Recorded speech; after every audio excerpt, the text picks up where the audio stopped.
The audio-video switch to occur.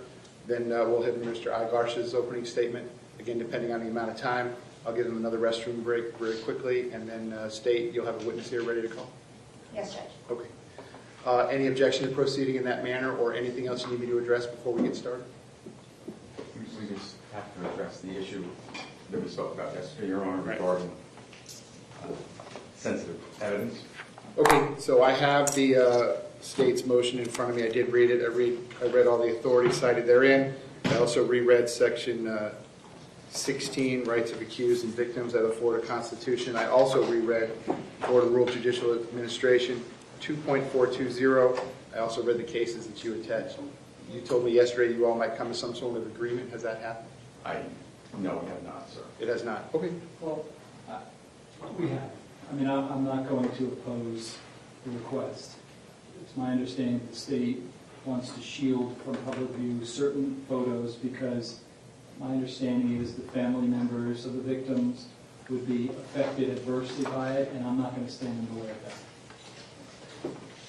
Do you have a proposed order that I can enter into that effect? I can get you one, sir. Again, I wanted to clarify that the state then, there's certain things that we feel that we have kept out of the public eye for 5.5 years. And I want to continue that process and out of respect for the families. And we don't want anything showing up on the Twitter feed or a Facebook feed that would reflect what happens inside the building, the 1200 building. And also, we have the proposal on how the media, when they would be able to see the evidence at the end of the day. Okay. So just come up with the appropriate language in the order, show it to the other side, and I'll be happy to sign it. You're going to let me know when that type of evidence is being introduced or offered at the trial, and then the AV personnel are going to make sure that we turn those screens off. Yes. So in other words, the lawyers see everything, I see everything, the jurors see everything, but no one else will see it. Correct. Until the end of the day, when the press will see it. Okay. Yes, ma'am? Sorry, Your Honor. Dana McElroy, if you don't mind. Yeah, come on. Dana McElroy, I'm here today representing the Sun Sentinel. And just to clarify the court's order, we believe that the First Amendment obviously provides a right of access to all evidence that the jury sees. However, the accommodation that was reached in the Cruz matter that allowed the state or the parties to designate sensitive evidence and then to have the media representatives be able to view the evidence but not photograph it or in any other way, take it out of the courtroom was something that we agreed to at that point. So I just want to make sure that media representatives will be able to view the sensitive evidence that's not shown on the monitors. Yeah, sure. That's fine. That's what you had envisioned, correct? Yes, sir. All right. So you'll include the appropriate language in the order. Make sure counsel sees the order as well before I sign it? Yes, sir. Okay. Anything else I can do for you? Well, thank you, Your Honor. Okay, very good. Thank you. Okay, so that takes care of that matter. State, again, any objection to proceeding how I outlined it or anything else you need me to address before we get going? No, sir. Defense, any objection to how I outlined we're going to proceed or anything else you need me to address before we get going? No, Your Honor, we're ready. Okay, so I do have one matter that I need to put on the record. Juror number 4. Juror number 4 called my office last night and left a voicemail. I have a transcription of it. As we all know, sometimes the phones don't get everything correctly. I'll give you the gist of it. I'm going to file what I printed this morning with Ms. Wilcox, but he identifies himself as juror number 4, and he basically says as follows: I was talking to my team to let them know that I was going to be out for a couple of weeks, and it made me realize, and I actually had never thought about it, but I have an engineer who was recently hired a few weeks ago who was an IT specialist for the Broward Sheriff's Department. Her name is Debbie Brown. She was employed there for 18 years. We never talked about him. We never talked about anything to do with Parkland case. Sorry. Anything else we did not talk about, but I did as I was talking to the team, and then I realized that I needed to call you and let you know just to make sure. I'm happy to talk tonight if you want to talk, or I will see you then in the morning. Thank you. Goodbye. And obviously I didn't have any communication with him, but I guess he was disclosing that he didn't realize that he had a relationship. I know you all had asked about that during jury selection, and I guess he hadn't brought that up. So I'm disclosing it to both sides. State, any issue or anything you want me to address regarding juror number 4? No, Your Honor. Defense, any issue or anything you want me to address regarding juror number 4? No, you're not. Okay. Okay, so again, no time limits, Mr. Klinger. Are you using audio-video presentation with your opening statement? Yes, so just the Elmo that's there on the side of the podium, that's just 2 pictures that will be displayed on the screen. All right, but you're going to give me a heads up when we arrive at any of this sensitive material? Oh, yes, sir, but I don't, none from the state during opening statement. All right, have they seen what you want to put up? Yes. Have Yeah, they we're all seen- set. Have they seen what you We're want okay to with put what up? they're putting up, you're okay with I am. State, you have no objection what the defense is going to put up during their opening statement? That's correct. Okay, very good. Okay, please bring the jury back.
Jurors entering.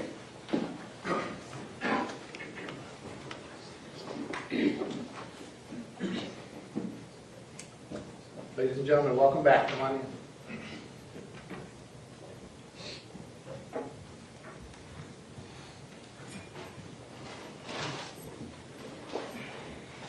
Ladies and gentlemen, welcome back. Come on in. Once you're at your seat, you may be seated.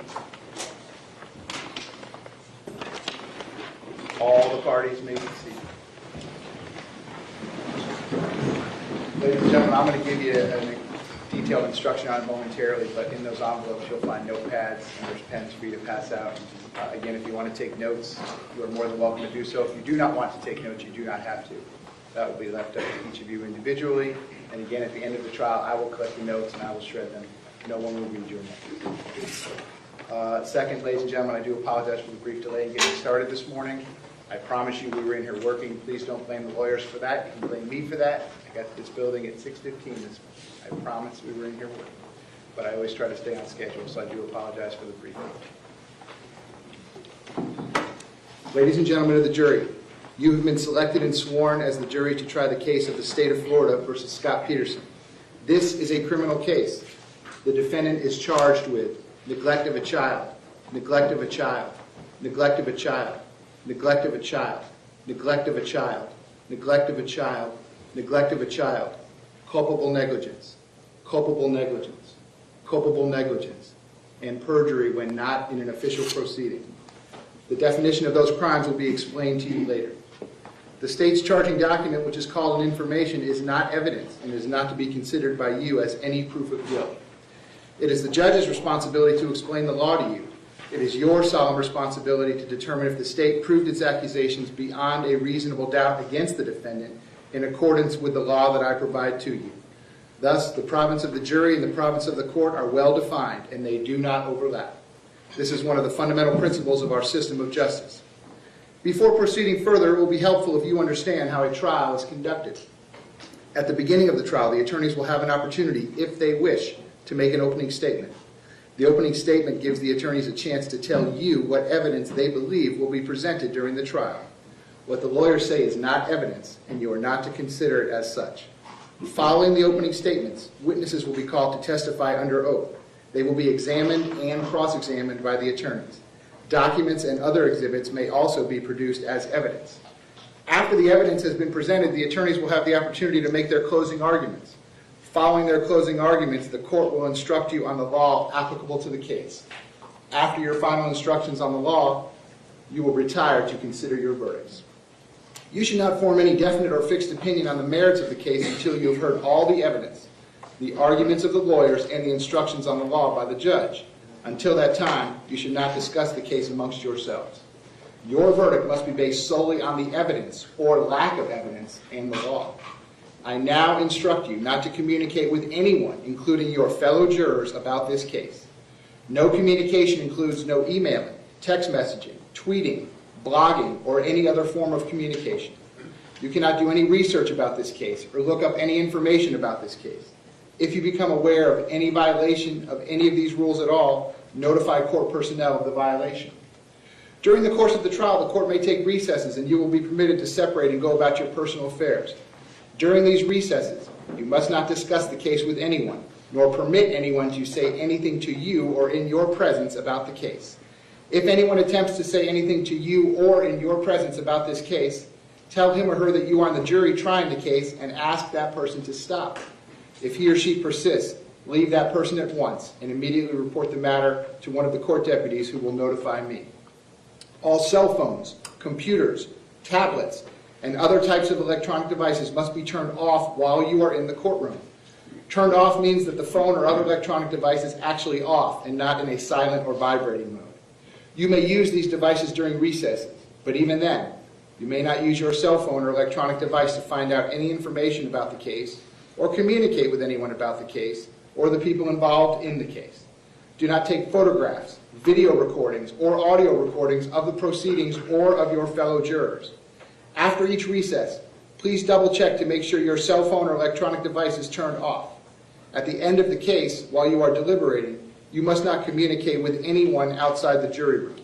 You cannot have in the jury room any cell phones, computers, or other electronic devices. If someone needs to contact you in an emergency, the court can receive messages and deliver them to you without delay. A contact phone number has already been provided to you. This case must be tried by you only on the evidence presented during the trial in your presence and in the presence of the defendant, the attorneys, and the judge. Jurors must not conduct any investigation of their own. This includes reading newspapers, watching television, or using a computer, cell phone, the internet, any electronic device, or any other means at all to get information related to this case or the people and places involved in this case. This applies whether you are in the courthouse, at home, or anywhere else. You must not visit places mentioned in the trial, or use the internet to look at maps or pictures to see any place discussed during the trial. Jurors must not have discussions of any sort with friends or family members about the case or the people and places involved. So, do not let even the closest family members make comments to you or ask questions about the trial. In this age of electronic communication, I want to stress again that just as you must not talk about this case face to face, you must not talk about this case by using an electronic device. You must not use phones, computers, or other electronic devices to communicate. Do not send or accept messages related to this case or your jury service. Do not discuss this case or ask for advice by any means at all, including posting information on an internet website, chat room, or blog. What are the reasons for these rules? These rules are imposed because jurors must decide the case without distraction and only on the evidence presented in the courtroom. If you investigate, research, or make inquiries on your own, the trial judge has no way to make sure that the information you obtain is proper for the case. The parties likewise have no opportunity to dispute or challenge the accuracy of what you find. That is contrary to our judicial system, which assures every party the right to ask questions about and challenge the evidence being considered against it, and to present argument with respect to that evidence. Any independent investigation by a juror unfairly and improperly prevents the parties from having that opportunity our judicial system promises. Any juror who violates these restrictions jeopardizes the fairness of these proceedings, and a mistrial could result that would require the entire trial process to start over. A mistrial is a tremendous expense and inconvenience to the parties, the court, and the taxpayers. If you violate these rules, you could face sanctions, such as paying a fine. In every criminal proceeding, a defendant has the absolute right to remain silent. At no time is the duty of the defendant to prove his innocence. From the exercise of the defendant's right to remain silent, a jury is not permitted to draw any inference of guilt, and the fact that a defendant did not take the witness stand must not influence your verdict in any manner whatsoever. The attorneys are trained in the rules of evidence and trial procedure, and it is their duty to make all objections they feel are proper. When an objection is made, you should not speculate on the reason why it is made. Likewise, when an objection is sustained or upheld by me, you must not speculate on what might have occurred had the objection not been sustained, nor what a witness might have said had he or she been permitted to answer. During the trial, it may be necessary to confer with the attorneys out of your hearing to discuss matters that require consideration by me alone. It is impossible to predict when such a conference may be required or how long it will last. When such conferences occur, they will be conducted so as to consume as little of your time as is necessary for a fair and orderly trial in this case. If you would like to take notes during the trial, you may do so. On the other hand, of course, you are not required to take notes if you do not want to. That will be left up to each of you individually. You will be provided with a notepad and a pen for use if you wish to take notes. Any notes that you take will be for your personal use. However, you should not take them with you from the courtroom. During recesses, the court deputy will take possession of your notes and will return them to you when we reconvene. After you have completed your deliberations, the court deputy will deliver your notes to me and they will be destroyed. No one will ever read your notes.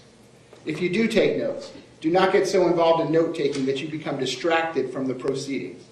Your notes should be used only as an aid to your memory.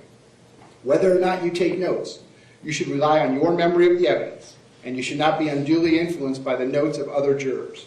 Notes are not entitled to any greater weight than each juror's individual memory of the evidence. The attorneys will now have the opportunity to make an opening statement. The opening statement gives the attorneys a chance to tell you what evidence they believe will be presented during the trial.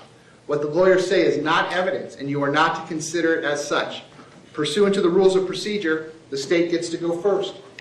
Mr. Klinger, with that being said, when you are ready, you may proceed. Thank you, Your Honor.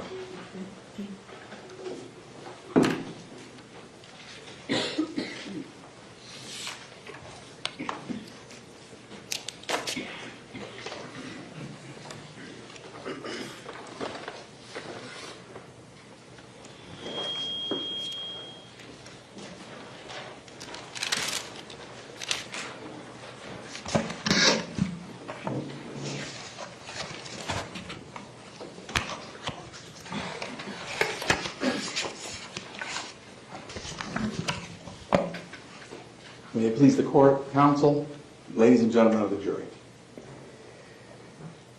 February 14th, 2018, actually started out as a rather nice day. It was Valentine's Day. And the weather? Typical South Florida February weather. Sunny, partly sunny, warm temperatures. The day was going along smoothly at Marjory Stoneman Douglas High School. Marjory Stoneman Douglas High School is located at the north end of the county in Parkland, Florida. It's a large school, almost over 3,000 students attend that school. And it was just a normal day in February. But excitement for the kids and students because it was Valentine's Day. Years ago, there was a song about one moment in time. And one moment in time can really change everything. And on this day, at approximately 2:19 in the afternoon,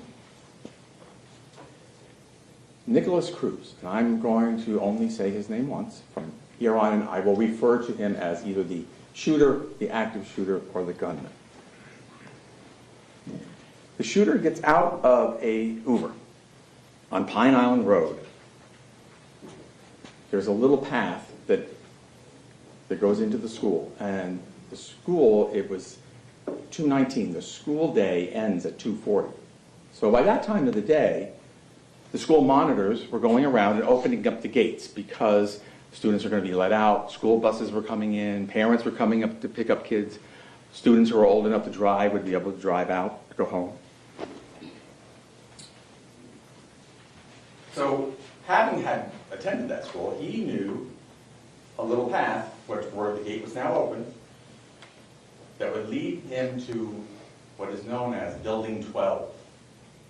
It's also called the 1200. You'll hear the 1200 building. Sometimes you might hear the freshman building or Building 12. All the same thing. It's a 3-story building, built or opened at least in 2009. It contains 30 classrooms.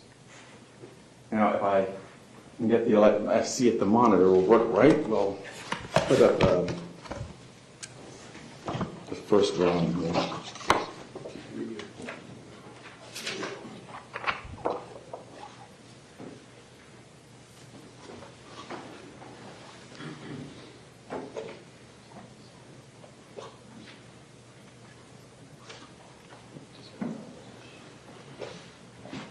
Hopefully everybody can see this diagram that's up. This is a diagram of Marjory Stoneman Douglas High School. You can see all the different buildings, the campus, and way up in the top, sort of the top of it, more on the right side, is Building 12. And far over on the other side is, well, just to the, what would be to my right is Pine Island Road. And there's a little path that's in and around this area right in here. And that's where the gunman is walking toward the 1200 building. It's 2:19 he gets out. At around 2:20 in the afternoon, he's going to walk into the building.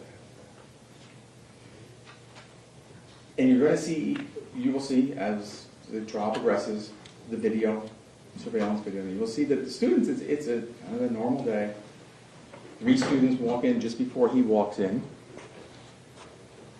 And then he enters the building and he turns, makes a hard right and goes into the stairwell. Now, I'm going to stop that story here because there's background information that you all need to know and understand in regards to this case and to regards to this defendant before we continue on as to what happened that horrible, horrible afternoon at Marjory Stoneman Douglas High School. The defendant, Scot Peterson, was a deputy with the Broward Sheriff's Office for approximately 32 years. Out of those 32 years, he was a SRO, what is known as an SRO. That's a school resource officer. And school resource officers in general are assigned to certain schools, and it is their duty under contracts that are signed between the cities and the school board and a law enforcement agency. In this case, the contract is signed between the school board and BSO, because he was a deputy for BSO, and then he was assigned to Marjory Stoneman Douglas High School. And that contractual agreement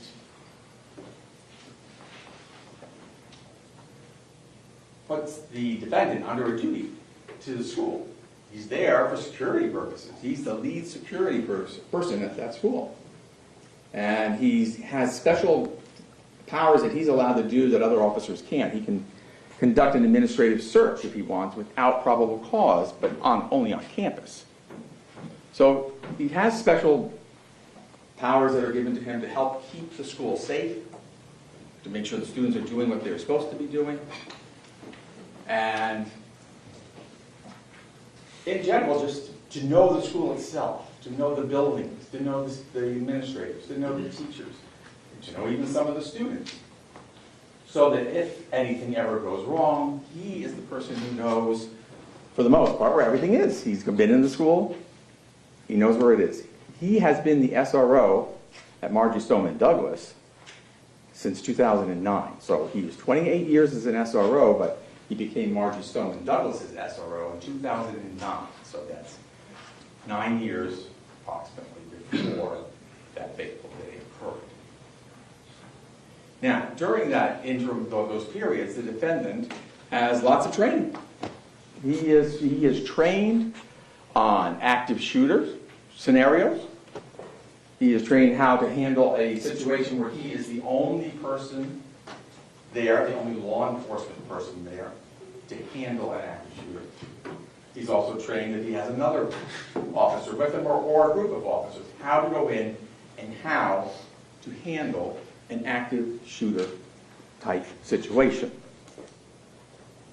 For the most part, active shooter situation, you go toward the gunshots. You're trained to go toward those shots, to find that shooter, because every shot could be a death. In the old days, it was, form a perimeter, not after Columbine. It changed. Usually, active shooter scenarios happen very quickly. And you've got to get in and you've got to find the shooter, or do everything you can to find him so that you can stop the killing. Now, there's other things that the defendant learns and the school administrators learn. As a matter of fact, just a month before this awful incident, they had a program for the school administrators to learn, and the teachers, about hardening their classrooms and what to do if all of a sudden you're faced with an active shooter situation. So the teachers and the administrators are learning that they need to harden their classrooms, have safe places in their classrooms, keep the doors closed and locked, cover the windows. This practical advice that would help stop an active shooter. Now, the defendant is also trained. He's trained as an SRO. I mean, he's trained on all the special things that an SRO does for a school. And he's also trained, of course, on his weapon and how to use his weapons in whatever scenario he may face. So, he becomes the SRO of Marjory Stoneman Douglas in 2009. 2016, he has training on active shooter. In 2017, he has more SRO training. And finally, we come up in 2018. That training the month before was done at the school for the staff and teachers. And the defendant was there for that also.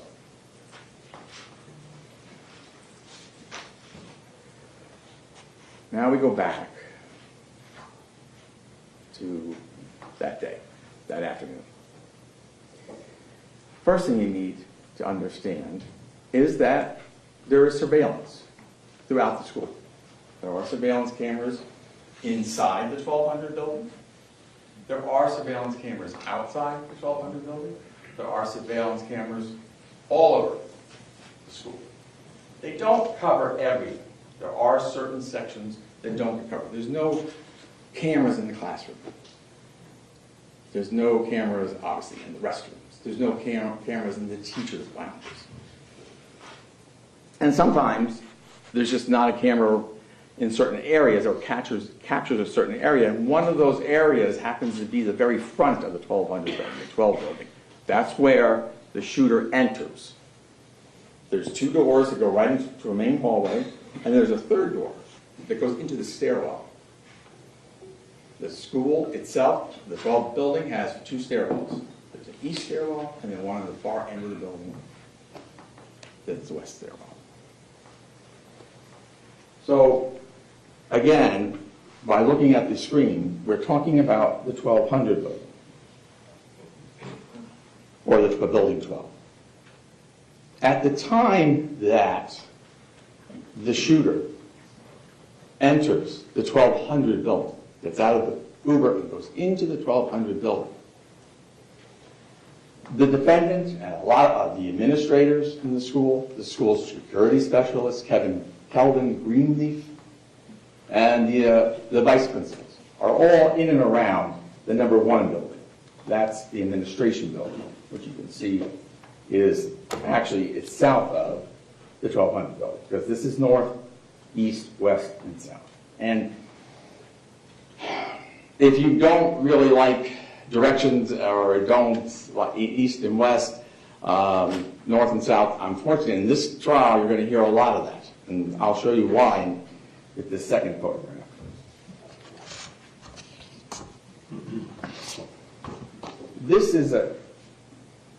This shows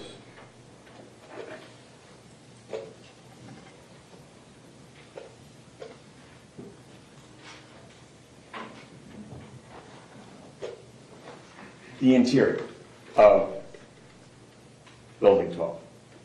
And it's important because the shooter takes a certain route. He goes from east to west on the 1st floor, west to east on the 2nd floor, and then on the 3rd floor, east to west. So in looking at that diagram, all of this is on the east side, see, and all the other side is the west side. So the way it's oriented, it's east and west, but the classrooms themselves are north and south. For example, classrooms on the 1st floor, 1256 or 1255, face north. Classrooms 1254 or 3rd floor, 1254 or 1257 face south. And that's the same for all the floors.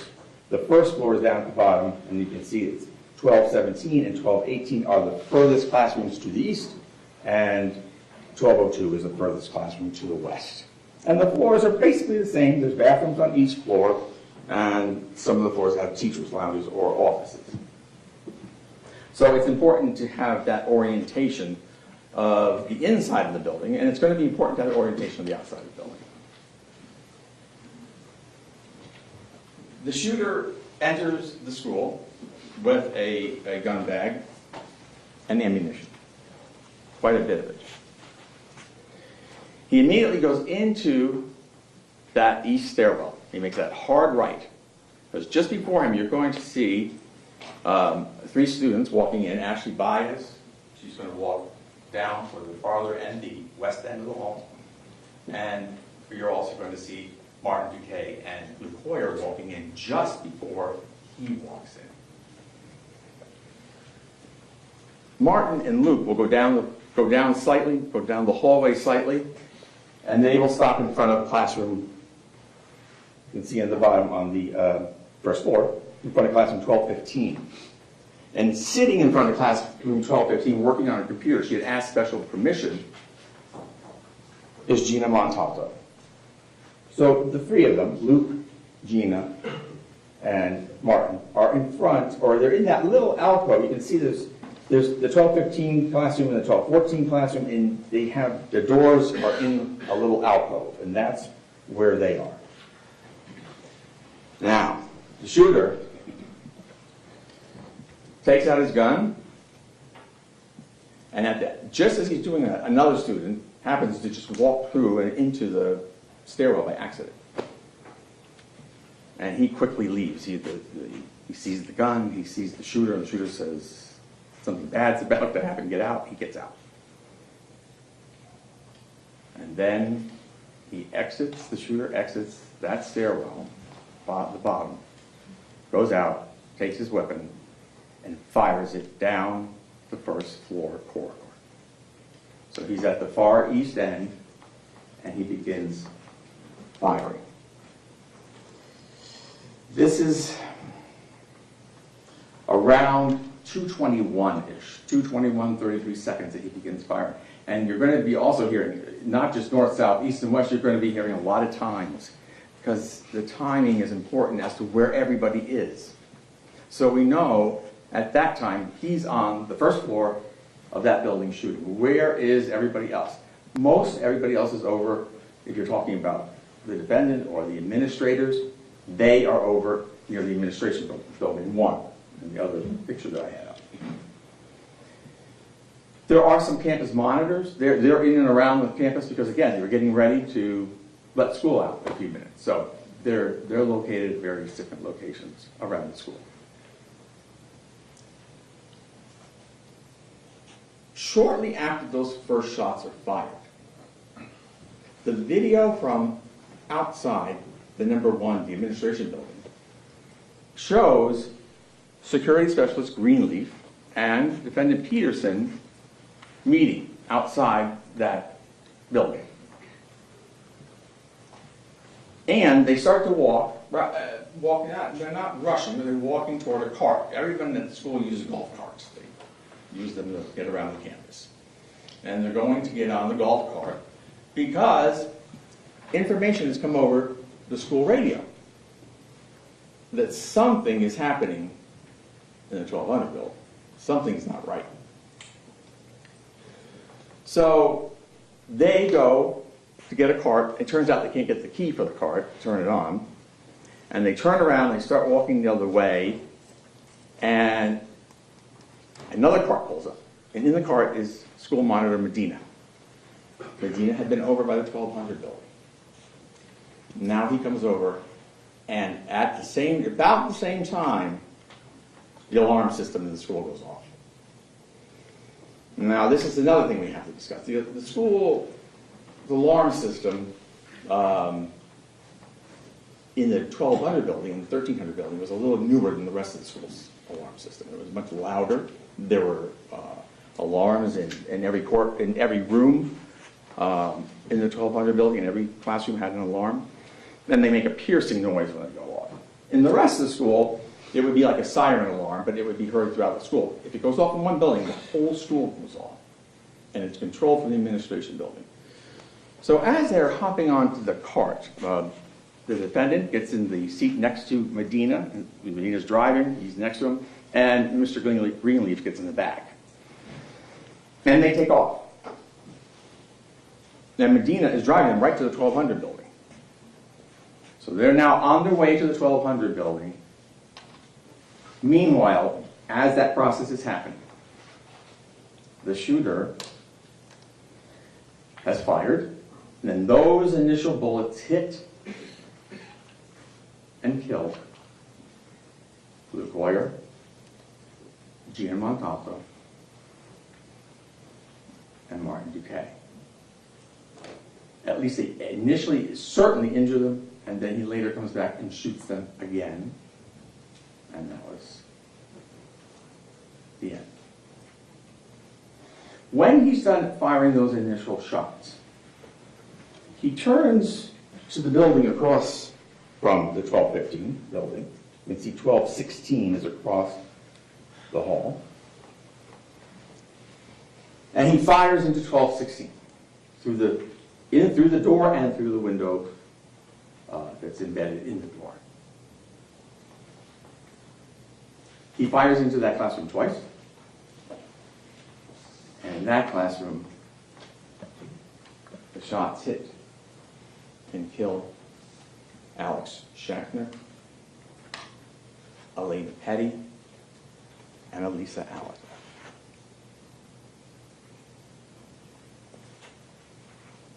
Now, you're going to notice when you're watching the videos that almost immediately after the shooter begins to fire, this white stuff starts to appear everywhere. It's like dust. it just starts coming down like it was snowing almost. He has in his, what he brought to school was an AR, Smith & Wesson AR-15. Very, very powerful gun. Rifle, semi-automatic rifle. It's very powerful. And the percussion from that rifle causes dust. Remember, the building was built in 2009. The ceiling tiles have been up there now for, what, nine years or so, because it's 2018. And all the dust that had accumulated up there starts falling down. And then probably maybe some of the construction dust that was left up there. But anyway, it all comes down. And what that does, it messes a little bit with the school surveillance system. It makes it stop and start because it's based on motion. It only records when it sees motion, detects motion.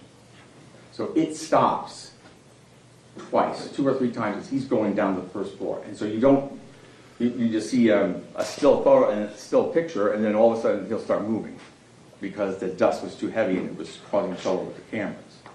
It's that same dust that then sets off the alarm. That's the fire alarm that goes off.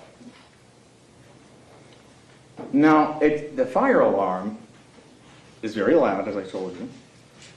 It's not on all that long. Less than a minute or so. Because it's controlled from the administration building. And they can go in and turn it off because it's loud. And the normal practice is to go and turn it off and have people go to see whatever set off the alarm, to go, they check it out, and then they decide whether, they need to call back to the administration to restart it because there is a fire and you've got to evacuate the school because that's the plan. If there's a fire, you evacuate. And then they can call over the school PA system into the classroom, so let them know that's what's happening.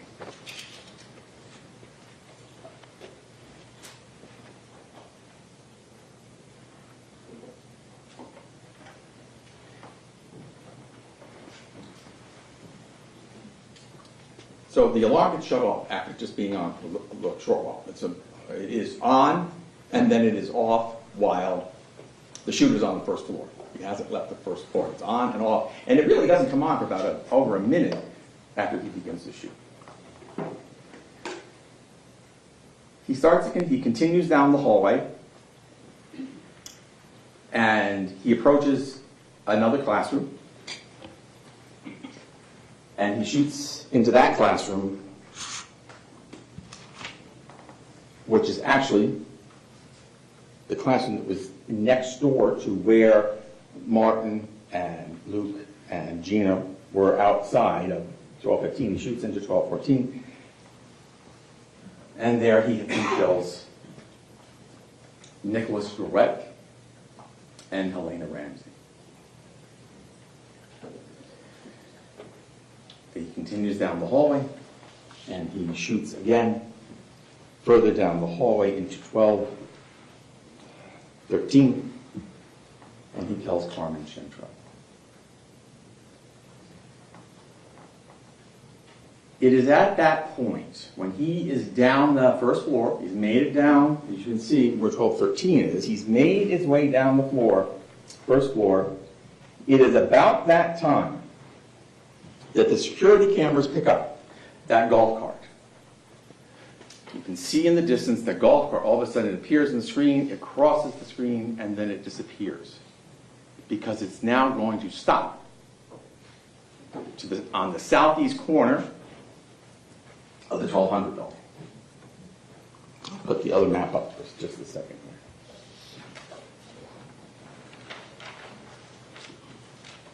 here. The cart comes racing, it's racing between the 7 and 8 building, and it goes to the southeast corner of the 12 building, while the shooter is still on the first floor. He is now down toward the end of that hallway. Now, just prior to that, in the cart arriving, a school monitor, Chris Hickson, runs into the 1200 building from the east end. He's running into the building, from the west end. He runs into the building it's in between 13 and 12, and he runs at the west end of the 12 building. Remember, the shooter, he initially fires down the hallway, and then when Chris Hickson comes in through those doors, those west doors. He fires again, and he hits Chris Hickson, school monitor, and Hickson is hit, and he rolls off to the north side of the hallway. There's like a little indentation because there's either a bathroom or there's a closet there, and he rolls over that way to get out of the line of fire in the hallway. But he's injured. He's still alive, but he is injured.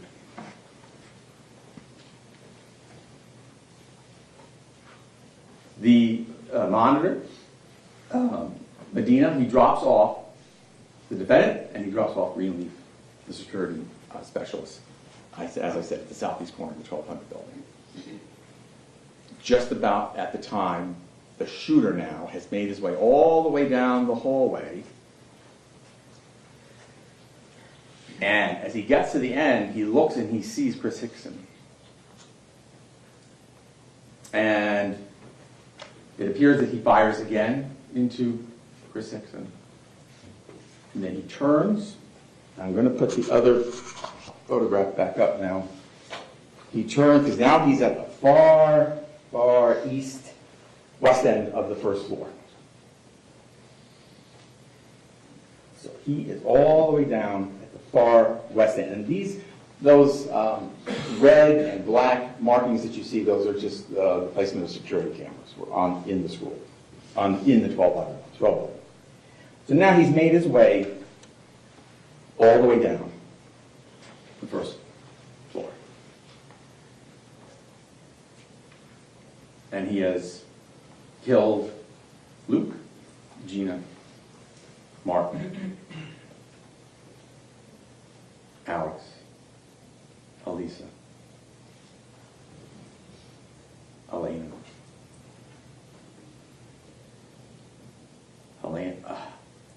Elena, there's Elena and Helena, Nicholas, Carmen, and Chris Hickson.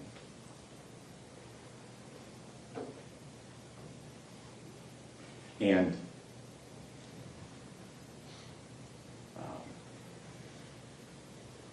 I'll check. He turns, he's going to go up the stairwell now. He's going to go up to the second floor. He's going to turn to his left and go into the first floor stairwell at the west end of the building. And as he does that, the timing could not have been worse. As he turns and goes into that stairwell landing on the first floor, the school monitor, another school monitor, Aaron Weiss, is rushing into the building. And Aaron Weiss opens the door to go inside, and the shooter is right there, and he shoots and kills Aaron Weiss. And Aaron Weiss does not make it inside the building. He's shot twice, he's killed, and he falls on the outside patio. The defendant and Greenleaf are at the other end of the building. They are at the far other end of the building, on the outside. They are about as far as away from the shooter as they could possibly be at that point. Those shots are heard. The defendant will yell shots fired into his BS. He has two radios. One is the school radio, one is the BSO dispatch. He will yell shots fired. At the same time, you'll see video of students who were evacuating the 700 building. And now this is where things get a little interesting, but a little complicated in the sense that you had a fire alarm go off, and then it gets shut off. And there was no reporting back of what the fire was, so nothing came over the school, the PA system. So the kids in the 700 building start to evacuate. They're doing what they're supposed to do when there's a fire. So they start coming out. That building faces the 1200 building. And that building does not have an inside. The corridors or the classrooms all face the inside. So this is the 700 building. And those students are coming out because they're following their fire evacuation plan when they hear the shots. And you can tell, they're all kind of just walking out because they think it's a fire, And then or a drill, most likely, and then all of a sudden, they hear something and they just go scattering back to the center of the building.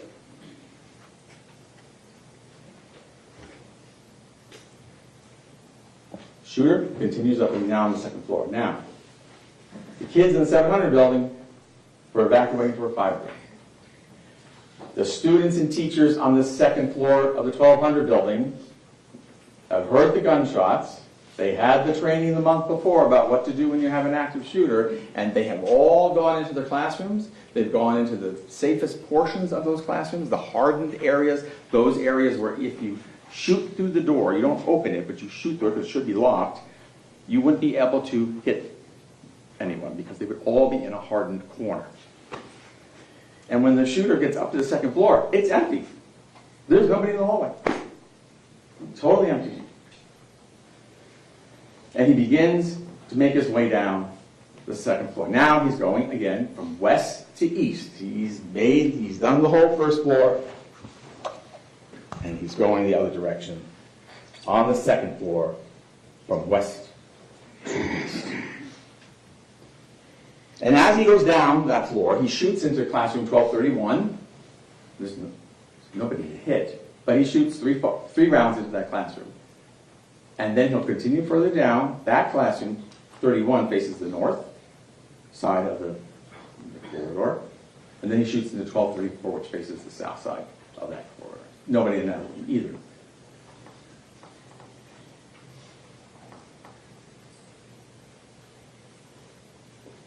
Now we have to go back outside. What's happening outside, right?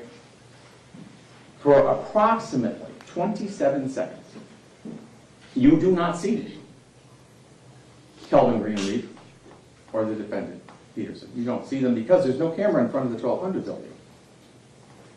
They are standing where they were dropped off. You do see the cart that brought them there, with Medina driving it, it goes off. You see that go off into the distance to the east. But they are left there. And they stand there for approximately 27 seconds or so. And then they move. And they move, and I know this is getting a little back and forth, but we have to, it's a little hard to tell, but they move from the southeast corner of the 1200 building to right here between the 700 and the 800 building. There's an alcove. That is the alcove that the cart had run through, and it was coming up from building 1 to building 12. So there's an alcove there, and that's where they move. They go from the 1200 building to the alcove. The defendant will never leave that alcove while the shooter is in the building. And actually doesn't leave it until almost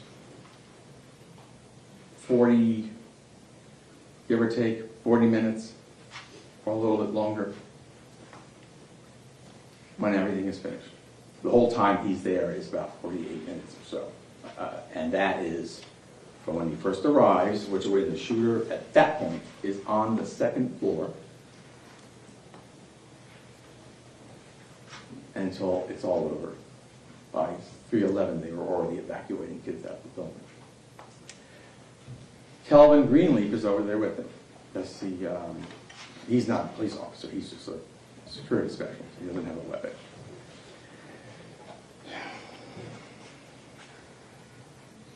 The third floor. You will hear video. You will see a video from the third floor. You will be able to hear what they heard coming from the first floor when the gunshots are being fired down on 1 before the alarm goes off.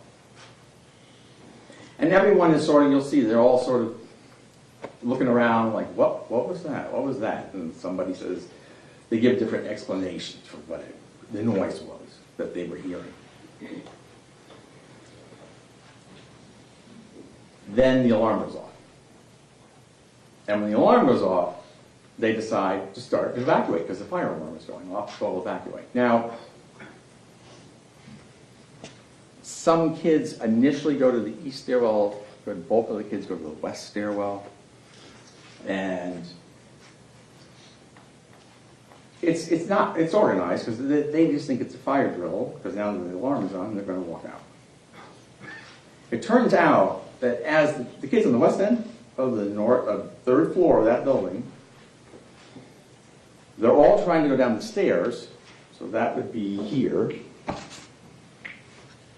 Now, remember, we're talking about the 1200 building, the defendant is over here with Kelvin Greenleaf, and we're talking about the third floor of the 1200, or the 12 building, and that is this floor here on the top, west end and east end. On the east end, the kids sort of back up a little bit out of this, you know, they're taking their time, they're getting down the stairwell, it's starting to back up. And one of the students, Armand, gets pushed toward the window. And he looks down and he can see Greenleaf, and he can see Scot Peterson where they were first dropped off at the southeast corner of the 1200 building. And he sees that Deputy Peterson has his gun out, so he knows something's not right. Well, they're there getting ready to evacuate when the shooter now is on the second floor and he shoots into those two classrooms, right?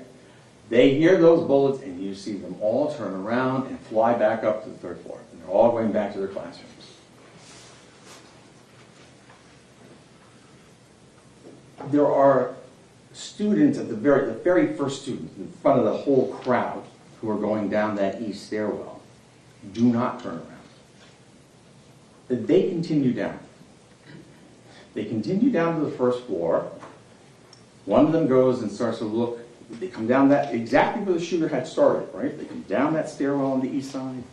One of them goes and looks down the first floor corridors, and then the corridor and other ones follow. And all of a sudden, you will see from the camera on the first floor and then from the stairwell, they have seen the carnage. They have seen what happened on that floor, and they go flying out the doors, the first floor east doors, the same doors shooter came into just a few minutes before. When that happens, right, remember those shots went off on the second floor. The defendant and Greenleaf have now moved to that position over the 700 building, that alcove. And they have a perfect view of the 1200 building, the east side, and its whole south side. Because they can, from this spot, they are able to see, from that spot there, they can see the 1200 building, east end, and the south side, all the way down to the west part of the 13 building. Those 5 students from flying out of the 1200 building on the east side, nobody stops them, nobody asks them what's going on. You see security specialist Greenleaf, he's to the south, which would be, if the defendant is here, he's just sort of right behind him. And the camera picks up Greenleaf. That camera picks up Greenleaf. There's another camera that's looking down the side of this building, all the way down here. That picks up defendant Peterson at points when he's coming in and out of that alcove. He stays in the same spot, but he moves a little bit back and forth, and sometimes you can see him, and sometimes you can barely see him. But Greenleaf is right behind him, and you see Greenleaf like going, to the kids, move, or just gesturing at them. Nobody talks to them. Nobody finds out why are they fleeing out of the building. And there's no cameras on that east end of the building to show them coming out. You see them from the inside running out after they see what happened on the first floor, but you don't get to see what happened when you're outside. But nothing. They're not talking. And that was a reaction because the rest of the students had heard those shots on the second floor, and they'd all run back upstairs.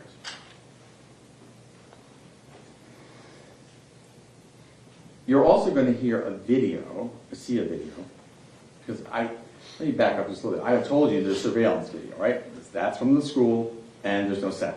There's no sound, and it's motion censored. That's what makes it stop. There is also body-worn camera video that comes from the police officers, BSO. They have their cameras on their vests to the front, and so it films what they're doing as they're going through their day. Then you'll be seeing body-worn camera. That does have sound. You'll also be seeing cell phone video, which of course, as you all know, has sound and picture. Back on the first floor in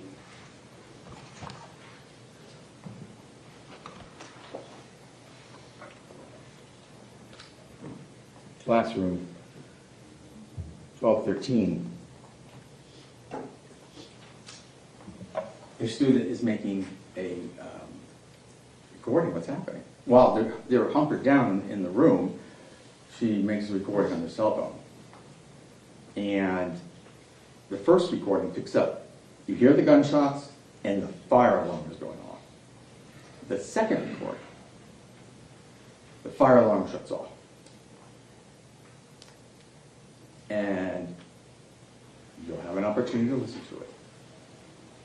It's when the defendant is on the first floor, and he had, not the defendant, but the shooter's on the first floor. And he has moved down. In the first video, he's right on the first part of the floor. In the second video, he's made his way to when Aaron Weiss comes in the building. And on that video, you hear bam, bam, bam. And that's Aaron Weiss being killed. And then you hear the shots, the bam, bam, bam from the second floor. Three shots into 1231 and 3 shots into 1234. And now the shooter has finished the second floor. He gets into that stairwell, the east stairwell. He's one flight above where he entered. And he's going to climb up the stairs, and he's going to enter the third floor. The kids in the third floor who were evacuating for that fire drill don't all make it back in their classrooms. There's still people in the hallway. The video that the student in the first floor had, you'll see that was recorded, the second one, captures the sound of what happens when the shooter gets onto the third floor. He opens the door from that stairwell, he's on the east end, he turns again to the west, just like he did in the first floor, and he starts firing, and you can hear it on that cell phone video. Bam, bam, bam, bam, bam. At the exact same time, Deputy Peterson is 3 floors down over to the alcove. So he's just catty corner and below of where the shooter is. The shooter's up here on the third floor, and he's over here. He is on dispatch. He's talking to BSO dispatch, and in the background you hear all those shots.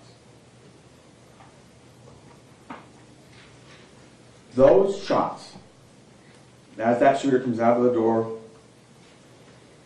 the very first classroom is 1256, which that classroom faces north, 1256. This is the east end of the third floor.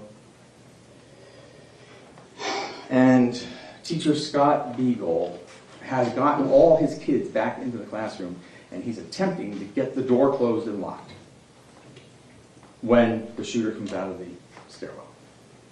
And he shoots and kills Scott Beagle.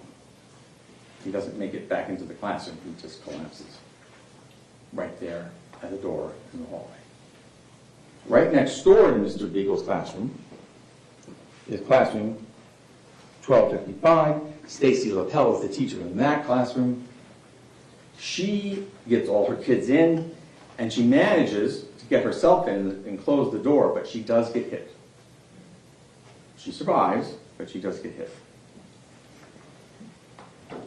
Now, he's also been firing down the hallway, just like he did in the first floor. Those bullets are flying down the third floor hallway. Those bullets hit Meadow Pollock. They hit Carol Laughlin. They hit Joaquin Oliver. They hit Peter Wang. They hit Jamie Gutenberg. They injure Anthony Borges. They injure Marian Kavachenko. and they injured, well, I've already told you, Stacy Lapel was already injured.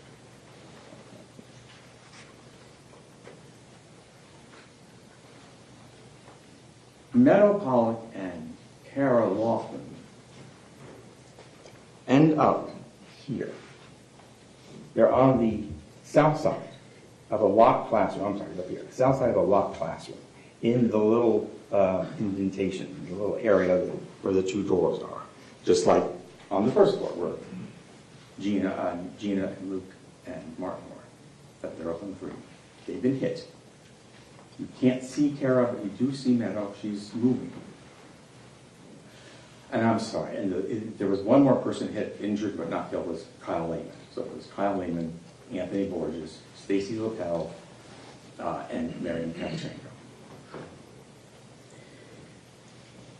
The doors to the bathrooms on 3 and 1 are locked.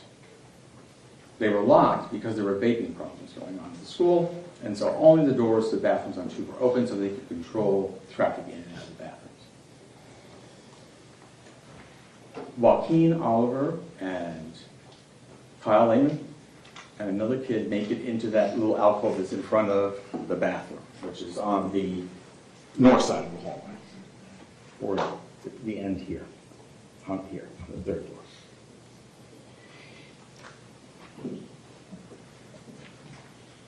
The shooter reloads, and when he reloads, some of the kids and the teacher are able to flee and get down and out the west end stairwell. Jamie Gutenberg was one of them, but she got hit just as she was approaching the exit door to the stairwell, and it hit her in the spine.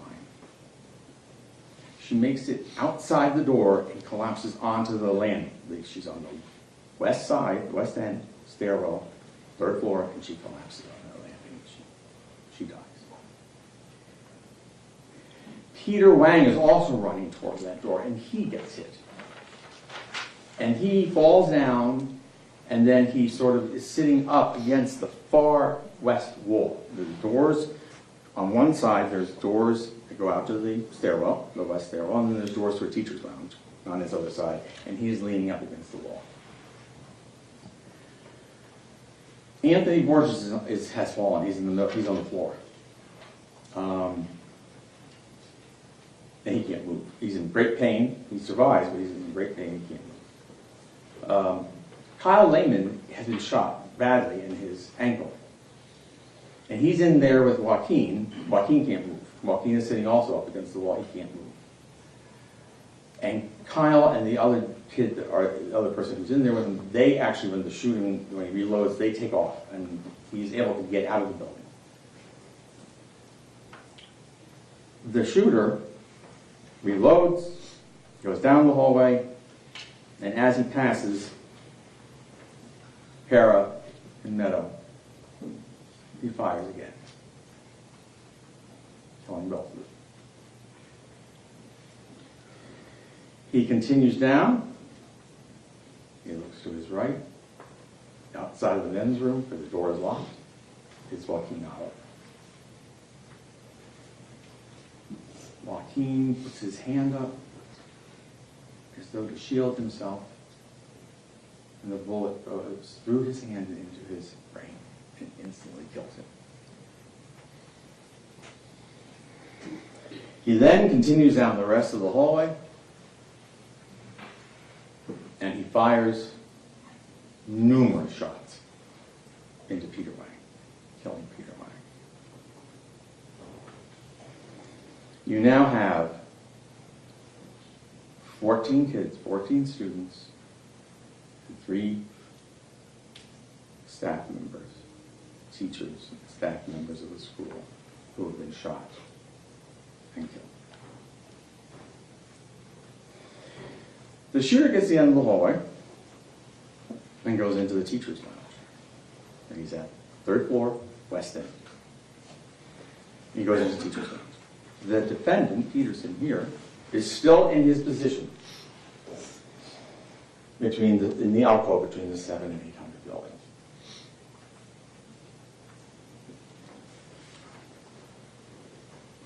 The shooter goes into the lounge and he fires 5 shots into the hurricane-proof windows. Some of them face south, some of them face west. 5 shots to the south, 5 shots to the west. The bullets do not go anywhere. The windows are hurricane-proof. It breaks and shatters them, but they really don't go, and they don't hit anyone. He's done. 6 minutes, 40 seconds. He's done. He walks out of the teacher's lounge in and around, it would be about 2:27, 30 or 40 seconds. You see him, he walks directly across in front of Peter Wang and into the doors that lead down the stairwell. Jamie Guggenberg is still on the landing. And by just a few seconds before 2:28 in the afternoon, he exits the west end of the 12th. He goes all the way down the stairs and he goes back into the court. He doesn't go through that door where Aaron Weiss was, the door that leads just into the stairwell. He goes through the door that leads to the first floor, turns sharp left and outside. He then proceeds, he's heading west.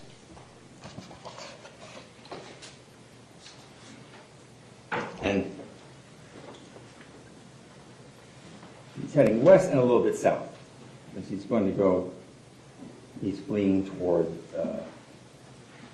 that west side of the school. So he comes out this way. And when he comes out here, Bennett Peterson is still here, and he doesn't see him. And then the shooter runs off, and then eventually about an hour or so later, he's captured. Then Peterson remains in this position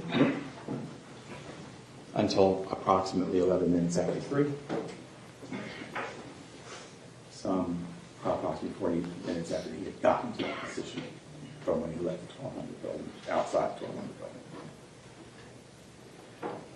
You will hear from several witnesses. You're going to hear from Kelvin Greenleaf, who says that when he was there with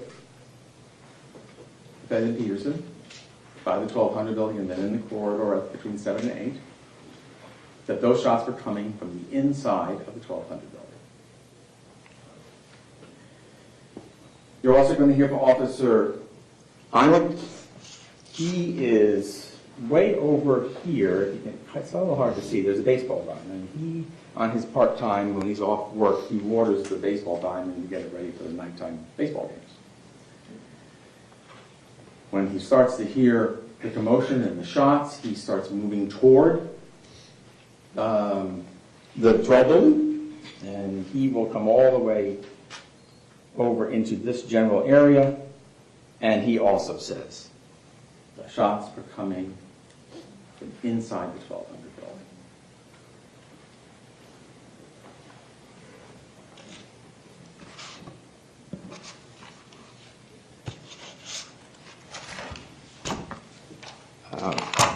Just a few more things I want to go over. Elliot Bonner is also a monitor, and he will be the one who also hears the shots are coming from inside the 1200 building, and he orders a code red. And this happens around 2:24. It's well into when the shooting was going on. The code red means everybody, there's an active shooter, get into your classrooms, get into your hardened areas. You will see him as he kind of gets closer to the building, and then he pulls away.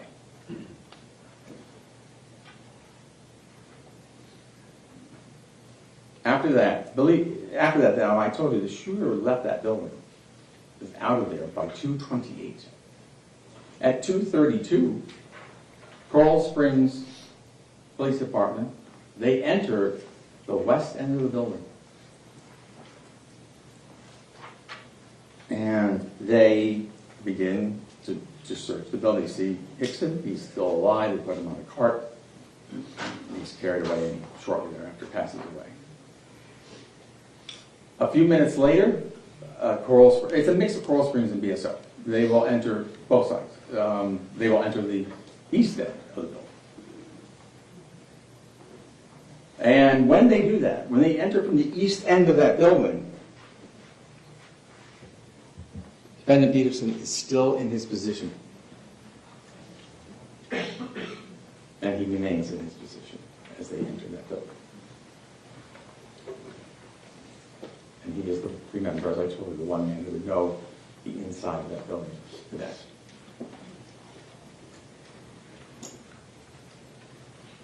If you, 2 days later, in an interview with Detective Curcio is taking interviews with everybody.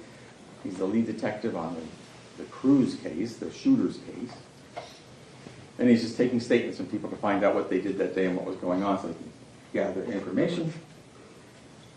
And the last charge that you heard the judge read you, the perjury charge, it comes from that statement, wherein the defendant doesn't, or says that he only saw so many children, and he come out of the building and didn't see any children, and also he heard only a few shots. And none of the perjury charges arise out of that end of, out of that interview.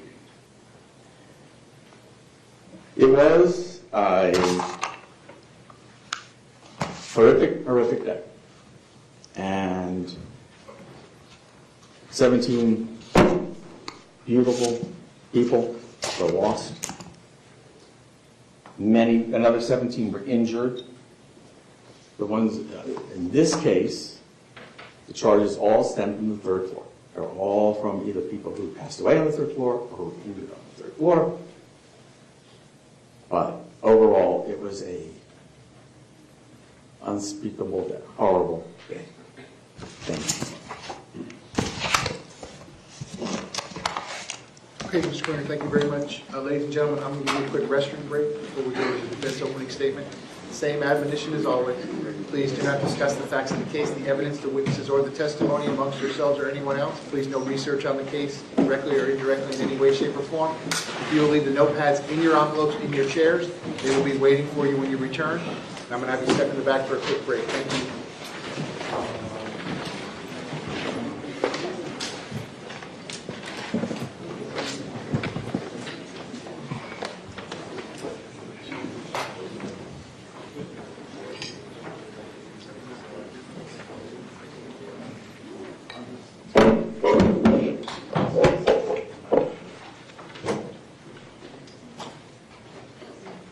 Okay, we're outside the presence of the jury. Everyone can be seated. Real quick 5-minute restroom break. We'll be in recess for 5 minutes.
State versus Scot Peterson, 19-7166 CF10A. I continue to have Ms. Gomes, Mr. Killer, and Mr. Klinger present for the state. I continue to have Mr. Igosh present with Mr. Peterson, who likewise is present. We are outside the presence of the jury. Defense, you ready to proceed with your opening statement? Yes, Your Honor. State, depending on how long that takes, again, no time limits.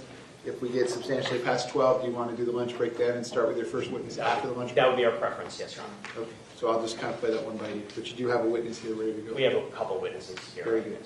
Okay, very good. Okay, please bring the jury back in.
Jurors entering.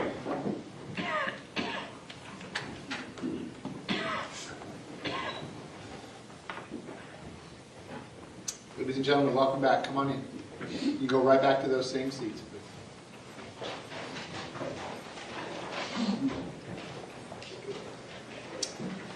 Ladies and gentlemen, welcome back. Come on in. You can go right back to those same seats. You all may be seated. All the parties may be seated. Ladies and gentlemen, those of you using the notepads, I'll give you a moment to get the notepads back.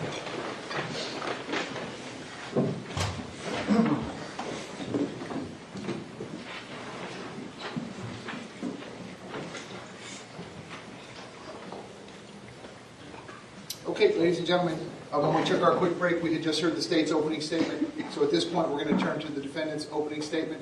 Mr. Igosh, when you are ready, you may proceed. Thank you, Your Honor. May it please the court, state.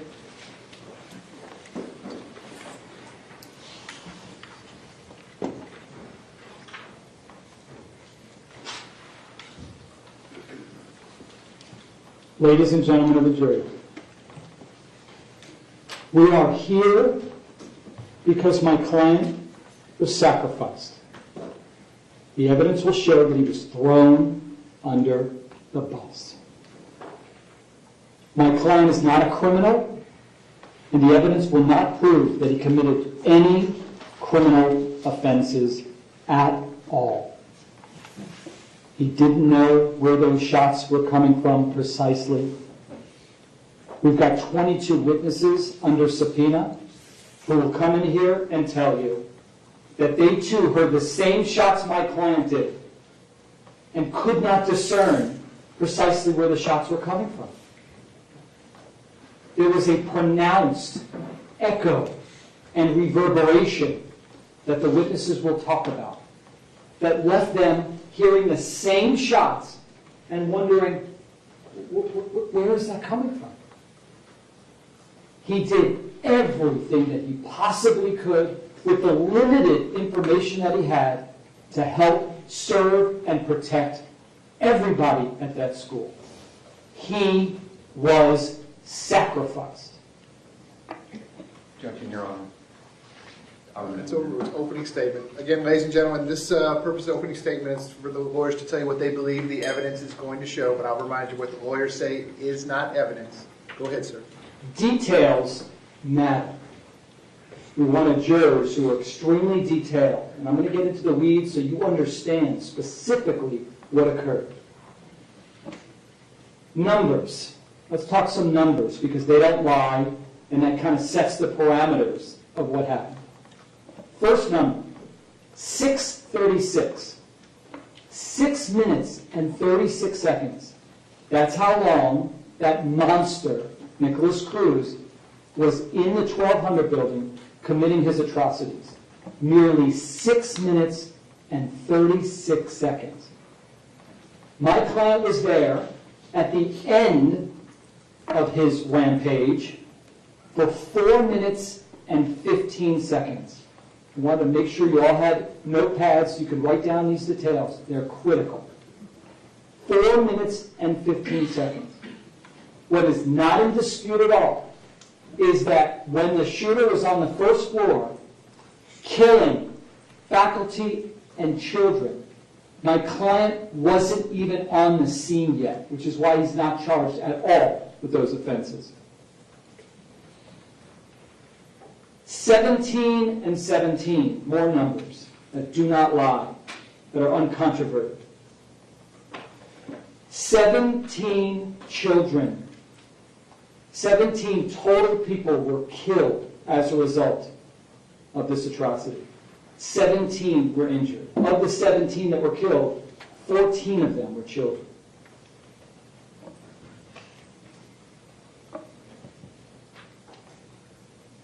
I want you to take a look and understand why we're here. We're here because of this monster. This person chose to commit one of the worst mass shootings in our nation's history. He destroyed families. He destroyed lives. Everyone was affected by his terror. He is the one to blame for what happened that day. That is not in dispute. He chose to arm himself with an automatic, powerful weapon and kill innocent people.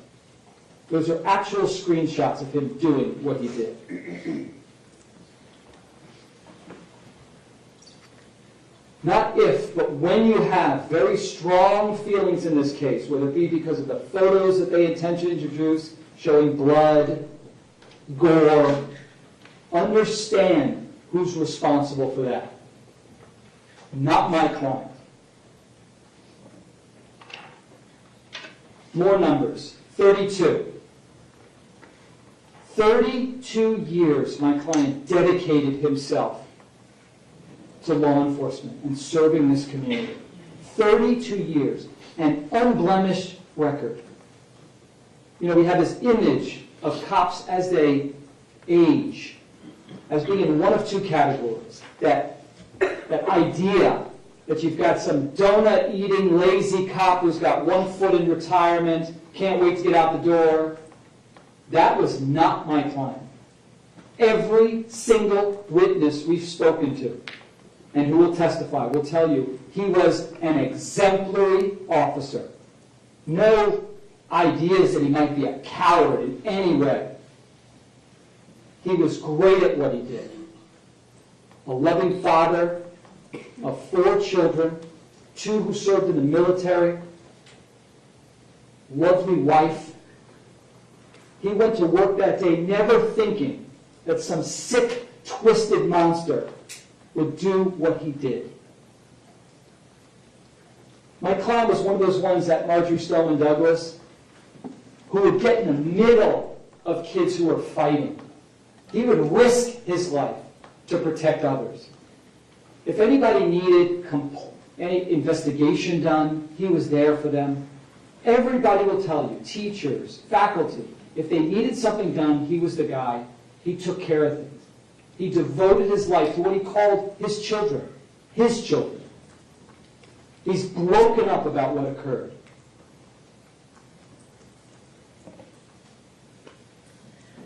He was an award-winning deputy. In 2012, he won Parkland's Deputy of the Year. You're going to object. What's the legal objection?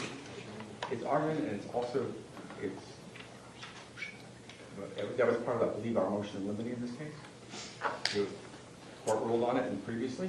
No, it's overruled as to both. Again, what the attorneys think the evidence is going to show at trial. Go ahead, sir. The evidence will show that he won in 2012 Parkland's Deputy of the Year. In 2015, he won Parkland's School Resource Officer of the Year. And then once again in 2016, he won Parkland's Deputy of the Year. This is within just 2 years of the February 2018 vicious attack on that school. This was an award-winning, decorated officer. He was an elite officer who did his job zealously and professionally and with courage. So what we have here is a man with a decorated history of serving the community for 32 years, and in literally 4 minutes and 15 seconds, they're claiming he became a criminal. That's what they're alleging. And understand what we're here for. We're not here to say, well, could he have done things differently if he had certain information? Administratively, should he have been, reprimanded? Should we award money to people? That's not what we're here for. We're here for one purpose. Because as we've learned, someone from their office filed a document, an information, a charging document, claiming 11 counts. And he has stood before this court and he said, I am not guilty. And for 4 years, every time he came to court, he said, I am not guilty. Because he's innocent. And he did not accept responsibility for crimes that he did not commit.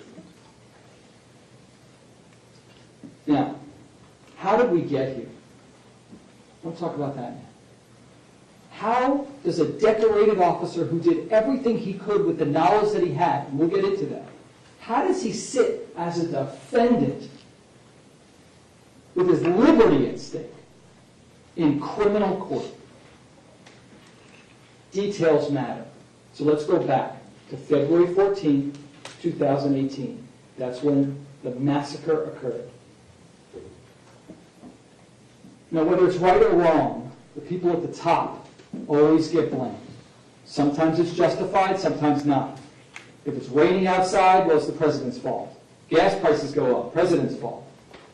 But sometimes it's justified. What I will not do in this case at all is tell you whether Sheriff Scot Israel, who was the head of the Broward Sheriff's Office, whether it was justified that he was getting tons of criticism immediately after this. I will not get into that because I don't like the idea of anybody blaming someone without having all the facts. I won't do that. I won't be a party to that. You got one finger pointing out, you got three pointing back. But what I will say is that the governor did find that he was incompetent and he was removed from office. But before that ever happened, Sheriff Israel, who was on the hot seat, did a Jake Tapper CNN town hall meeting. Objection, irrelevant. Well, as to the relevancy objection, it's overruled. But, Mr. Agars, let's stick to what you think the evidence is going to be in this case. Go ahead, sir. If they don't call him, we will call Sheriff Israel to testify. We will. We have no burden in this case, but we will make sure that we call him to testify. And he will admit to you that he was under pressure. Naturally so. He's at the top. People started to question why certain deputies didn't go in, and we'll get to why they did. He wasn't the only one, by the way. There was at least 6 others that we will call to testify. We will explain why they didn't go into the building either. They also thought the shots were coming from a different area, based on the reverberation and based upon the echo. Good, meaningful, dedicated officers. Some who initially lost their job, but then fought and got it back, and they're working now. They have their jobs. My client's fighting for his liberty. But Sheriff Israel took that heat. I'm not saying it's justified, but he was under the gun. A lot of heat's coming his way. So he goes on CNN town hall meeting with Jake Tapper, televised, for everybody to see. And he defends consistently. Before that, after that, he's defending his officers. They did the best they could with the information that they had, based upon the circumstances. He knew no one had done anything wrong. Well, that didn't fly. He will tell you that even after he went on to that Jake Tapper town hall meeting, yeah, people didn't like some of the things he said, including that he showed great leadership. And his officers didn't do anything wrong. You know, he took a lot of heat. So what does he do? Understand, he's the head of BSO. Thousands of deputies. But like any of us, we have supervisors. And if something looks wrong, you bring in somebody and you say, well, tell us what happened. You know, why didn't you go in? And you sit down and you talk to him. You think that occurred? No, because that didn't fit his agenda. What you will learn, the evidence will show, is that Sheriff Scot Israel put Sheriff Scot Israel number one. Sheriff Scot Israel's ego is not his amigo. So what he did is the very next day, after he took the heat, after that CNN town hall meeting, and just so we're clear, this is who we're talking about. This is him at the CNN town hall meeting, defending everybody, no problem, but then he took the heat. And the very next day, this is him, at a very famous press conference that set into motion why he's sitting there. Objection, Your Honor. Well, again, it's overruled if that's what the lawyer believes the evidence is going to show. Again, ladies and gentlemen, I'll remind you, opening statements, this is not evidence. What the lawyers tell you is not evidence. It's what they believe the evidence is going to show. The objection's overruled. Go ahead, sir. This press conference set into motion such unbelievable pressure. We'll talk about what happened. Let's talk about what he said and what he didn't say. He announces to the world, with all the media there, this was the biggest case around, biggest atrocity. People want to know what happened. And at that press conference, he said, regarding my client, well, he didn't go in to kill the killer. Now, what did that mean to all of us? I mean, anyone watching. Okay, wait a second. Someone from the police force, it's not very usual. What made it so credible is it's not usual to hear a police officer say something negative about another police officer. But even worse, and what made his words so problematic, is that it came from the top. A guy that people knew, a public figure, who spent his career trying to get everyone to perceive him as credible and believable and honest. And now he's throwing my client under the bus. He's saying he should have gone in to kill the killer. What did that mean to all of us? Number one, wait, I guess he must have known where the shooter was. Number two, my goodness, he must have known kids were being killed in that building, which he did not.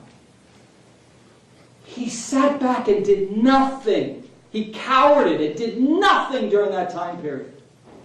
Well, naturally, all of us, and I include myself, said, my goodness, what kind of person does that? It was perfect. The media ran with it because now you had a villain.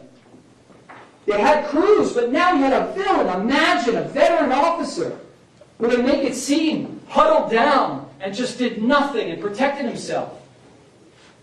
That's not what happened. But that served Sheriff Israel's purpose. And here's what's more insulting and worse.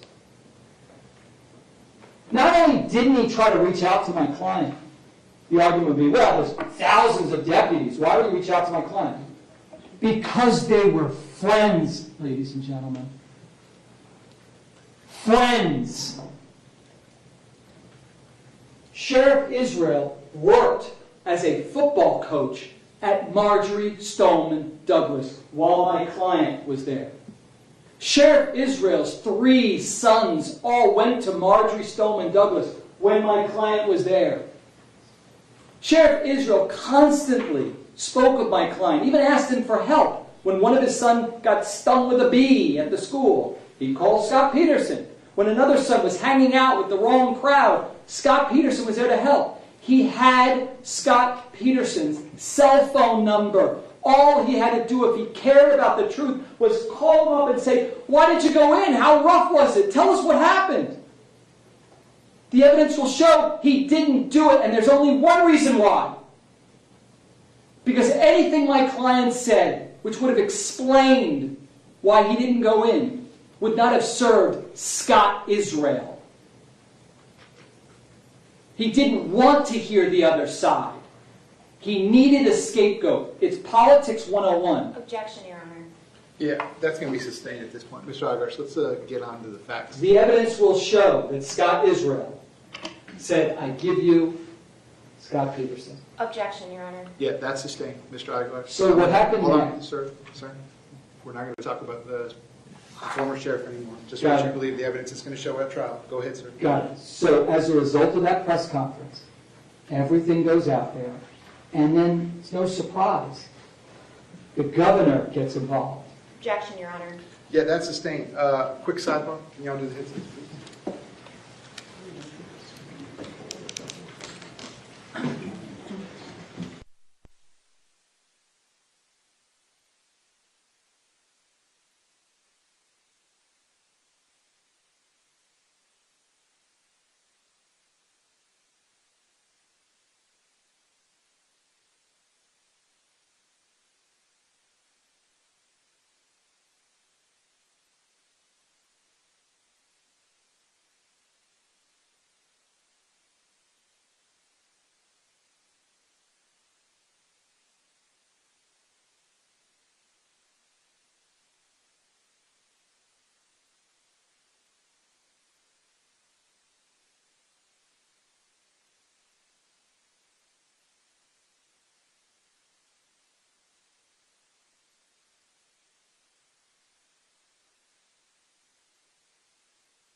Wilson?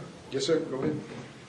You'll hear that the man that we're talking about, Sheriff Israel, is someone who, when received, he got an email from one of the parents in this case. And the parent asked him, why didn't he go in? Why? He could have prevented my daughter's death. And Sheriff Israel responded, well, we're wondering ourselves. Can't teach courage, his whole thing. But what he failed to tell her was, your daughter was killed on the first floor. He wasn't even at the scene at that time. That's not even, you heard that from the state, that's not even in contradiction. My client wasn't even on the scene. He was heading towards the scene. This is a man who cared so much about himself, the evidence will show, that to this day, I believe that there is a mother whose child was killed on the first floor who blames my client because Sheriff Israel never told her the truth. That is so disturbing. And I'm going to ask him about that. He needs to answer for that publicly. You're going to learn that an investigation began. And the lead investigator, Keith Riddick, who I'm going to have on the stand for quite some time, he's got a lot of explaining to do. It will not be quick, folks. Just a little taste.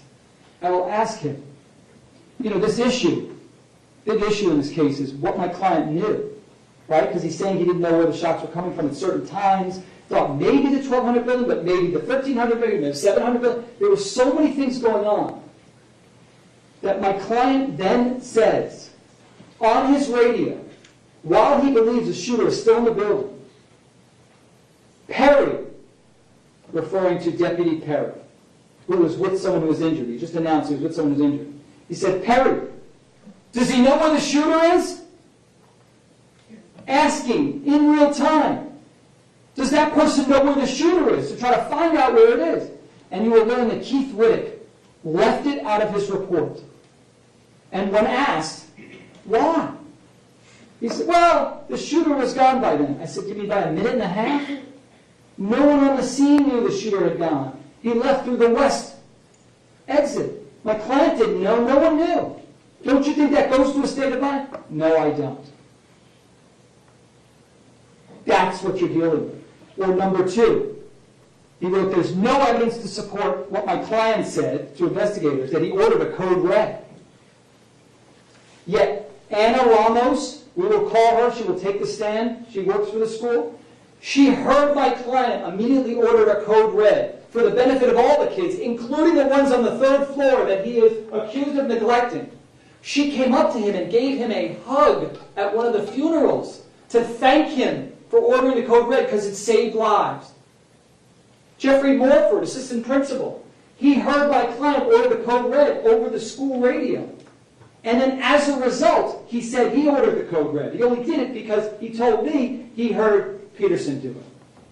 But Morford is credible and believable, yet Riddick, the lead investigator, fails to include that information in his report. This was you will learn, the evidence will show, a biased and failed investigation from the beginning, which ultimately led to charges like child neglect. We'll focus more on that throughout this case, but that somehow all of this leads to child neglect, charging him as if he's a mother who fails to give their child water or food, or a teacher. Objection argument. Yeah, that's sustained. Go ahead, sir. The What you evidence believe will the evidence will show. The evidence will show that they charge him with child neglect, ladies and gentlemen. More on that throughout this case.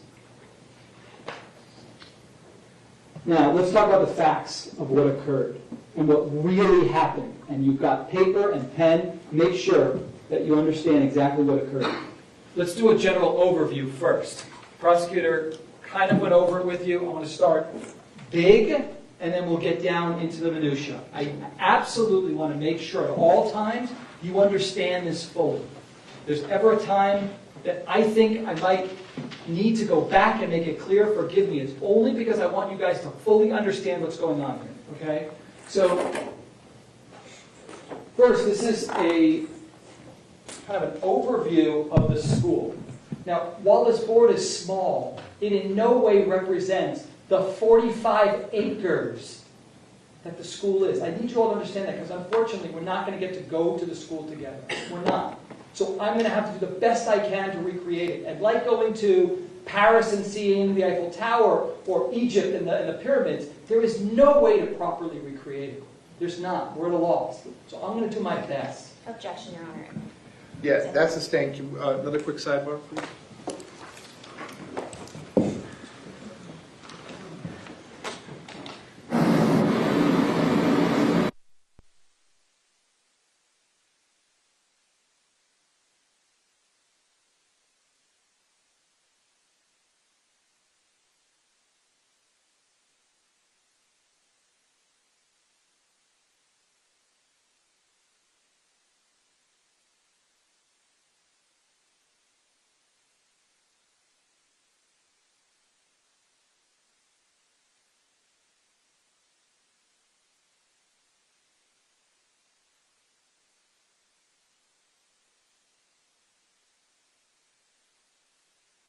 Kind of a representation of the school. We'll use this to get a perspective. This is building number 1. Let's start there. Building number 1 is where my client's office is, where it was anyway. Scott's office was. And where he was while he got information that there was firecracker complaint inside the 1200 building. Okay? So understand, he's here. Let me stay general. Okay? This is the 1200 building where it occurred. This is literally like a football field. I mean, this is far. Then you have next to it the 1300 building, and then you'll hear reference in my opening and throughout this case, the football field. This is over here. This is literally hundreds of yards away. Hundreds of yards from the 1200 building. So when you hear, for example, Deputy Kratz, who will testify that he went on his radio during the shooting, while the shooter was actually on the 3rd floor, and yells, "Shots fired by the football field, football field." And my client's trying to figure out in real time where the shots are coming from. Deputy Kratz is referring to over here, hundreds of yards away, not where the actual shots were coming from. Kratz will tell you in his own words, he literally thought the shooter was 30 feet away from him on the football field. So this is the overview. Okay, I'll refer to it if needed, but just so you have a perspective. So my client was here, building number 1.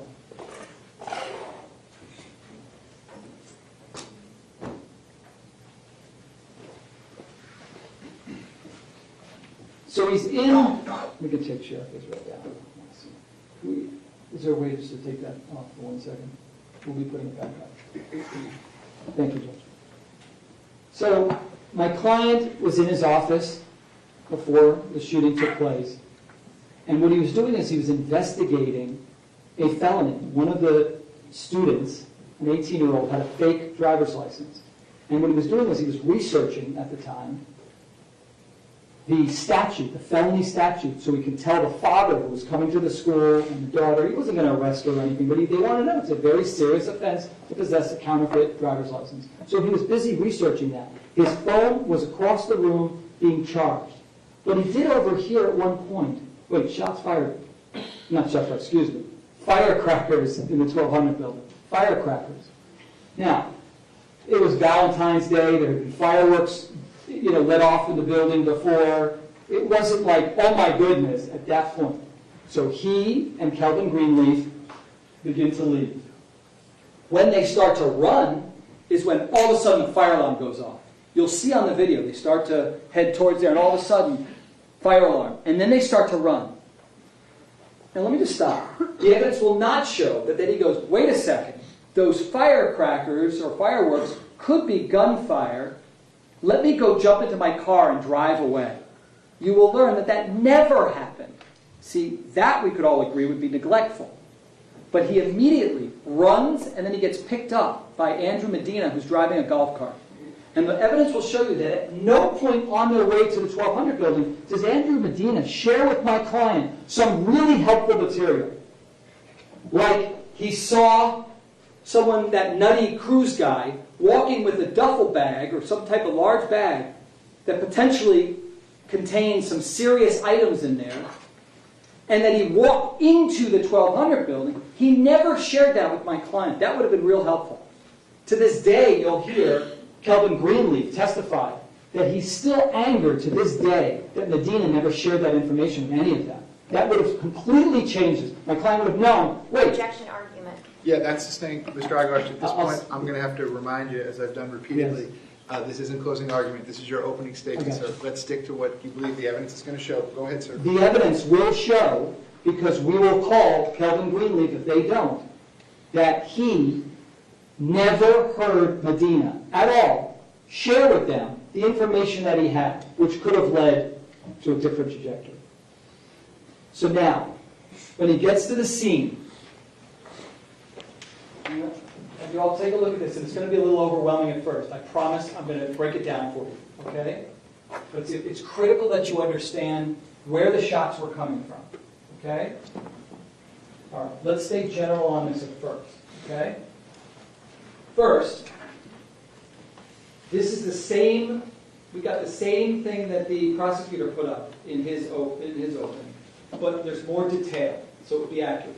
First, understand this represents the first floor. Even though these two are together, it's kind of overlapping. The second floor overlaps to show that it's over the first floor.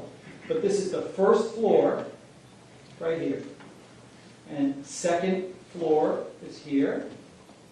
And then third floor is here. Everybody with me so far? Okay? We've got north, west, east, south, so you can see that. Okay? And don't look at the shots just yet. Okay? That's something we'll get into in just a moment. Let's start generally. As I indicated to you, Mr. Igoe, I'm sorry. If you need your support staff to help you move the stuff around, I'm going to ask you to step out of the jury box, please. So you need to be out here in the well of the courtroom. Okay. If you want to do the signs one at a time, that's fine. But That's fair. I can't have you in the jury box. Thank you, sir. Yes.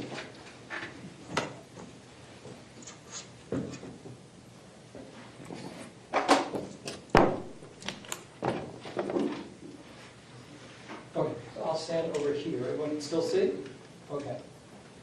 This is worth repeating. Again, big picture. 6 minutes and 36 seconds, total time he's spending. We're going to show you exactly how we account for that time. Okay?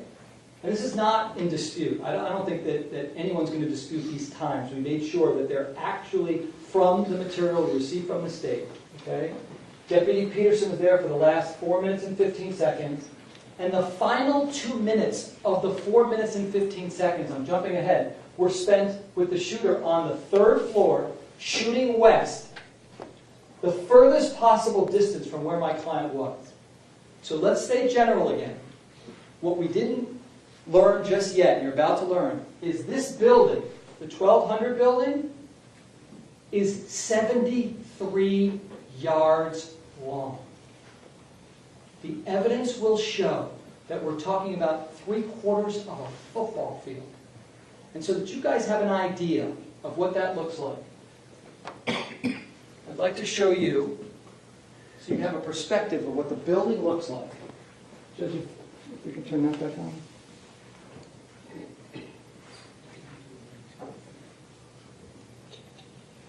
This picture doesn't even have the entire building in it. It was the best one that we got. So what I want you to take a look at is this. Let me hit play for a second. This is, here we go. Yeah, it is playing. Okay, from one end all the way to the other end. Take a look.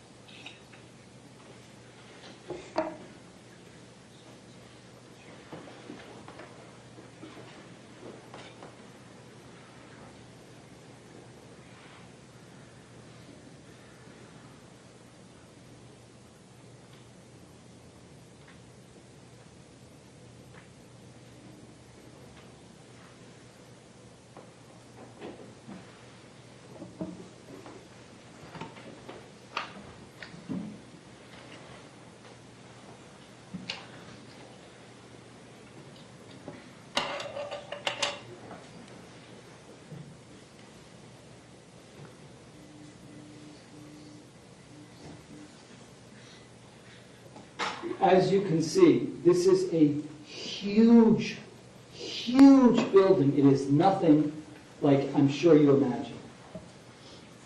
To give you further perspective, this is to show you just the size and the distance of what we're talking about. What you're seeing now is the last 2 minutes. As I told you, the shooter was in the 1240 building, sniper firing out of 2 windows. what I'm showing this to you right now is just to see the perspective from where that shooter is to where the 700 building is and where my client was located. Try to give you some perspective.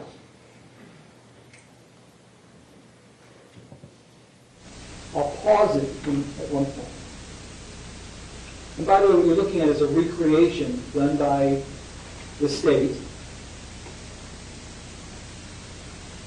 of what the shooter was doing.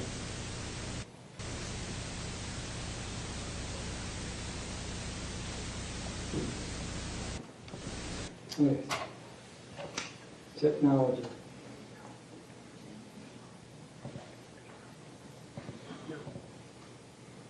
Give me a moment, folks.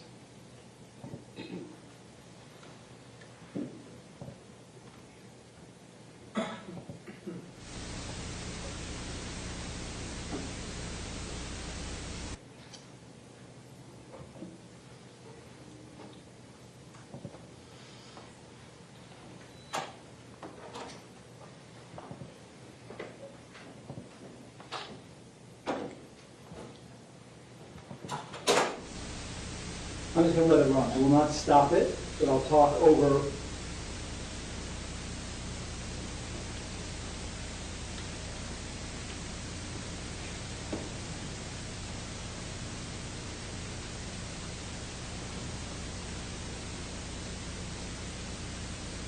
This is the west side of the building. This is the side that Aaron Price was shot on.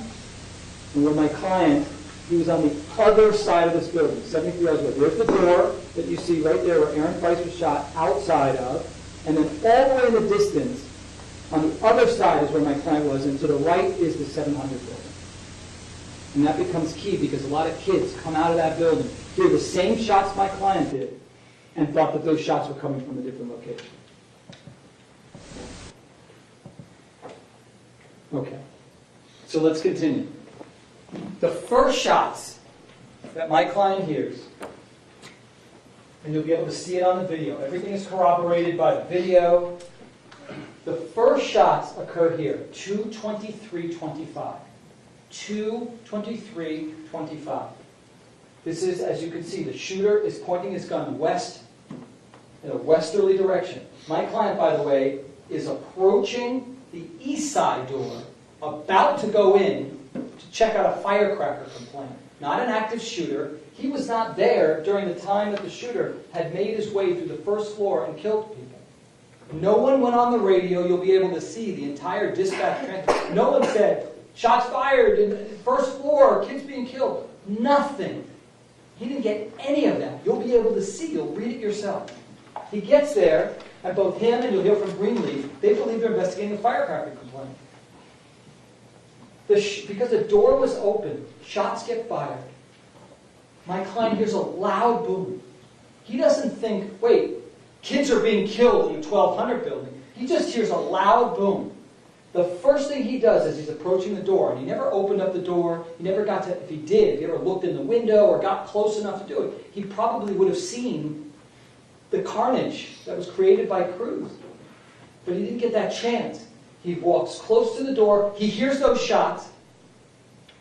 The Las Vegas shooting, you will learn, just occurred months before. So sniper fire is one of the possibilities. You hear shots from outside. He feels vulnerable, you will learn, the evidence will show. But the first thing he does is he doesn't run for cover. He stands there out in the open and immediately does what a cop does. You report shots fired. Here are his dispatch remarks. And the first one he makes at 2:23:26. Note that it was 1 second after Aaron Feist is shot from outside. My client immediately gets on his police radio and he says, be advised, we have possible, could be firecrackers. So let's start there. 4 minutes and 15 seconds, the evidence will show, starts to tick when he gets on the scene. He's only got 4 minutes and 15 seconds to get to the shooter and neutralize the threat. But what you're going to learn is he's still struggling with, wait, at first wait, firecrackers? And then he says, I think we have shots fired, possible shots fired. And 1200 building is a reference because he's standing 10 feet from the 1200 building. You will see a couple of references to the 1200 building, and the evidence will show that that is his positioning at the time. Not, I'm hearing shots fired with certainty from inside the 1200 building. He never says that. The closest he gets, as you will see, is by inside. He's struggling. When he hears more shots, you will see, the evidence will show, that one of the options is it's by the 1200 building, because the building's 73 yards long, and that contains a large area, and also possibly inside sniper firing, which is exactly what it turned out to be. All that's in play. You will learn that we know so much now about what actually happened. Objection, argument. Yeah, that's sustained, sir. The evidence will show that neither he nor the officers in real time had all the information that we have today. That's just a fact. So everything in his mind is at play. Everything, you will learn, is a possibility at that moment. Now, this is telling, because right after this, again, we're talking about 20 some odd seconds later, my client is saying, make sure we get some units over here. I need to shut down Stoneman Douglas. This is the first of 5 transmissions where my client's making it clear, we need to shut down this school. He doesn't say, we need to get into the 1200 building because kids are being killed. He says we need to shut down the school because the evidence will show that he and the other officers will testify to it. They all believed that the gunfire could be coming from anywhere, and that if, as school is letting out, parents come in, students are coming out, they could all be hit by gunfire around the building, anywhere on campus. Not, the evidence will show, not that everything was contained within the 1200 building and someone needs to rush in there. That's what the evidence will show. So my client, you will learn, went with Kelvin Greenleaf. He doesn't stand in the open. But right before he does, not only does he make this first transmission to send the cavalry, you'll hear many officers saying that my client was of great service to them because they didn't know about the shooting until he announced it. I mean, he set in motion the wave of all the officers coming to the scene. He did his job. You will learn then that he also gets on a school radio before, again, going to this tactical position of cover. Before he does that, he gets on a school radio and he announces, Code Red, for the benefit of everybody on that campus. Then he doesn't stand out in the open, you will learn. He goes and he makes sure that he and Kelvin Greenleaf are protected over here. Because you will learn that both of them, Kelvin Greenleaf will say, listen, you don't stand out in the open. In fact, my client even said at one point to Kelvin and others, get away, get out of the way. I want to highlight just some of the other things that my client said in real time, and I also want to go into greater detail during the trial, okay, about what each of the shots meant and what he was thinking throughout this. But ultimately, you will learn that there was literally every classroom. It took them 30 minutes to clear the first floor, second floor, third floor. The evidence will show that even if my client knew, which he didn't, where precisely the shots were coming from at 4 minutes and 15 seconds when that started, there is no way he would have made a difference. No way. Objection, argument. Yeah, that's sustained. The evidence will also show that you'll hear from the officers who are over here, west of the building, that even when the shooter was in the middle of the third floor, that these officers thought that the shots were coming from a different location, outside, not inside.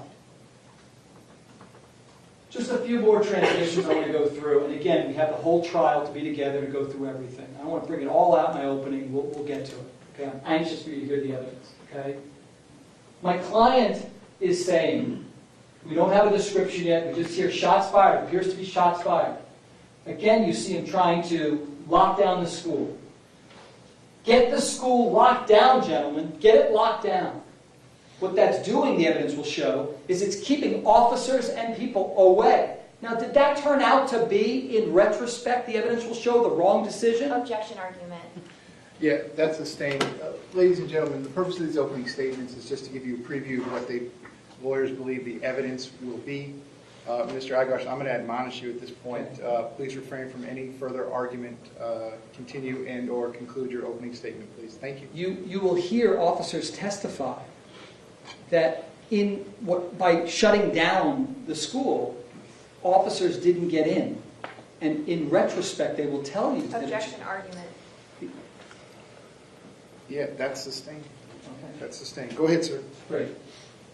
So, again, at 2:25:56, this is all while the shooter is shooting. My client's saying, we're locking down the school, we're locking it down. He's reporting, I hear shots fired. So this allegation that he doesn't then include that he heard extra shots, it's right there. He's telling you, shots fired. And this is key, and this is why I put it in red. My client said at 2:28, so we're talking about literally 25 seconds after the shooter was done shooting, but understand something, the evidence will show. My client didn't know, nor did any of the officers know, that the shooter was gone. He slipped out, you will learn, through the west side door, the opposite side that he came in, and blended in and got away. So all the officers are thinking, for quite some time, that the shooter or shooters, and by the way, no one knew it was just one. You'll hear from the officers saying there's the +1 rule. That if you think there's one, think that there may be two. If you think that there's three, there may be four. So understand that the evidence will show now we know there's one twisted monster. But at the time they're thinking there may be multiple. That's what the evidence will show. But here's what my client says. Do not approach the 12 or 1300 building. Stay at least 500 feet away at this point. You will get to decide why my client is including the 1300 building instead of just saying 1200 building. He's also saying, Perry, does he know where the shooter is? Asking in real time, does he know where the shooter is? You will learn that the lead investigator, he will tell you that he left that out of his report because he didn't think that was relevant. Lockdown, right now, nobody's leaving the school, my client says. And still, look at this time, 2:45:25. The shooter's been gone for 18 minutes. And my client is telling everybody, between the 12 and 1300 building is the last time we heard shots. Between the 12 and 1300 building. That's what all the officers heard, that's what they believed. Now I know you're wondering, didn't he get any information on his radio? Right? You'll learn that kids had cell phones. You will learn that they did call in that there is a shooter, and that shooter's located in the 1200 building. But you will learn that those calls went to Carl Springs Police Department, not Broward Sheriff's Office. You will learn that nobody conveyed the information that went to Carl Springs Police Department with the Broward Sheriff's Office. You will learn that nobody ordered that the radios be patched so that two agencies who are supposed to be working together could know all the same information. You will learn that Carl Springs police officers knew certain information because those calls came in to Carl Springs. But that the Broward Sheriff's Office officers, like my client, you will see what they learned, and at no time did they ever inform him that there were shots fired inside the 1200 building and that children were being harmed.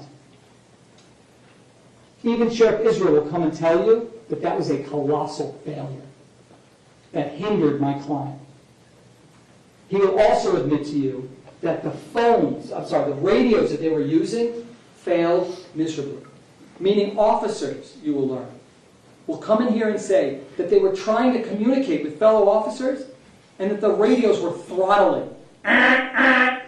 So when they would try to make any type of announcement or hear things, they couldn't. It was, one officer will testify, it was like having a brick in your hand. Yeah, they have good training, you'll learn, but they never have training where their radios don't work.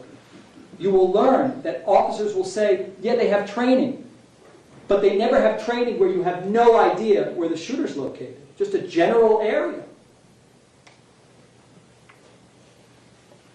I have to mention Denise Reed, because the state still, they read her name as somebody they might call. And if they do, I will tell you, this is a assistant principal who may testify, and she may tell you that during the shooting, allegedly, she got within 15 feet of my client and allegedly claimed, hey, there's shooting going on, whatever she's going to say. I don't know exactly what version she's going to give to you.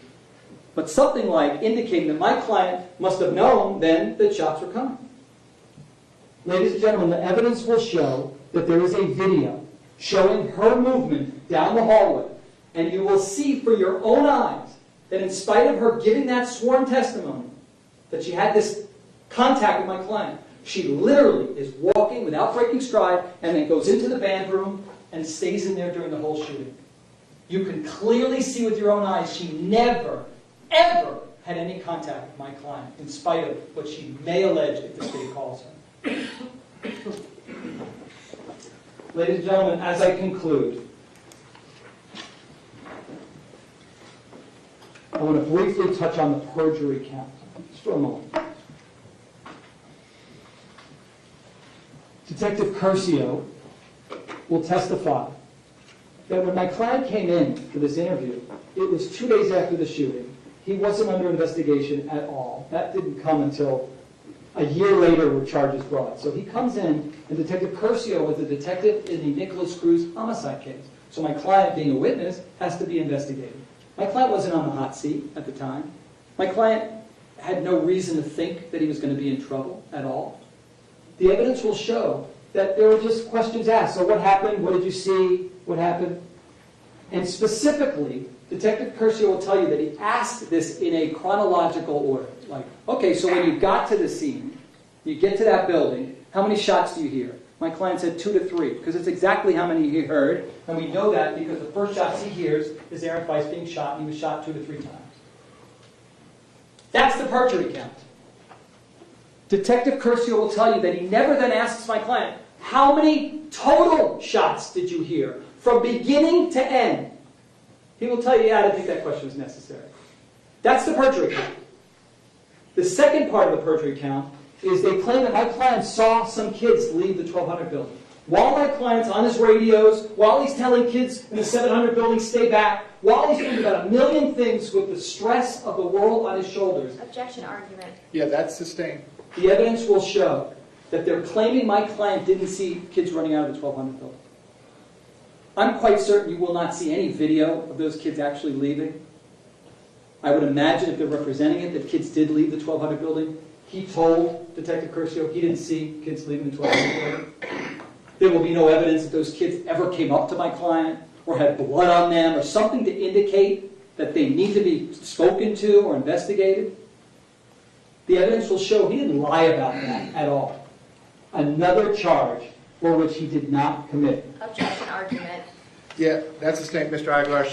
Amended. Because of your continued objectionable comments, I'm going to ask you to conclude your opening statement at this time. Go ahead, sir. I am concluding, ladies and gentlemen. The evidence will show that my client did not commit any of the offenses alleged. He was sacrificed and thrown under the bus. Objection argument.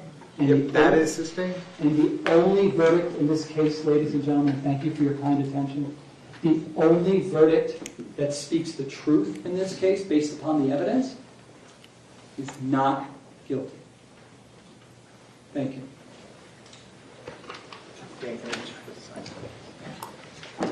Okay, Mr. Aguilar, thank you very much, Thank you. ladies and gentlemen. Looks like a good time for our lunch break. Same admonition as always. Please do not discuss the facts of the case, the evidence, the witnesses, or the testimony amongst yourselves or anyone else. Court Deputy Rokowski, are they meeting you? Ladies and gentlemen, if you will leave those notepads in your envelopes in your chairs, they'll be waiting for you when you come back. I hope you have a nice lunch. I will see you at 1:45. 1:45 down in the jury room, exactly where you met everyone this morning. Okay, have a good lunch. See you then. Thank you.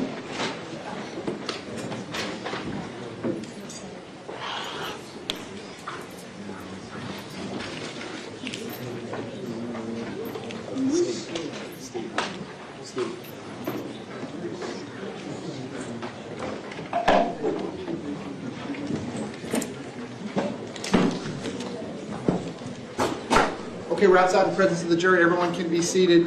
State, is there anything that you need me to address before we recess for the lunch break? Yes, Judge. Oh, go ahead. I have a proposed order for the court and I'll show it to Mr. CK. Okay, I can address it when we come back from the break.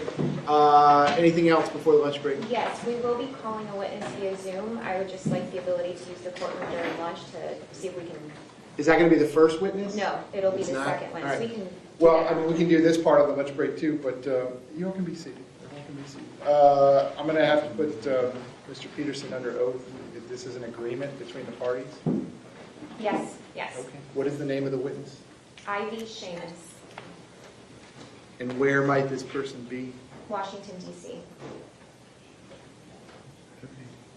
So, Mr. Agash, you're aware of the state's, I guess we'll call it a request. They want a witness to testify via Zoom?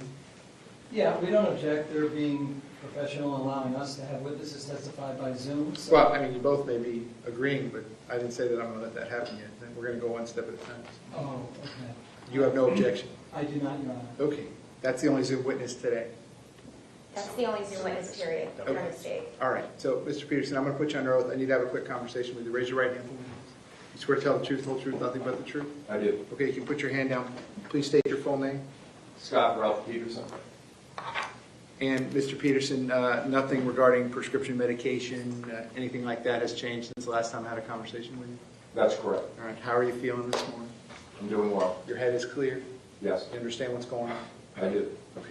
So the state is telling me that this afternoon, it will be their intention, without objection from your lawyer, to have a witness testify, not here in person, but over Zoom. So I'm going to have a quick discussion with you about that, okay? Yes, Your All Honor. right, Mr. Peterson, I need you to understand, this isn't civil court, okay? And from my perspective, a witness appearing on Zoom does not meet the constitutional requirements regarding confrontation. You understand that? I do. In other words, a live witness is sitting right in this chair. Jurors can see the witness, they can see their body language, they can see their facial expressions, they can see their reactions to the direct examination questions, to the cross-examination questions. When someone is appearing on video over Zoom, all of that is lost. Do you understand that? I do. All right, so in other words, in my opinion, this does not meet what the Constitution requires for confronting witnesses against you. Do you understand that? I do. All right, so here's what that means, sir. If you all objected to that, I would not allow it. Do you understand that? I do. And similarly, if it's a defense witness, if the state objected, similarly, I would not allow it. Are you with me so far? I am. All right, have you had time to talk to your lawyer about this procedure? Yes. I can give you more time. We can address it now, and I can conclude this conversation when we come back from the lunch break if you want more time to talk to me. No, you can do it right now, Your Honor. Okay, and you have no objection to this? I do not. Okay, so I want to make sure you understand, sir, at somewhere down the line, if this doesn't turn out in your favor, okay, this is not going to be an issue on appeal. This is not going to be an issue where you say, my lawyer made a mistake, my lawyer shouldn't have agreed to this, my lawyer didn't explain to me that I could have objected to this and I could have prevented this. My lawyer did not explain to me that I was entitled to have a live witness in person, in front of the jury, so they could hear all their testimony. You're good with all that? If I just may inquire by the court. Sure. Is this for just this witness, or is this like from now and it'll be Zoom from this point on? Sir, as far as I'm concerned, this is for every witness in any criminal case in the entire state of Florida. I mean, that's how we do things. We have live trials with live witnesses in person so the jurors can see them. So the answer to your question is yes, this would apply to everyone. So that also means if we arrive at a point in this trial where either side starts objecting to the use of a witness testifying over Zoom, I'm going to sustain the objection. I'm not going to allow it on either side. Does that answer your question? It does. Okay. And understanding all that, you still have no objection to this? That's correct. No. Okay. State, anything else you want me to inquire about? No, Judge. No, Your Honor. Okay, so Ms. Gomes, as far as I'm concerned, you can have access to the courtroom for the entire time. This is the Chief Judge's courtroom. I have no idea how the Zoom operation works in here. I'm sure I can educate myself on that. We would have to also set up an ability where the witness can see Mr. Peterson can see the witness, and I would have to discuss that with both of them real time. If that's the road you want to go down and either side objects to it, I guess I'll let you do it. Okay, State, Judge. anything else? No, nothing else. Defense, anything you need me to address before the lunch break? No, thank you, Judge. Okay, so I hope y'all have a good lunch. I'll see everyone back here at 1:45 p.m. 1:45 p.m.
Mr. Killer and Mr. Klinger present for the state. I have Mr. Eiglar's present with Mr. Peterson, who likewise is present. We are outside the presence of the jury. State, anything you need me to address before we bring the jury in and begin your presentation? No, Judge. Defense, anything you need me to address? Yes, Your Honor. Yes, sir, go ahead. It's my understanding from speaking with the state that their next witnesses might include people who want to introduce certain video clips, and we had filed a motion in limine to preclude those from being admitted, and the court had never ruled on those motions. How long are the video clips? A minute and a half. Okay. Can we turn off the screen? I need to see what we're talking about, so you're going to have to play the video. State, are these items marked? Yes, they are. Okay. As soon as the court personnel have turned off the appropriate screens. Would you like for me to approach, Your Honor? Yeah, I need to look at them. Tell me who the witness is, who these are going to come into. Well, we have the next witness is Danielle Gilbert, and this is a video that she took on her cell phone inside the classroom. Okay, is it marked? It is. It's pre-marked as State C. No, I'm going to ask you to play so I can see it. Oh, you want me to play it? Yeah. This is state C for identification. Yeah. Yes, Judge. Ian, are we good with everything? Okay.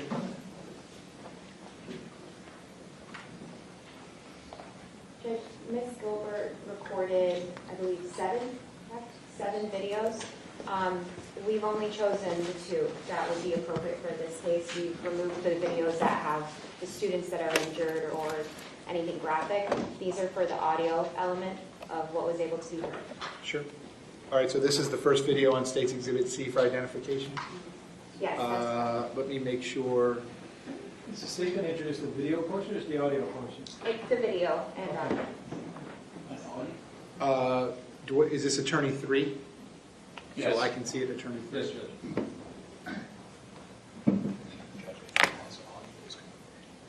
Yeah, no, the audio is going to play. I mean, there's nothing to do about that. The audio is going to play. Go ahead, sir.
Okay, so defense, I'm taking into account everything you previously argued regarding probative value versus prejudicial effect. Anything else you want to tell me as to State's Exhibit C for identification? Yes, I'm not sure that I specifically ever articulated my objection specifically to this video, because candidly they had so many and I didn't even know which clips that they were going to use. First of all, what's important to note is my argument is that any probative value is outweighed by the prejudicial effect. Let's start with the probative value. I don't think that there's any. This was from the first floor. As you can tell from both of our opening arguments, no one's contesting the fact that my client wasn't even at the scene when those shots were fired. So there's zero value. Secondly, the sounds are inconsistent. So if their argument is, well, we're doing it to show a particular sound, you've got probably 4 or 5 different sounds being made depending upon where the shots are coming from. And clearly, I'm going to use words to articulate the emotion, but you have a student writhing in agony. You hear somebody yell, "Help me." This is very hard to watch. It's an appeal to sympathy. Gets on the prejudicial side of the scale. And on balance, that's more significant than any probative value. Okay, Ms. Gomes, anything you want to tell me in response? Go ahead. Yes, Judge, the jury is going to make a determination as to Scot Peterson's credibility when he says that he was only able to hear 2 to 3 gunshots. On that audio, we are able to hear the gunshots that are taking place not on the first floor, but on the 3rd floor after the fire alarm has already stopped. It also shows that the fire alarm only went off for a very short period of time, and that while Scot Peterson is standing within proximity of the building, those additional shots that we hear going off in the background can be heard and are loud and are clear. Okay. Okay, so over the defense objection, I do find that it's probative. It does outweigh any prejudicial effect.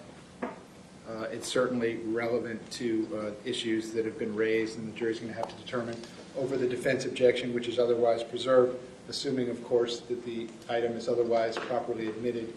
The defense objection to State's Exhibit C for identification at this time is going to be overruled.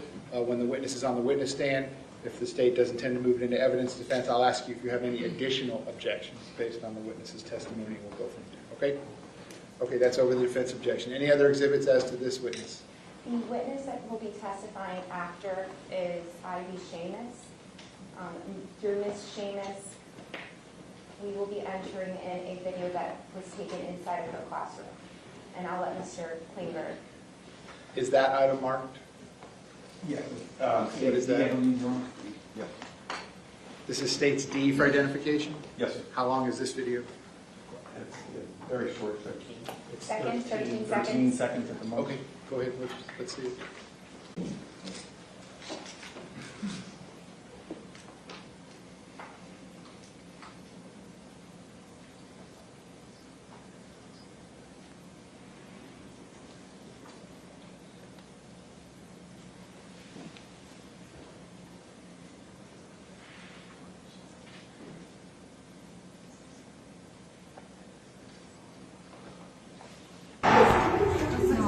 Holy shit.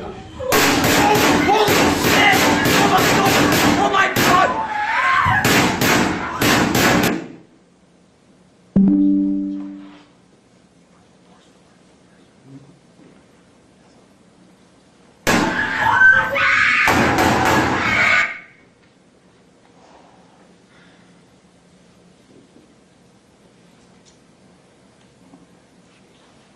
And what floor is this classroom in State's Exhibit D for identification? It was in the, excuse me, first floor, classroom 1214, I believe, Judge. Double check. Okay. Defense, again, I'll count everything you've already told me as you having repeated. Anything else you want to tell me regarding State's Exhibit D for identification? Yeah, just one more argument. What that then depicts is what the sounds sounded like from wherever that person was on the first floor, which had nothing to do with my client, who wasn't even there yet, and how that recording registered that sound in that particular classroom, which has zero relevance to how my client would have heard the sound significantly further away by the 700 to 800 building. And this building we're talking about has hurricane-proof windows and is significant, that's what the evidence will show.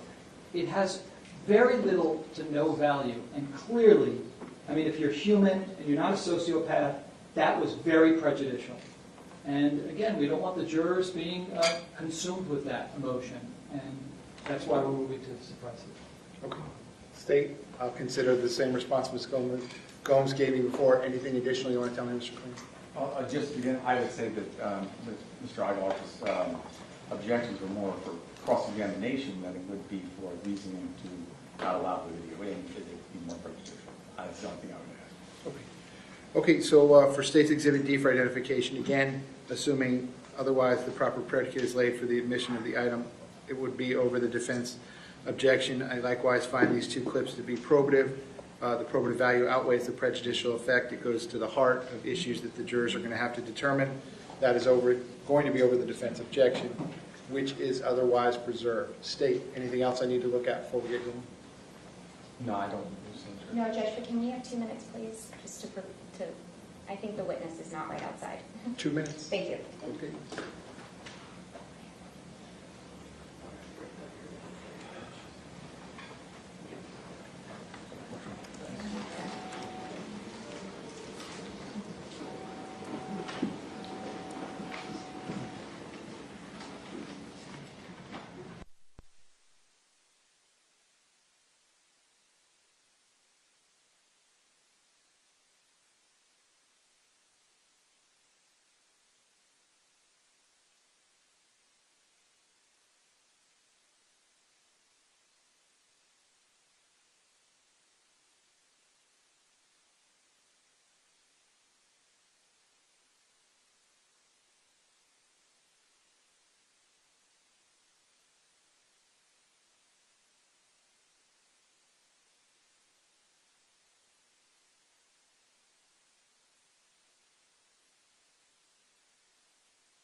Pending the outcome of my ruling, some of this evidence is about to be played again in front of the jury. I cannot let anything interfere with the state getting a fair trial. Likewise, I cannot let anything interfere with the defense getting a fair trial. So if at any point in time you think it's more appropriate to leave the courtroom, please feel free to do so. If something happens in the gallery that causes the jurors to turn their heads, that will be my indication. If the jury is not looking at the evidence, if they're not listening to the lawyers, if they turn their heads to see something that's taking place in the gallery, I'm going to ask BSO to handle that situation. I don't want to have to do that. So again, if you think it's smarter to exit the courtroom at this time or at any time, everyone is certainly free to do so. Okay, please bring the jury back in.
Jurors entering.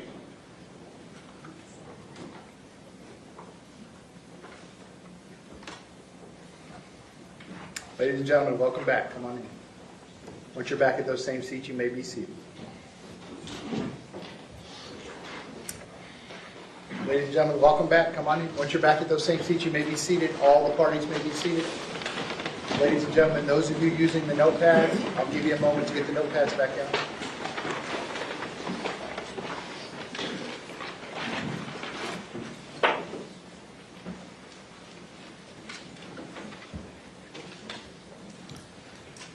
Okay, ladies and gentlemen, welcome back. I hope you had a nice lunch. Number one, I apologize for the brief delay in getting started this afternoon. Please don't blame the lawyers for that. You can blame me for that. But I promise you we were in here working. That's number one. Number two, before we took the lunch break, you had heard the opening statements. So at this point, we're going to begin the state's presentation. State, when you are ready, you may call your first witness. Judge, the state calls Danielle Gilbert.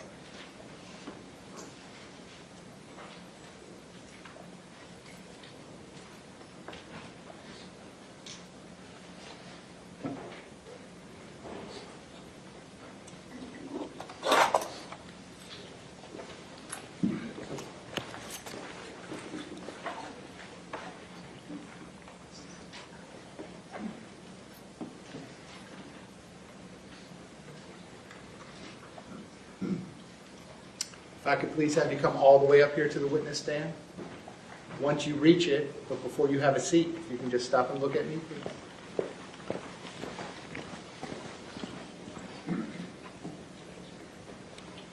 Raise your right hand. You swear to tell the truth, whole truth, nothing but the truth. Please be seated. And once you are seated, if I can get you to scoot that chair all the way up as far as it will go. Can you please state your full name and spell your full name? Danielle Gilbert, Danielle Gilbert. Ms. Gomes, you may inquire. Thank you, Judge. Good afternoon, Danielle. Please introduce yourself to the jury and tell them where you currently live. Hi, my name is Danielle Gilbert, and I live in Orlando. Are you in school in Orlando or are you working? I just graduated from UCF. I graduated with my bachelor's in criminal justice with a minor in psychology. Now, Danielle, where do you plan on living once you leave Orlando? Once I leave Orlando in July, I'm moving back down here to Pompano. And are you from the South Florida area? Yes, I am. Where did you go to high school? I went to high school at Marjory, Stoneman, Douglas. What city is that in? Parkland, Florida. I'd like to direct your attention to February of 2018. What year of high school were you in that year? I was a junior. Now, specifically, February 14th, 2018. Did you attend school that day? Yes. Can you please explain for the jury what was going on at school prior to 2 p.m. that day? Yes. So that day, February 14th, 2018, it was Valentine's Day. It was just, typical Wednesday, just happened to be a holiday. Everyone was in great spirits, super happy, balloons everywhere, stuffed animals, chocolates, handing out roses and carnations. It was just, typical. It was actually a really great day at school. Just went through our typical classes, periods, doing schoolwork, lunch in the cafeteria, just what you would assume a normal day would look like. Were those types of festivities common with holidays at your high school? Yeah, if it was like a holiday, people would, like Halloween, dress up, Valentine's Day, bring stuffed animals, just typical things you would assume for holidays. Now, turning your attention to fourth period, what building were you in? I was in the 1200 building. Do you know, would a map of the school aid in your testimony today? Yes. Okay. Now, you mentioned the 1200 building, but before that, we're going to start with the actual campus. Mm-hmm.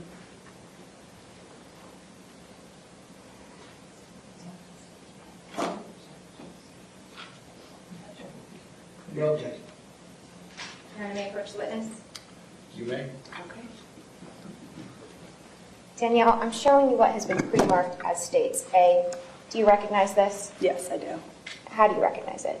That is the layout, or I guess a bird's eye view of the Stoneman Douglas campus. And is this a fair and accurate depiction of the Stoneman Douglas campus? Yes. Judge, at this time, the state moves what's been pre-marked into evidence. as states A, states 1. Defense, no No objection. objection. Without objection, states A for identification is now going to be in evidence. That's going to be States Exhibit 1.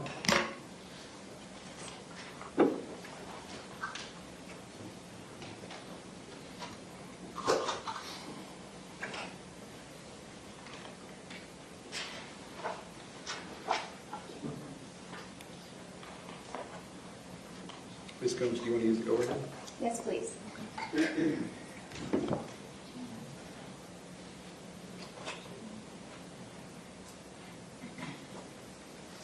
Do we need? She can see it, the witness can see it. Okay, very good. You may proceed.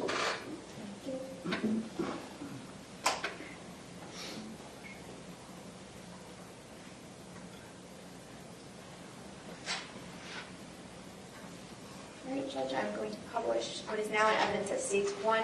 Danielle, can you see the image in front of you? Yes, I can. Okay. Can you describe for the members of the jury what we're looking at in this photograph? So this is going to be a bird's eye view layout of Stoneman Douglas. The brown buildings you see are going to be all of the buildings that make up the campus. The top right is going to be the senior lot, where the seniors would go and park for school. On the left-hand side is going to be the football field with the track, the baseball field, tennis courts, and just open fields and just everything that encompasses the campus. You should be able to interact with the screen, Danielle. I'm going to ask you to, if you tap the screen. Give me 1 second.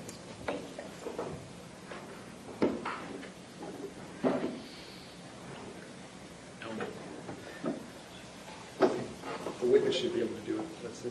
Thank you. You have to select Oh, pencil thank you. and then And then the color? Yes. Okay. Now, I'm going to ask you to circle for the jury the 1200 building. That's going to be right here. And is that the building that you were in during fourth period on February 14th? Yes, it is.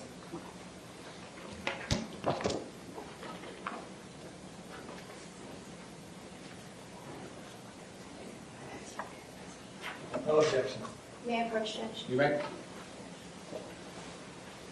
Danielle, I'm showing you it's pre-marked as states B. Do you recognize this? Yes, I do. How do you recognize it? That's the layout of the first floor of the 1200 building. Does this map fairly and accurately depict the layout of the first floor? Yes, it does. The state moves into evidence what's been pre-marked as states B as states 2. Any objection? Not at all. Without objection, states B for identification will now be in evidence. That is States Exhibit 2. Permission to publish? As soon as Ms. Wilcox marks it, you may.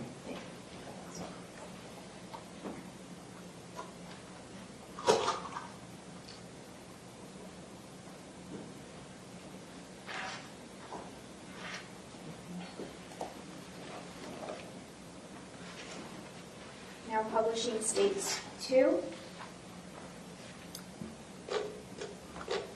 Need to Can clear. I was going to say, can I use? X. Okay.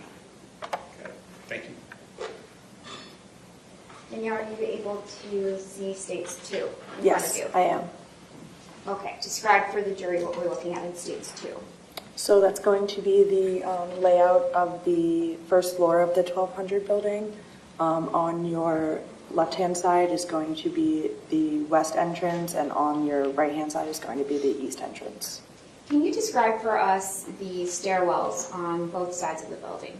Yes, so there's a stairwell. If you see, it says 1200B and 1200A on the bottom left and top right-hand corners. Those are going to be the two staircases for that building. When you enter, it's just what you would assume is your typical staircase. It just goes up and around up until you get until the third floor. Which classroom were you in during fourth period on the 14th? I was in classroom 1213 right there. Thank you, and just for the record, the witness has circled classroom 1213. What class was that? It was advanced placement psychology. Do you remember what your teacher's name was? Yes, Miss Ronit Rayovan. Now, describe for us what happened while you were in your fourth period class. So, fourth period, typical class as it normally would be. Just go in, sit down when the bell rings. Miss Rayovan stood up at the front of the class and taught her lesson that day, as she always does. Everything was going normal. We were all just sitting in our seats, listening to her lecture. And then about 20 minutes before the bell rang was when we heard the first shot. And immediately we dropped to the ground and started running to, I guess what you would call safety, just basically away from the door where the individual wouldn't be able to see us who was shooting. So we heard the first shot, immediately ran over to the corner of the room, and there was about 30 of us in the classroom, so we were all kind of at an L in the corner that's not by the door, and we just sat there and huddled and held each other, just in hopes that what we thought wasn't happening, or what we thought was happening wasn't happening. Can I back you up to that first Yes. shot that you heard? When you first heard that first noise, did you know that it was a gunshot? Instantly. And how did you know that? The sound was just unmistakable. It was the loudest, ear-piercing, horrific thing I've ever heard in my life. Why did students take the approach that they did in response to that shot? Why did you position yourselves in the classroom in those particular positions? A lot of it was instinctual. So originally when the first shot went off, we actually ran towards the window of the classroom, and Miss Rayovan instructed us to run away from the window so that we were out of sight. And so once we went into what we would call the hard corner, basically away from view, we all just grabbed a spot as quickly as we could and just sat and ducked and held together as closely as we could. Was that procedure, that process of moving away from the windows, something that you had all practiced in the event of an emergency? No, it wasn't. I think instinctually you hear a noise like that and you run away from it. And Miss Rayovan just, something came over her and told her to make sure that we were all away from the window and away from view. And so she was the one that instructed us to go towards the other side of the classroom, the south side of the classroom, away from view of the window. The teacher kind of took over what was happening in the classroom Yes. as far as directing you? Yes. Okay, and did you all follow the teacher's instructions as to which area to go to? Yes. Did she direct you to certain places? You said away from the window. What about the door? So the reason she instructed us not to go towards the window is because in the door of the classroom, there is a small window that you can look through and see the inside. So since we were running towards the window on the opposite side of where the door is, we would have been in plain sight. So she instructed us to come basically towards the door, but away from the view of the window inside the door, so that we weren't in plain sight and that we were in a spot, basically the only spot in the classroom that was a good hiding place. As you all are hiding, do you hear additional shots? Yes. Approximately how many gunshots do you then hear in addition to that first shot? I don't know the exact number, but it sounded like a lot. And it's okay if you don't know the exact number. Yeah, I don't. Do you know an approximate number? I don't. As you're sitting there and you're hearing the gunshots, what happens inside your classroom? So we were hearing the first of the many gunshots that were to come, and we were just sitting there basically just waiting. And after however long it was, I want to say it was about a minute and a half, then he shot into classroom 1213, the classroom that I was in. He injured 4 people in my class, killing one of them. And then he moved on and continued, and we just sat there and waited.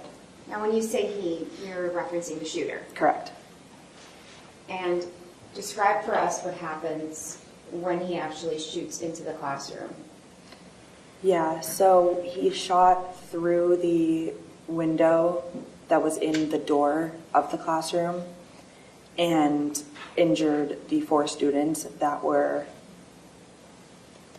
the most in view, I guess, for lack of better words.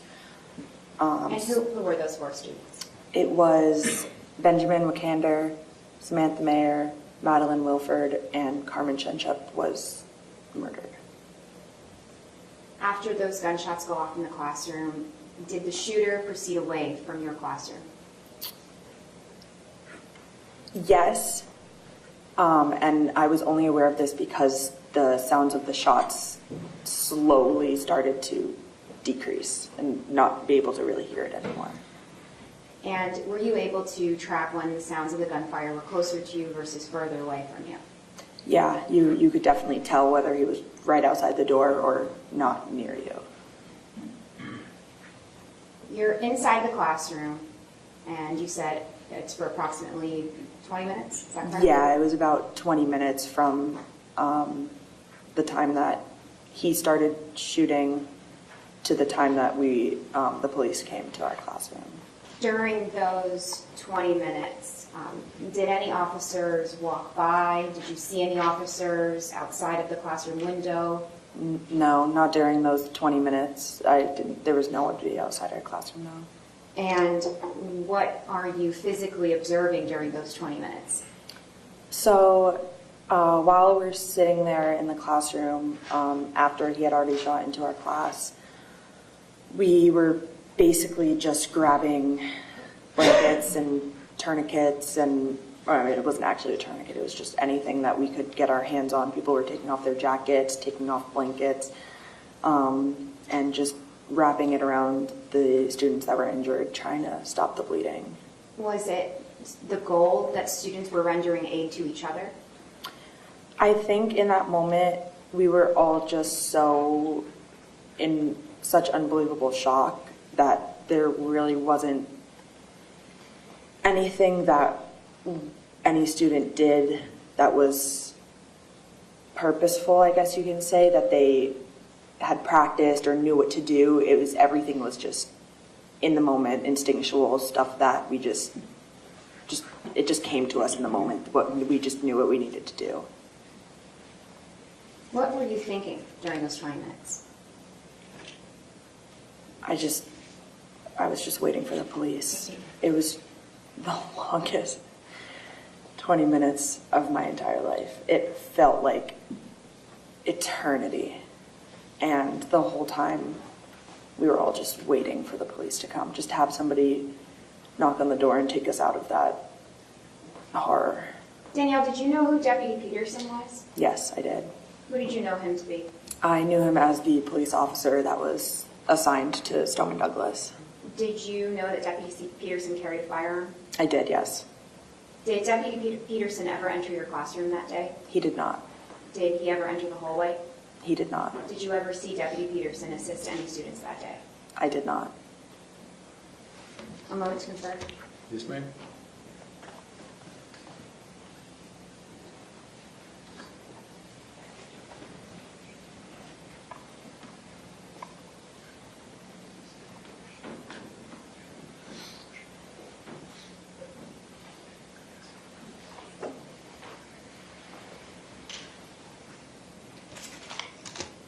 Danielle, while you were in the classroom, did you make any phone calls? I did, yes.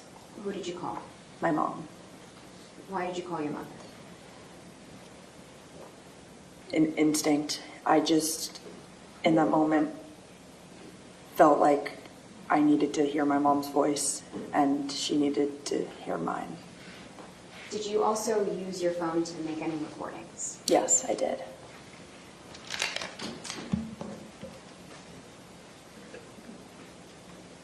first witness. You may.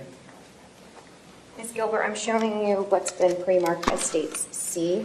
Do you recognize this? Yes, I do. How do you recognize it? It's the flash drive that I signed saying that those are the videos that I took. And the videos that were taken on your phone were placed on this flash drive? Yes, they were. Judge, the state moves what's been pre-marked as State C to evidence as State 3. Any additional objection? No addition. Over the defense objection. State C for identification will now be in evidence. That is State's Exhibit 3.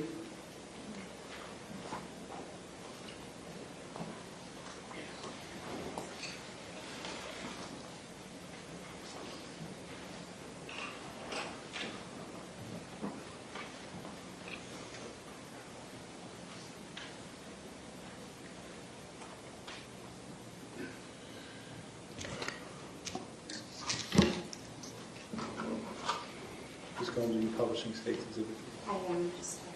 Give me 1 second.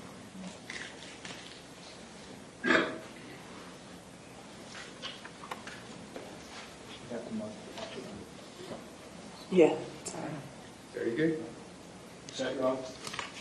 Ms. Gomes, if you want to publish Yes, State's permission Exhibit to 3, publish. you may proceed.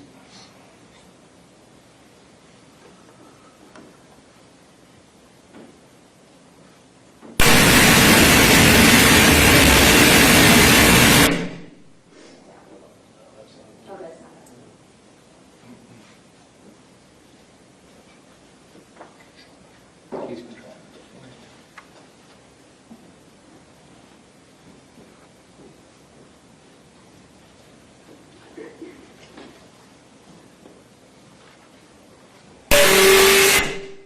That's not our video.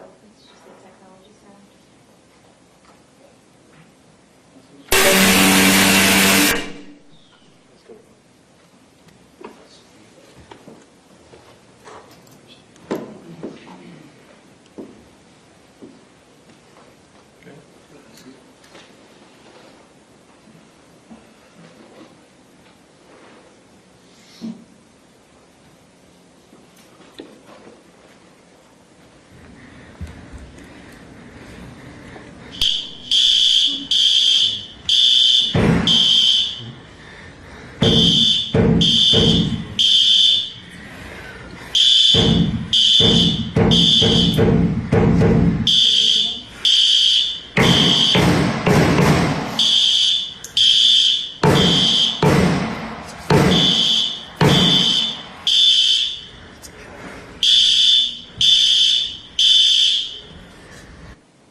Danielle, that second video was taken at around 2:23:20, is that correct? Yes, that is.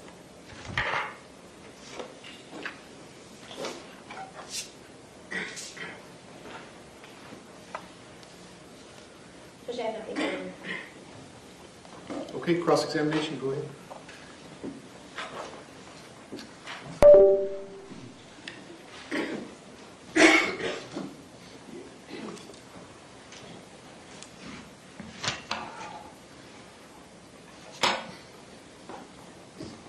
Good afternoon, Ms. Gilbert. Hello. I'm very sorry that you endured what you did. Thank you. I'm going to be extremely brief, I promise you, just a few questions. Your classroom, just so they're crystal clear, is on the first floor of the 1200 building, correct? Yes. And the shooter was on your floor when we're hearing at least the initial shots, right? They were very loud. He was on your floor. Mm-hmm. Is that a yes? Yes, correct. And there's no question that he was inside the 1200 building, and you were also inside the 1200 building when you heard those shots, correct? Yes. And I think you testified that the sounds slowly decreased and you couldn't hear them as he moved throughout the 1200 building, correct? In the classroom that I was in 1213, once he went up a couple of floors, like to the second or third, then it died down, yes. Correct. And there were times then that he would be shooting that you couldn't hear him based upon where you were located, correct? Yes. And you have no firsthand knowledge at all about what he was going through, what he was encountering, where he was located, correct? That day, I was not sure. Okay. Again, I'm very sorry that you had to go through this. I wish you the very best. Thank you. Okay, based on that, any redirect? No, Your Honor. Is the witness excused? Yes, yes. All right, you may step down. Thank you very much. Thank you. While she is doing that, State, you may call your next witness. The next witness would be Ivy Shamus. That's going to be through the technology? Yes. Okay, ladies and gentlemen, I'm going to give you a real quick 5-minute restroom break. We need to set up some technology for the next witness. Same admonition as always, please do not discuss the facts of the case, the evidence, the witnesses, or the testimony amongst yourselves or anyone else. No research on the case directly or indirectly in any way, shape, or form. You can leave the notepads in your chairs and just step to the back for me for one moment. I will be right back with you. Thank you.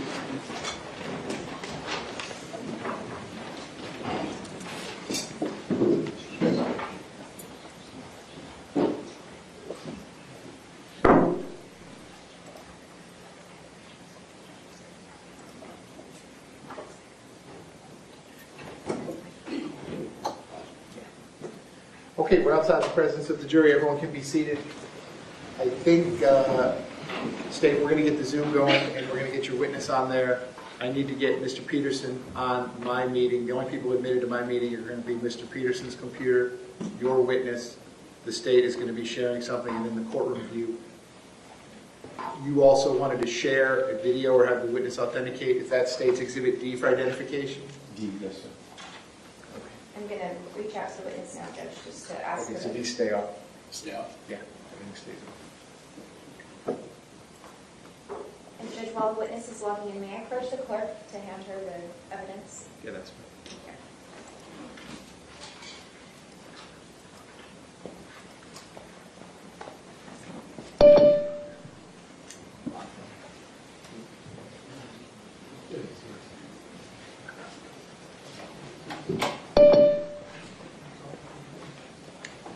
Are you all logged in as State Attorney's Office? Yes. Okay.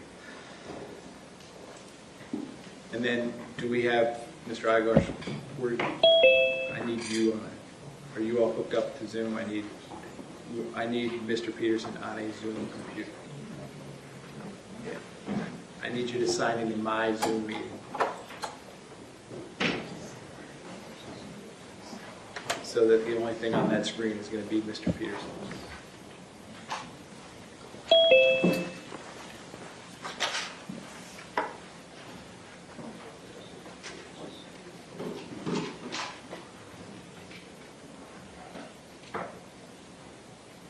State, while they're doing that, you did tell me this is a relatively short witness, is that correct? Yes. Okay, so we'll get this going, we'll bring the jury back in and handle this witness, and I'll give the staff a real quick restroom break.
Ma'am, Ms. Seamus, I'm going to ask you to raise your right hand, please. You swear to tell the truth, the whole truth, nothing but the truth? Yes, sir. You can put your hand down. Please state your full name and spell your full name. My name is Ivy Seamus, Ivyschamis. Ms. Seamus, you see, or now you have, just mute yourself. Just mute. You got it. Talk to the mic. Yeah, that's my fault. Okay. Can you see the bottom left corner of the Zoom screen is actually a picture of Mr. Peterson. It says Mark Eidlarsch on the bottom. Can you see him clearly? Yes. Okay, and Mr. Peterson, can you say something back to me so I can see that the witness can hear you as well? Yes, I can see you. Can you hear him okay? Yes. Okay, and Mr. Peterson, you're able to see and hear Ms. Seamus? I can. Okay, so state anything else before we bring the jury back in? Will I be able to see the key witness? It's black, this screen is not for some reason. Well, but they're gonna play something that can't go up on the screen. Ms. Gomes, could you see? It never came up on that screen? It did, originally when we practiced, I was able to see Miss Seamus. It's not here. He has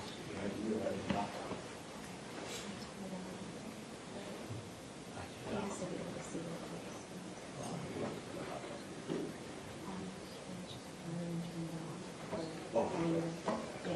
Okay.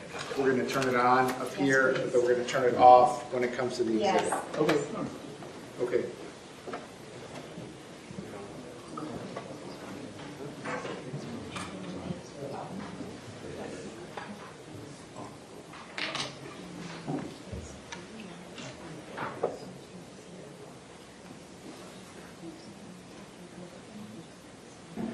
Again, one more question. I want to take this, pull this camera back up, Mr. Cameron, just a touch.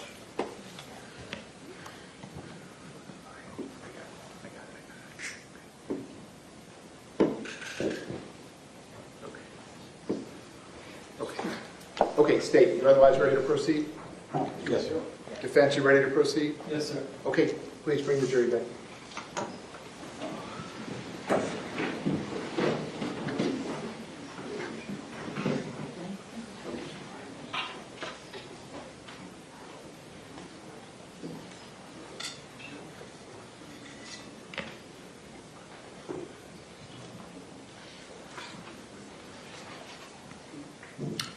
Ms. Seamus, once I have the jury back in, I'm going to have the state call you as a witness, and I'm going to swear you in again and ask you to spell your name again, okay? Sure. Thank you.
Ladies and gentlemen, welcome back. Come on in. Once you're back at those same seats, you may be seated. All right, all the parties may be seated. Ladies and gentlemen, those of you using the notepads, I'll give you a moment to get the notepads back out.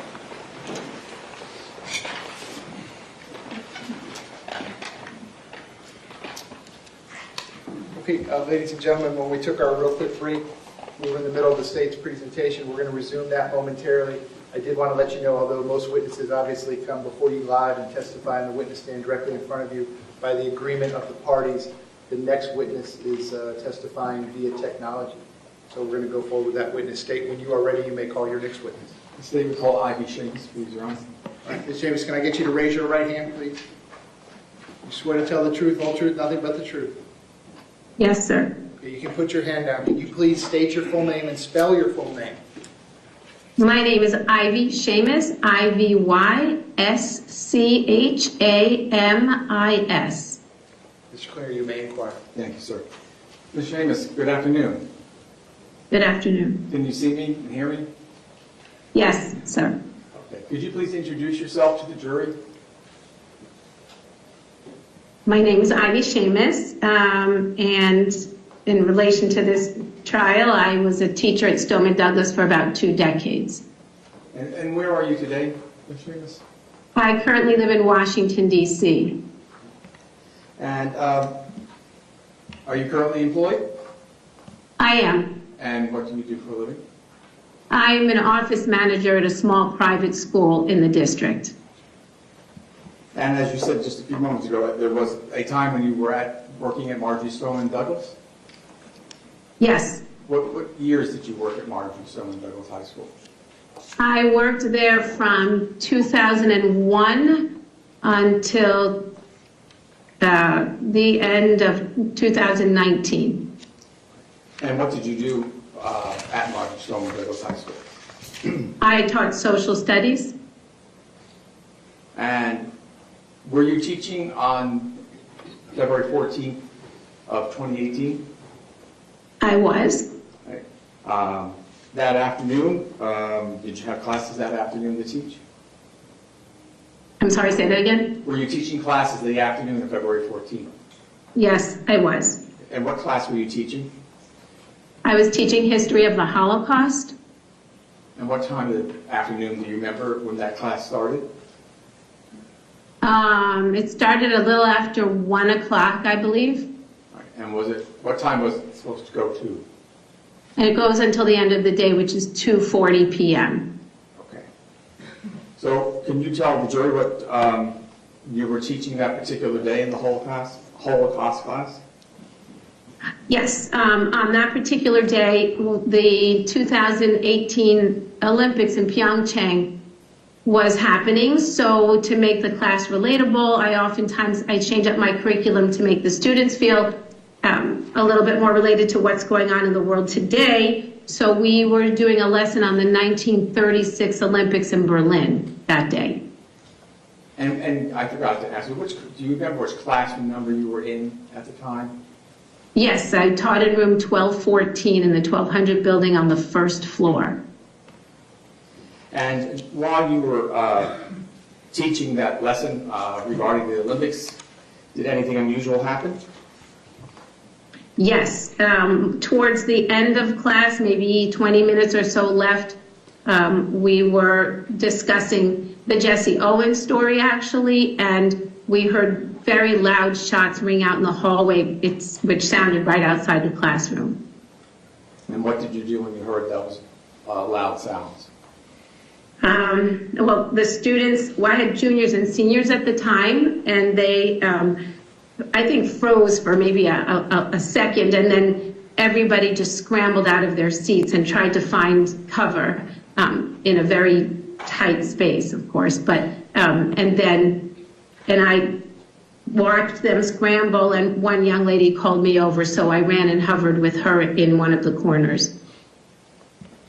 And do you remember how many shots you heard, or how many loud noises you heard? There were multiple. It sounded like it was out in the hallway. It was multiple shots. I don't know the number, but it was definitely more than one. Okay. And do you remember approximately how many students you had in your classroom at the time? Yeah, there were approximately 30 students with me at that time. So after you heard those initial shots, what happened next? So the students scrambled to different areas of the classroom. It was a very small classroom with a lot of furniture and no walk-in closet or nowhere to hide. We had never done an active shooter drill, so none of us were really prepared. And most of us were, I think all of us, were really huddled down on the ground, and within seconds after we heard that in the hallway, shots were flying through the glass window of the door that ran down to the handle of the door, and they were flying all over our classroom. The shots and glass were flying all over the classroom? Yes, sir. And what was the sound of that like? Deafening, actually. It was deafening and extremely scary. The door to that classroom, do you remember whether it opened in or out? The door opens out. It was locked, but if the glass was shot out, it was easy to open it from the inside.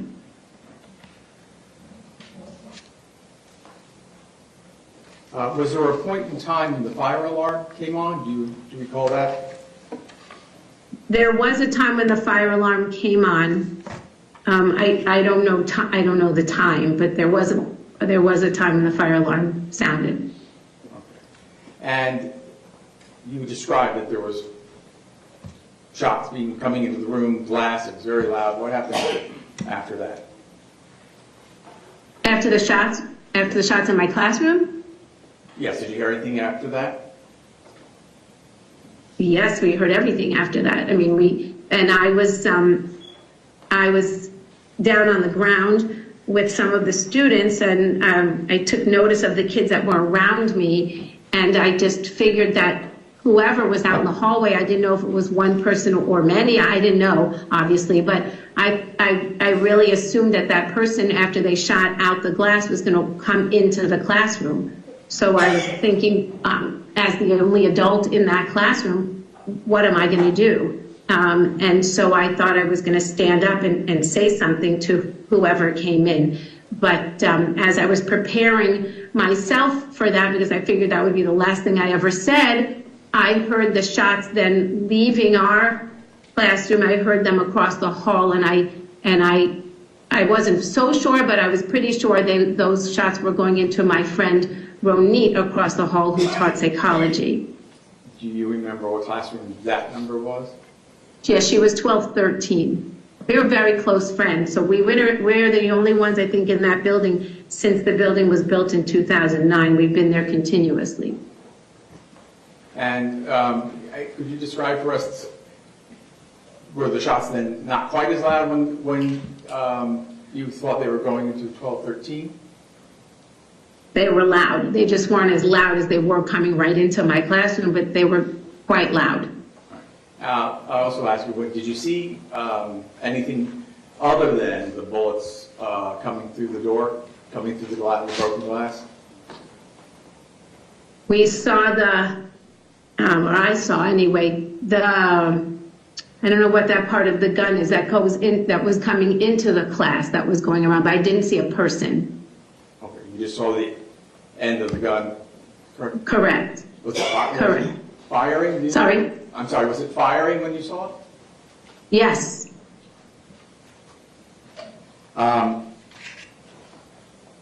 What happened after, you said it sounded as though it was over at room 1213. What happened next?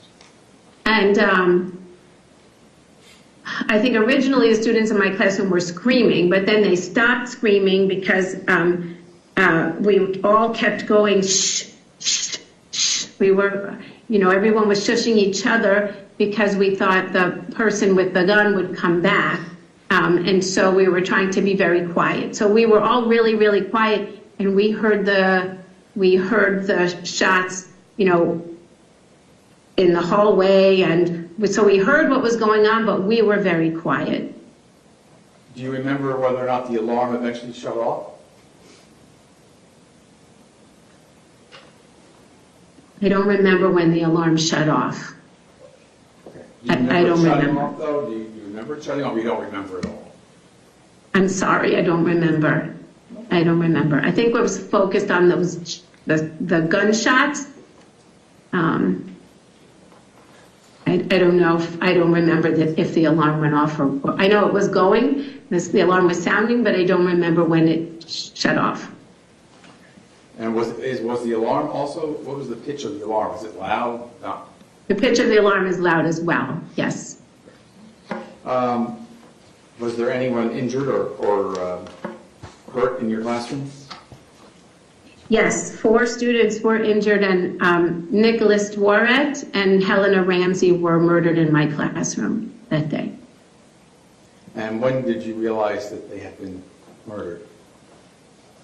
I didn't know they were dead until that evening at the Marriott. Did there come a time when the police showed up? Yes, Kelly in my class was able, I don't know if other students too, but Kelly was able to get 911. That's the young lady that was huddling with me, and she kept saying 1214, 1214, 1214. So I know they knew what room we were in. And so we waited very quietly until we were rescued. We were just waiting for somebody to rescue us. We didn't know if we could get up because we didn't know if people were still in the building with a gun or guns. Do you know about how much time elapsed from when the gunshots went off inside your classroom to when you were rescued? It was within the half hour, I believe. It wasn't. We weren't waiting there for hours. I believe it was I think it was within the half hour that a SWAT team came, let themselves into our classroom. And that day and prior to that day, did you know the defendant, Scot Peterson? Very little. I don't think we had much interaction. Very little. Did you see him that day at all? I did not see him that day. In fact, I asked someone if he was on campus that day because I didn't know if he was there. Okay. I believe it's a little unusual because we're on Zoom. This is, Aaron has the drive. This is state's D for identification. So this was sent, picture of this was sent up to the Chambers. She looked at this a few weeks, about a week ago. And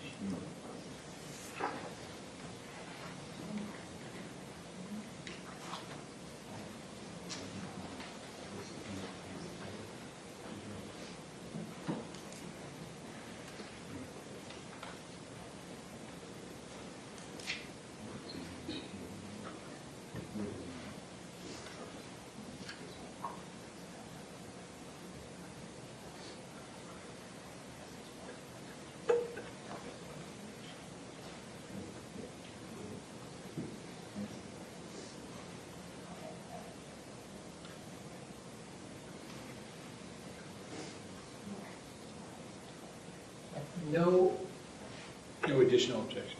Thank you, Judge. Okay. Go ahead, Mr. Pratt. So earlier, I believe earlier today, did you receive a photograph from Assistant State Attorney Kristen Gomes? Yes. Okay, and do you remember what that was a photograph of? Like a flash drive? Okay. And do you recall ever seeing that, what was on that flash drive? Yes. And what was on that flash drive, did that accurately represent what was happening in your classroom that day? It does. Mm-hmm. It is an accurate depiction of your classroom that day? Yes, sir. Okay. Judge, at this time, we'd like to enter State's D for identification of evidence. Defense, no additional objection? No additional. Okay, over the defense objection, State's D for identification will now be in evidence. That is State's Exhibit 4. State, this is 2 clips, correct? Yes, sir. On one, yes. Yeah, so we're going to turn that off. and then I'm going to enable the sharing screen, and you're going to play.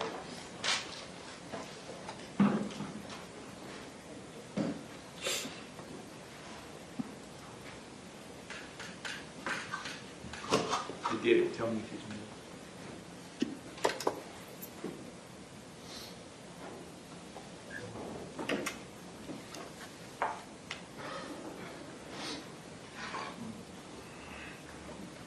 And Mr. Clare, you want to publish states 4? Yes, sir. You may proceed. Thank you.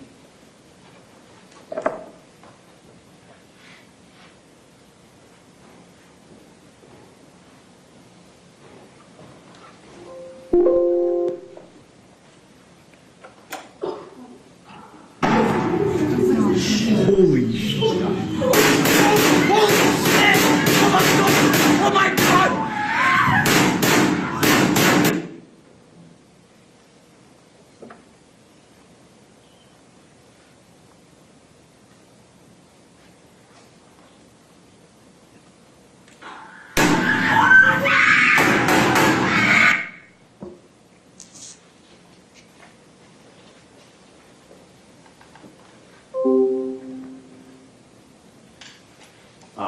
That was it, really. Okay, can we turn that back on? You have any other questions for the witness? No. You do not? Okay, cross-examination, go ahead.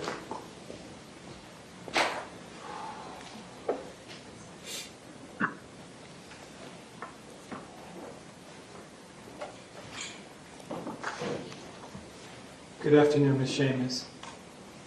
Hi. I'm sorry that you went through this. I just have a few very quick questions, okay? Yes, sure. I just want to make sure I heard you correctly. Your classroom was 1214, correct? Yes, sir. And that would make it on the first floor of the 1200 building, correct? Correct.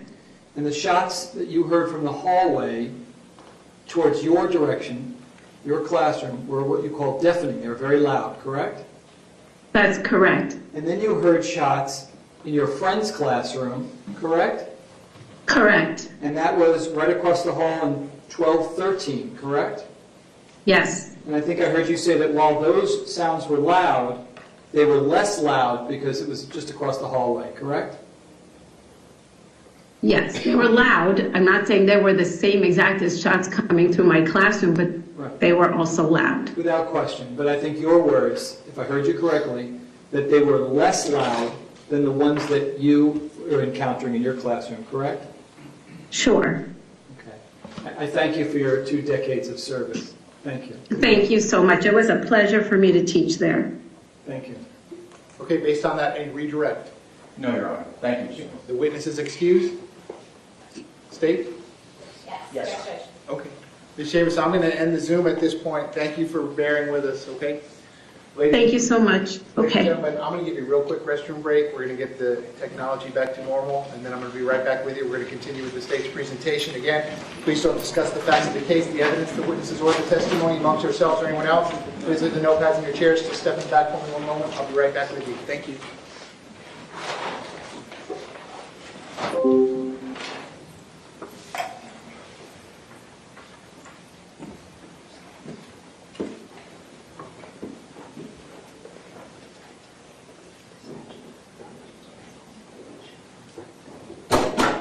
Okay, we're outside the presence of the jury. Real quick 5-minute restroom break. We'll be in recess for 5 minutes.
Peterson, 197166CF10A. I continue to have Ms. Gomes, Mr. Killoran, and Mr. Klinger present for the state. I continue to have Mr. Eiglarsh present with Mr. Peterson, likewise, who is present. I'm outside the presence of the jury. State, anything you need me to address before we resume your presentation? No, Judge. Defense, anything you need me to address? No, thank you, Judge. Okay, so assuming we go to 5 or as close to it, I have on my regular docket some things tomorrow, so I'm going to ask the jurors to be back at 9:45 a.m., hoping to resume the trial at 10 a.m. State, any problem with that? No. Defense, any problem with 10 a.m.? Love it. Thank you. Okay, very good. Okay, please bring the jury back.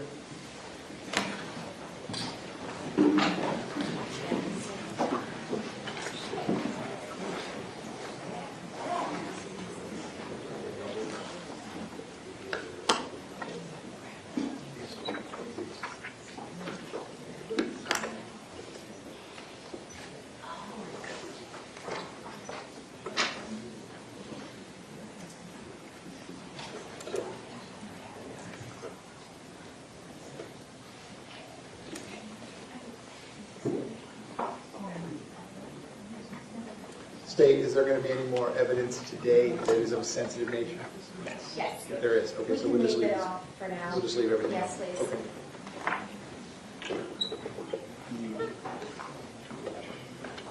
Your Honor, I also showed the proposed orders to Eiglarsh and also Ms. McAvoy is still. Okay, well, as soon as you all come to an agreement, I'll sign it as soon as we get the jurors out of here, and then the media can have access to the exhibit Yes. pursuant to that. Not a problem. Thank you.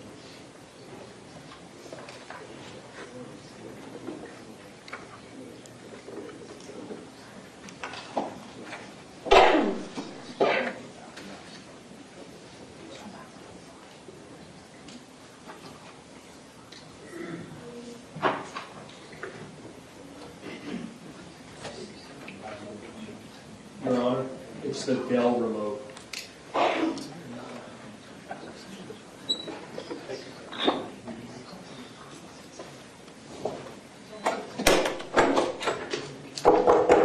Jurors entering.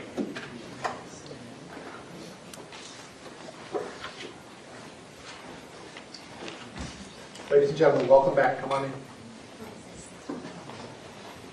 Ladies and gentlemen, welcome back. Come on in. Once you're back in those same seats, you may be seated.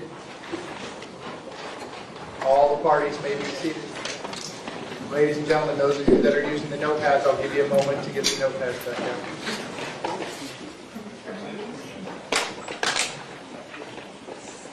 Ladies and gentlemen, before we resume with the state's presentation, I wanted to let you know we do have individual letters for each of you, what we discussed the other day regarding work or school or whatever that may be.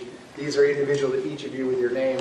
That's the first test to make sure when the court deputy sends you home with these tonight, everyone gets the correct letter. Okay? Okay, ladies and gentlemen, when we took the restroom break, we were in the middle of the state's presentation. We're going to resume at that point. State, when you are ready, you may call your next witness. Thank you, Judge. Your Honor, may I approach the clerk for some evidence stickers? You may. Thank you.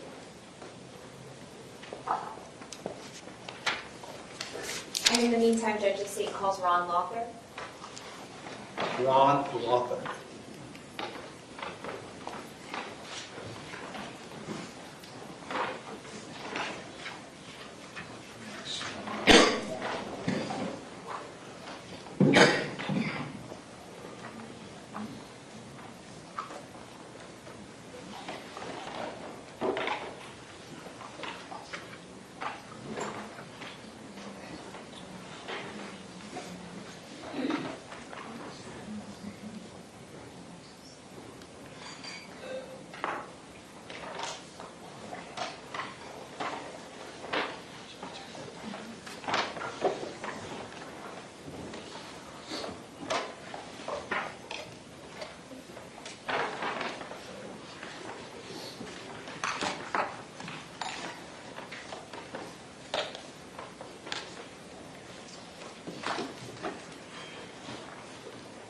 Sir, if I could have you come all the way up here to the witness stand, please.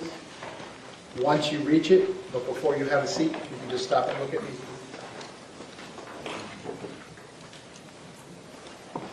Raise your right hand. You swear to tell the truth, whole truth, nothing but the truth. Yes, I do. Please be seated.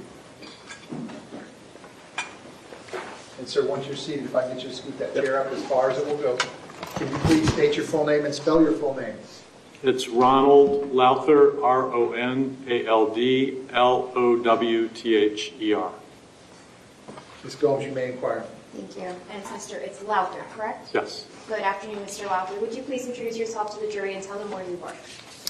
My name's Ron Lowther, and I work at the Broward Sheriff's Office. I work in the digital forensics unit as a digital forensic video technician. How long have you worked for BSO? I've been with BSO for almost 24 years. What do your duties entail as a technician? Video survey. Could you repeat the title? I apologize. Digital forensic video technician. Digital forensic video technician. What do your duties entail? I retrieve and process video evidence. What trainings or courses have you taken in order to retrieve and process video evidence? My first training was mostly informal with hundreds of hours in training. And then my formal training is through the Federal Law Enforcement Training Center, FLETC, in Glencoe, Georgia. And I had completed a video recovery program and also a cyber security program.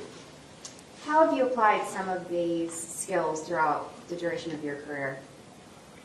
Well, my background is in film and television, and I've been a film and television producer and director of photography for over 36 years.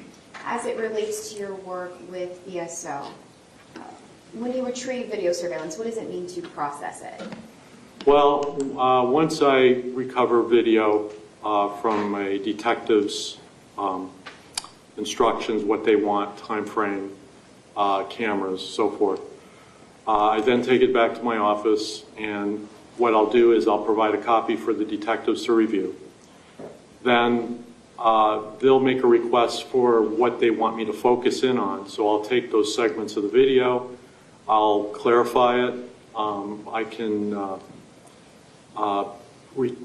can extract still images from the video to further identify suspect or incident that happens. I can I've also been asked to make timelines for a grand jury.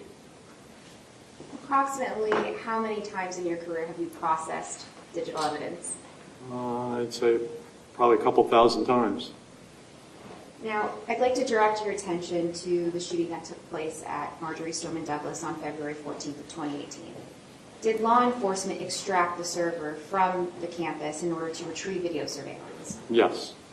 Out of the dozens of hours of surveillance, did you, for this trial, review 6 hours worth of surveillance from February 14th? Yes, I did. Are those 6 hours what is on State's Exhibit F? E? Are those 6 hours of surveillance what's on State's Exhibit E? Yes. May I approach the witness, John? You may. Mr. Lowther, I'm showing you what's been pre-marked as State's E. Do you recognize it?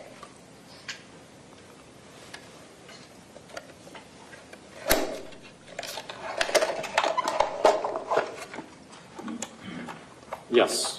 This is the drive that I've had. And those initials we see on there, are those your initials? These are my initials, and the stickers are from our unit.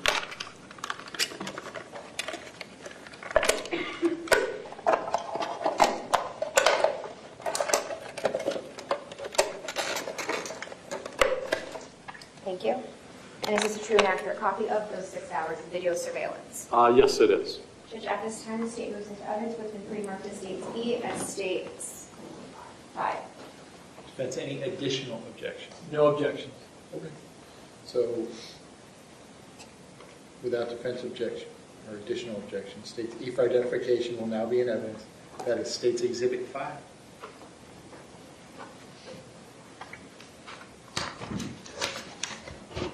Sir, did you, from those 6 hours of surveillance, review individual camera angles? Yes, I did.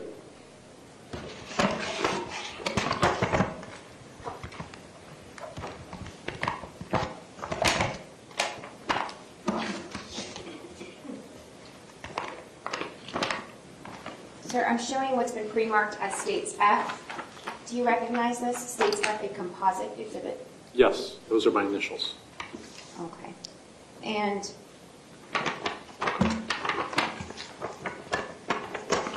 the States F contain 13 individual USB drives with various camera angles. Correct. Okay. We're going to take these one at a time.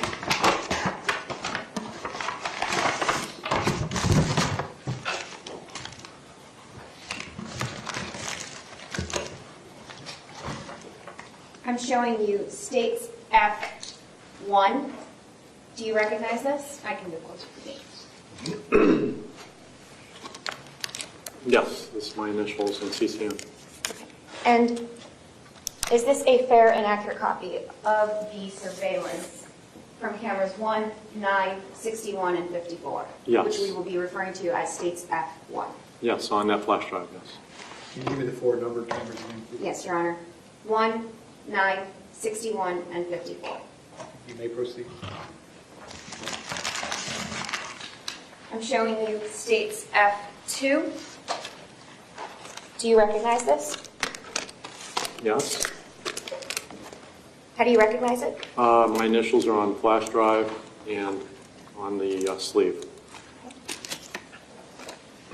And, sir, is this a fair and accurate copy of camera angles 56 and 26? Yes. Now, your initials are on all of these envelopes, correct? Correct, yes. Okay, so I'm going to go through them a little bit quickly, but on States 3, is this a fair and accurate depiction, fair and accurate copy of camera angles 22, 24, 53? Can I refer to some notes? Oh, absolutely. If that would help refresh your memory. Well, I just want to make sure it's... Yes. Which cameras were they? 3. I'm sorry, it's F3, which are camera angles 22, 24, 53, and 30. Okay, yes, that's correct. F4, do you recognize this? Yes. These are your initials? Yep. And is this a true copy or an accurate copy of camera angle 23? Yes, it is. F5, your initials? Yes, And this is a copy of camera angles 56 and 55. that's correct. Yeah. F6, your initials? Yes. And is this an accurate copy of camera angles 61 and 54? Yes, that is. F7, can you see your initials from here? Yes. Okay. And is this an accurate copy of camera angles 54 and 23? Yes, that's correct. F8, Yeah. and is this an accurate copy of camera angles 54 and 12? Yes, those are correct. F9, is this an accurate copy of camera angle 61? Yes. F10, these are your initials, and is this an accurate copy of camera angle 30 and 13? Yes, it is. F11, is this an accurate copy of camera angles 1, 9, 10, 61, and 54? Yes, that's correct. F12, is this an accurate copy of camera angles 54, 61, and 12? Yes. And finally, F13, is this an accurate copy of camera angle 54? Yes, that is.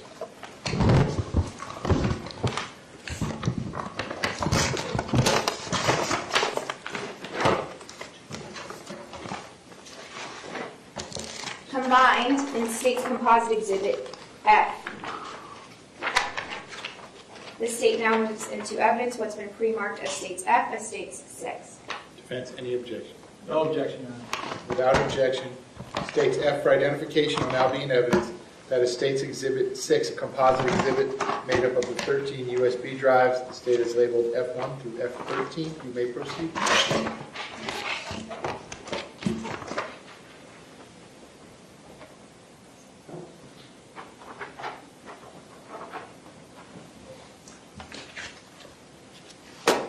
Sir, were you provided with BSO radio dispatch audio from the incident?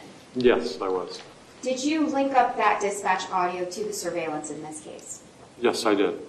Did you sync that dispatch to the surveillance and place it on a nice USB drive? That's correct, yes.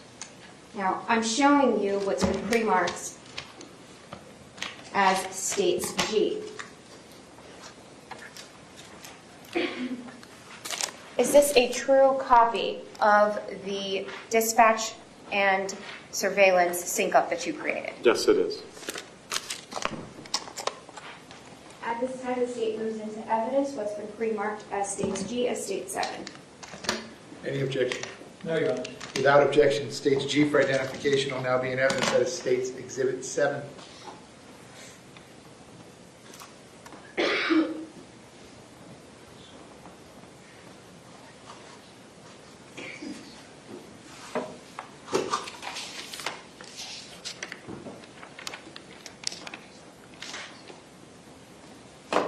Your Honor, permission to publish what is now in evidence as F13.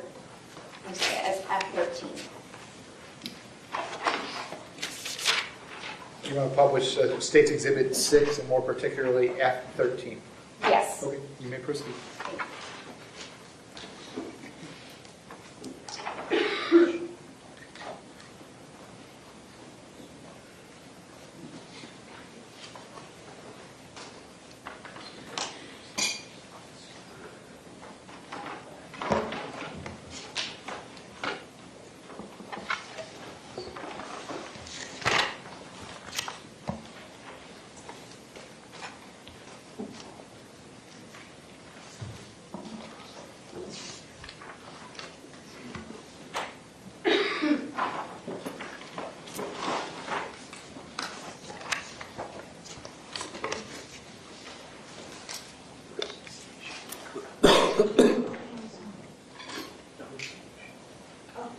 Your Honor, we don't need the cameras off for this portion.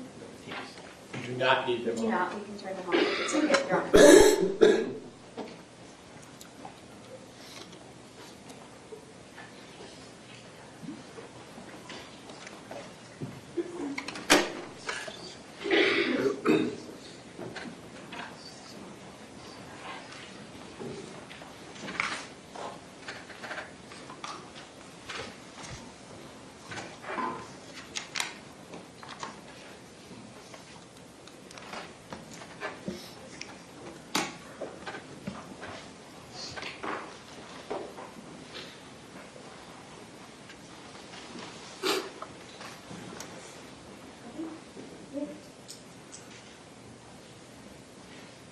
It's Attorney 3, correct?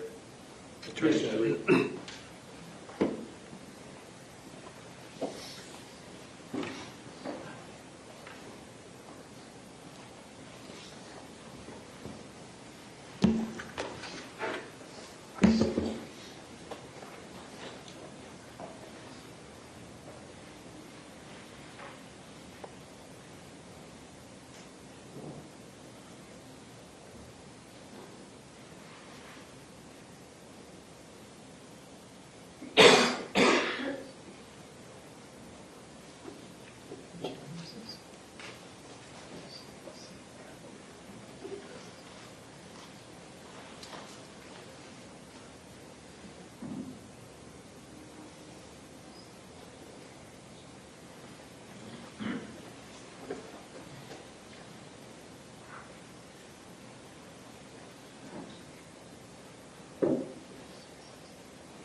Mr. Holder, what is the time on the bottom of the screen? Or at the top of the screen, I apologize. Top of the screen. It is 2:24:52. 22453.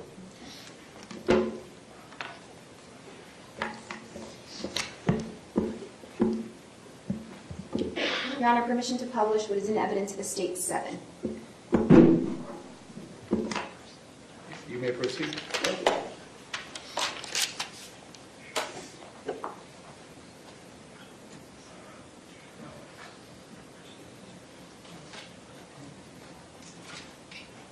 Ms. Gomes, you will tell me if there's anything that requires the screen to go back. Yes, Judge, I will let you know.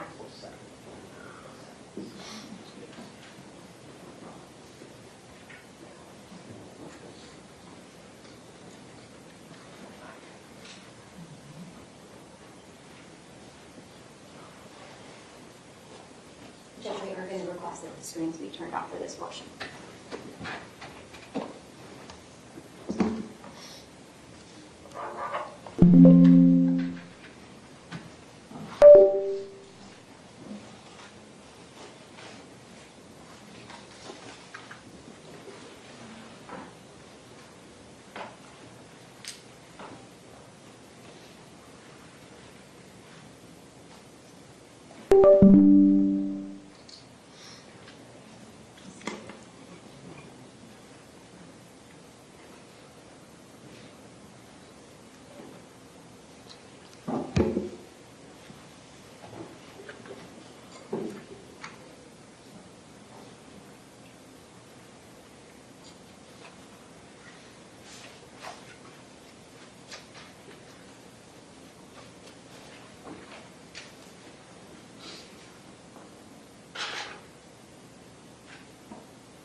Judge, that was states 6, 7 of the composite. I apologize. We're going to now play state 7, which was what I did to publish. That was F6. Yes, correct. Correct. Instead Okay, of back. and now this is 7, which has an audio sync. Correct. Wait, can I hear that again? I heard Yes. state 7, it's not? No, it was supposed to be. We're going to play state 7 now. So what was that? That was F7.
Mr. Lothar, you combined these screens to play side by side in sync for timing, correct? Correct, yeah, the times are synced together.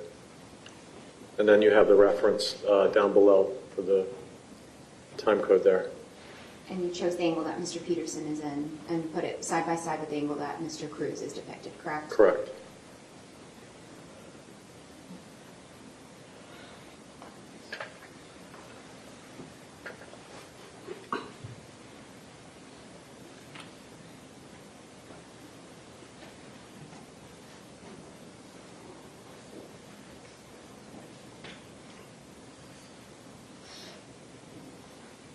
And you chose these camera angles to follow the route that Mr. Peterson takes in the golf cart, correct? Correct, yes.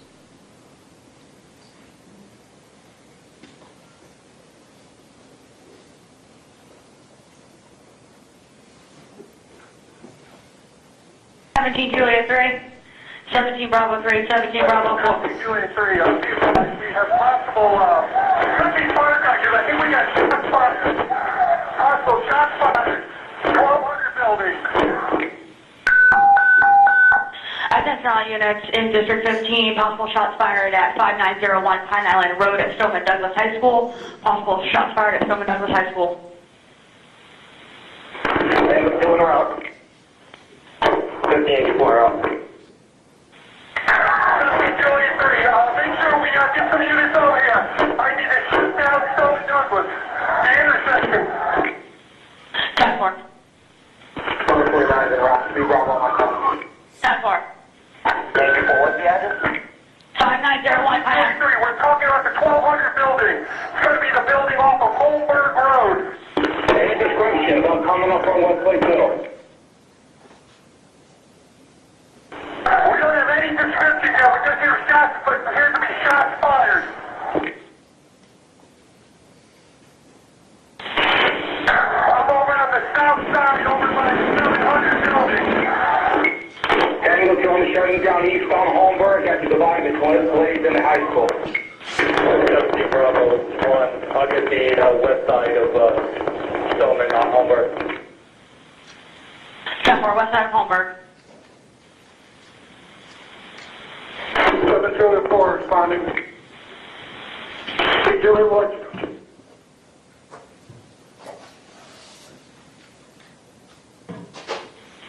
Angle 2, I hear shots fired by the football field. Shots fired by the football field. Shots fired by the football field, heard. 17 Julie 3, we're looking at the 1200 building. It's going to be the 300 building. It's going to be right off of Holmberg Road by the senior lot.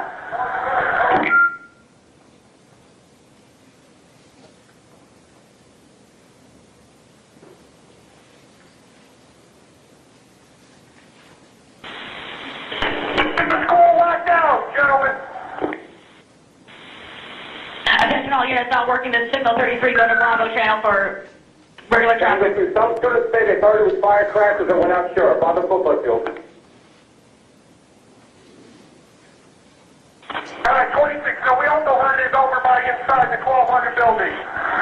We're locking down the school right now. Make sure there's no pedestrian traffic anywhere on Holmberg Road. 15 Echo 2 on 51. Unit advising 51. 15 Echo 2, and if we have any District 15 mode, you're going to take my spot also.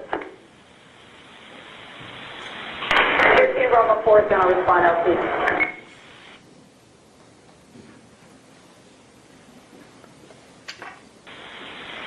Any unit not working the signal 33, go to Bravo. So I got more students running west towards the football field. 3, we're going to Bravo. I hear shots fired. Shots fired. All units on the shots fired, stay on main.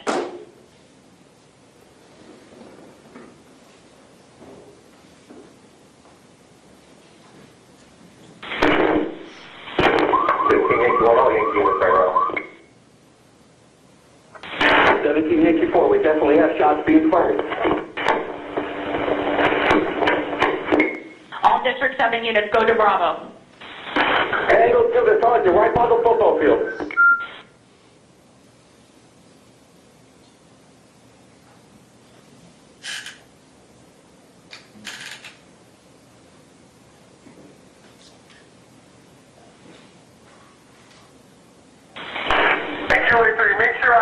be over in the front of the school, make sure nobody comes inside the school. I need the units at the front advised. Bravo 3, we need somebody to shut down Holmberg at Pine Island. Units to shut down Holmberg, advised. Holmberg shut down. We're on building 13 of the 900 building. We have shots fired. I'm trying to get the fence open. Building 13 and 900 building. No, do not approach the 12 or 1300 buildings. Stay at least 500 feet away at this point. Stay away from 12 and 1300 building.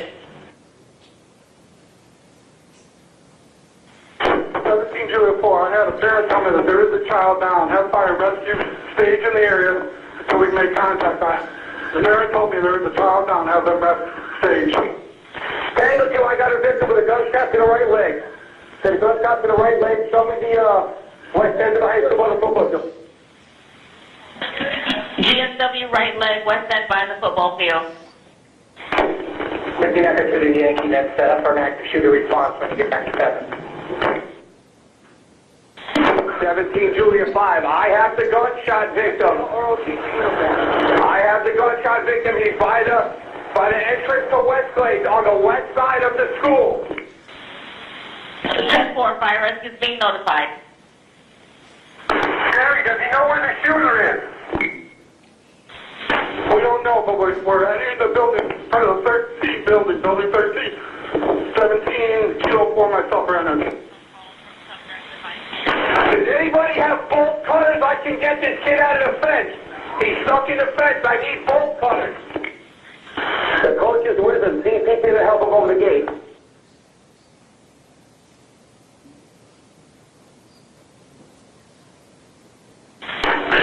Kilo 4. Let's get a command post set up on the south side of the Sawgrass in Coral Springs off of Pine Island. The gate for the student entrance is unlocked. We need to get units in here so we can start trying to find this guy. Victim saying it's a male in a hoodie he could not describe with at least an AR-15 if not an AK-47. 10-4, all units be advised of male in a hoodie, possible AR-15 or AK-47. Now, sir, this exhibit that we just watched, State 7, includes only the duration of which the shooter is seen, correct? Correct, yes.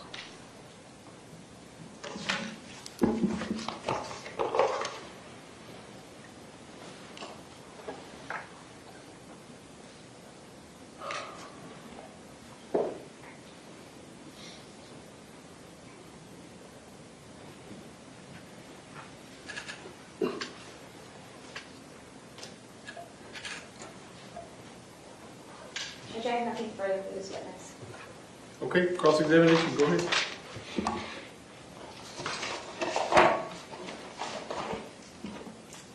Good afternoon, sir. Good afternoon. Just a few short questions. Who instructed you to do the work that you did here?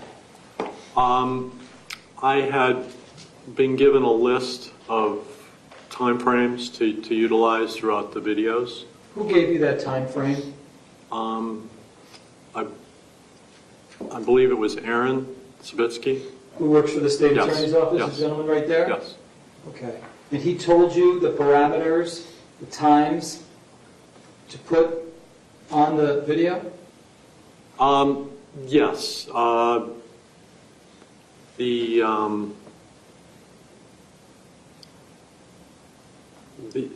From the other part with Cruz, I believe I had already had something in place for that already from previous trial.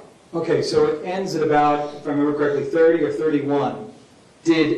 Were you instructed to include anything more or just end it right there? That's where I had to end it. Did you know that there were additional statements made by my client over the dispatch? That's all I had for dispatch. There was no other audio that I was supplied with. Okay. Oh, wait, excuse me for that. No, that was, I had placed the audio for the duration of the video because it had to coincide with Cruz doing his action. That's basically what I was instructed for. Okay, so what you said earlier was a misstatement. You still had additional audio that memorialized what officers, including my client, was saying while they were on the scene, correct? Yes. And who told you to cut that out so the jurors can't see it or hear it? Well, it was just for the duration of the video that I was instructed. Okay. But you have that audio, the additional audio, which would have additional things that my client said while he's on the scene, correct? Yes. I didn't follow through the rest of the audio to listen to what else was said, maybe a second or two or a couple minutes, I can't remember. But I didn't listen through the whole audio portion. Okay. So it's quite likely that there are additional things that my client said on his police radio that are recorded that you have in your possession, correct? Yes. But you didn't bring it to court today because you weren't asked to do so. Isn't that correct? Only what I was instructed to do when I had put all this together. Thank you, sir. Okay, based on that, any redirect? Yes, Judge. Go ahead. Sir, do you know who Aaron Foley is? No, I don't. At ESO in charge of the dispatch? Oh, we have Aaron Foley. Yes, I do. Okay. Sorry. All right, and so Ms. Foley has the full radio dispatch, correct? Correct. And you were able to speak with her in order to prepare this? Yes. Okay, and Judge, at this time, the state would seek to move into evidence what is by stipulation of the parties, the full radio dispatch, which would be typically entered through Ms. Foley, who's testifying tomorrow, but we can enter in today. We have no objection. Is it marked? Yeah, it is. What is it? It's going to be states H. All right, and defense, no objection? No objection. All right, so without objection, states H for identification will now be in evidence. That is States Exhibit 8. Setting aside that, you said that you prepared evidence in both the Cruz case and this case, correct? Correct, yes. Okay. And the purpose of this video was to show the matched up time frame of when the shooter is on campus, as well as what Mr. Peterson is doing while he's standing there. Correct, yes. Okay, I have nothing else. Based on that, any recross? No, Your Honor. State, is the witness excused? Yes, Judge. All right, so you may step down. Thank you very much. Thank you. While he's doing that, State, you may call your next witness. Judge, our next witness is about 5 minutes away. If you can please apologize, Your Honor. Okay. Ladies and gentlemen, quick break. Same admonition as always. Please do not discuss the facts of the case, the evidence, the witnesses, or the testimony amongst yourselves or anyone else until we reach the end of the case. If you'll leave those notepads in your chairs, step in the back one moment. I'll be right back with you. Thank you.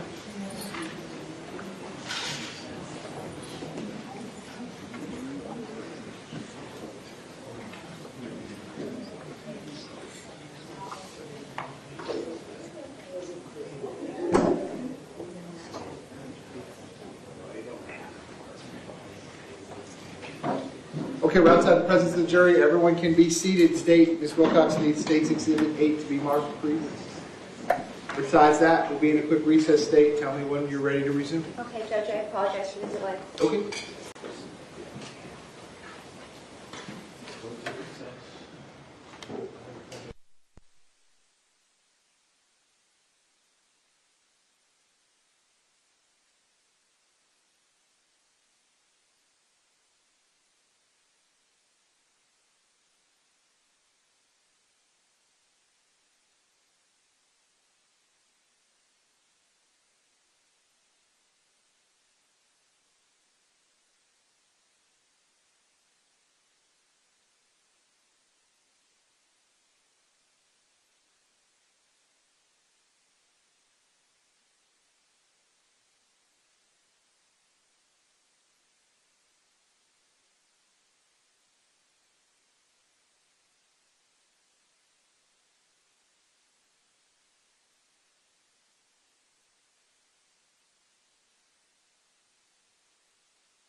Welcome back, ladies and gentlemen. Come on in.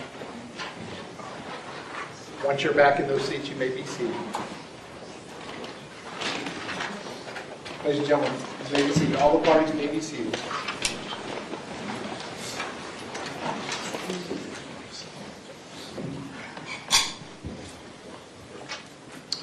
Ladies and gentlemen, those of you using the notepads, I'll give you a moment to get the notepads out. Minor technical issue. Give me one moment.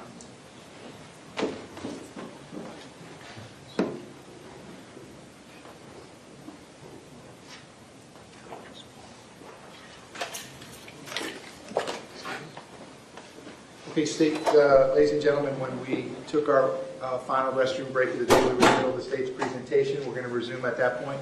State, when you're ready, you may call your next witness. Officer Jeffrey Heinrich.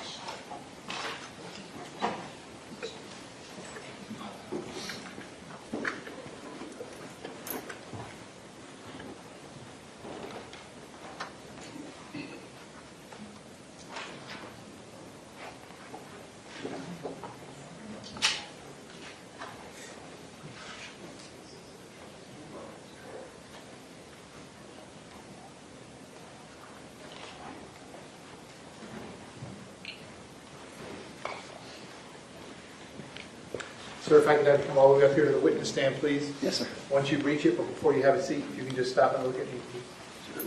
Raise your right hand. You swear to tell the truth, whole truth, nothing but the truth. I do. Please be seated. And once you're seated, if I could just scoot that chair all the way up as far as it will go. Can you please state your full name and spell your full name? Sure. Jeffrey Allen Heinrich. Last name is Heinrich. Jeffrey? Yes, I'm sorry. Okay. Ms. Gomes, you may inquire. Thank you. Good afternoon. Is it officer, It's detective? sergeant. Sergeant, I Yes, ma'am. apologize. That's Good okay. afternoon, Sergeant Heinrich. Please introduce yourself to the jury. Tell them where you currently work. I'm currently a canine supervisor, canine sergeant at Coral Springs Police Department. How long have you been with the Coral Springs Police A Department? little over 27 years. Could you give us just a little bit of background of your time at the Coral Springs Police Department? What are some of the positions that you've held? I've mostly worked midnights almost my entire career. I started off first as a police officer on the road, became a regular canine officer, spent most of the time on midnights at that time. I left the canine unit, went back to the road for a few years, and then I became an SRO. I was a school resource officer at Coral Springs High School for about 4 years. After that, I got promoted, went back to midnights, the midnight shift, as a new sergeant. And then when the sergeant position opened up as a canine sergeant, one of our canine sergeants retired, I took his position, and that's where I've been currently. What are some of your responsibilities as canine sergeant? We run a 5 or 6 dog team. I'm tasked with their daily duties, responsibilities to supervise them, scheduling, evaluations, training. I'm also the lead trainer for our canine unit, so that encompasses most of what I do. What were some of your responsibilities as an SRO? I'm sorry? What were some of your responsibilities as an SRO? I was a school resource officer, like I said, for 4 years. We investigated crimes, we counseled, mentored, you name it. I worked at Coral Springs High School, which is one of our tougher schools in our area. We had a pretty bad gang problem, so a lot of it came down to mentoring. But there was quite a bit of crime, unfortunately, and fights and things like that on a daily basis. So we dealt with that, tried to curb that type of stuff, as well as just the common stuff as far as bullying, things like that we'd have, or any crime that happened on campus that we would have to investigate, including like child abuse and things like that. While you were acting as an SRO, did you ever perform any administrative searches of backpacks or lockers? All the time, yes. We've done, I can't tell you how many, you act as a school resource officer, you act basically as a parent. You're kind of considered in that role. So you have exceptions to where you can actually search people's backpacks, things like that. It's kids' school, stuff like that. If we get a call of somebody that may have narcotics, we can actually bring that person into school and actually search their backpack, stuff like that. So we would do that type of stuff on a very regular basis at the school that I was at. And that's different than needing a search warrant, right? That's correct. Out in the public, or if I was working the road out as a officer, I would need probable cause, I would need much more than that. With working in the schools, because of the safety and the safety of the students, I guess your longitude would be a little bit broader. Now, do you yourself live in the South Coral Springs area? Yes, I live in Coral Springs. I've actually grew up there. I went to Coral Springs High School. And are you familiar with Marjory Stoneman Douglas? Yes, my wife and my son both. My wife worked there as a teacher, and my son was a student there. Back in February of 2018, was your wife employed at Stoneman Douglas? Yes, she was a PE teacher as well as an assistant athletic director. And was your son in February of 2018 enrolled at that school? Yes, he was a junior. Were you working on February 14th of 2018? No, I was actually, my son played baseball there, so I was actually out on the baseball field. I manicure the baseball, I guess that would be the best word. I'm a lawn maintenance guy, I guess you want to call it. So I take care of the actual playing surface, which is the clay, and then I also, the infield's made out of grass, so I'll mow the infield. If you have any dealing with the county, you don't really want the county maintenance people coming in and dealing with this stuff. We had a really nice field, so we tried to keep it that way. So I was there regularly dealing with the maintenance, day-to-day maintenance of the field and preparing the field and stuff like that for practices and things like that. And to clarify, you weren't paid to do this? No, it was strictly volunteer. It was because my son Kevin has grew up playing with the head coach there, which is Todd Fitzgerald. He's played with him since they were 8 years old, so I've known them for 20-something years. So on the 14th, was it your day off as far as law enforcement work goes, but you were working in the field? Yeah, I don't remember 100% if I was completely off, but I would have been, if I was working, I would have been working midnights, so I don't know if I went in before work. I don't have that recollection, but at the time that I was on the field, it was my own time. I was there just helping out. Describe for the jury, if you recall, approximately what time you would have arrived at school. Yeah, probably. I'm usually there an hour and a half, maybe 2 hours before school starts or gets out. So probably between 12 and 1. I don't have independent recollection of exactly what time I'm there, but I would safe to say probably an hour. And I used to go, they'd have a security guard at the back gate. I'd call the security guard. They'd let me in the back gate, and I'd drive back to the back of the field which is exactly what I did that day. And I parked my truck on the back side of the baseball field. You're out on the baseball field. Describe for the jury what happens while you're on the baseball field. Sure. Just out there, we have a fire hose apparatus that you wet down the clay, because in South Florida, the clay, it's very hot, so the clay dries out very quickly, so there's a lot of dust and things like that. So to help the playing surface, we water it with a big fire hose. So there's a fire hose in the middle of the field apparatus that you can hook up. So I was between third base and second base, which is the shortstop area, and facing towards the school, which would have been east there. And I was actually just physically watering the field when I heard the fire alarm go off. Fire alarm went off. I worked in schools. It's a normal, everyday thing. Someone in culinary is always burning something or anything like that. So it's not uncommon for that. So, but where I could see the kids walking out from between like the gymnasium and the 1300 building, and you could see them walking. They were walking towards me, towards the baseball field. Sergeant, can I put up a picture? Sure. So just to help you. Absolutely.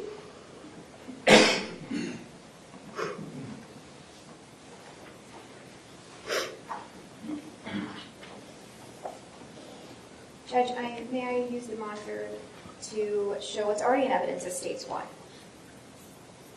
don't know if it's... Can you see States 1 in front of you? Yes, ma'am, I can. Ms. Gomes, we can have the TV now, Yes, please. please.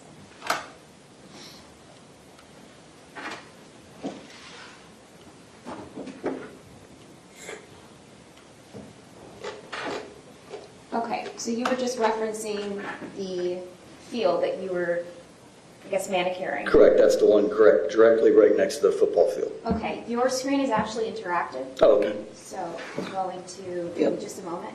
Sure.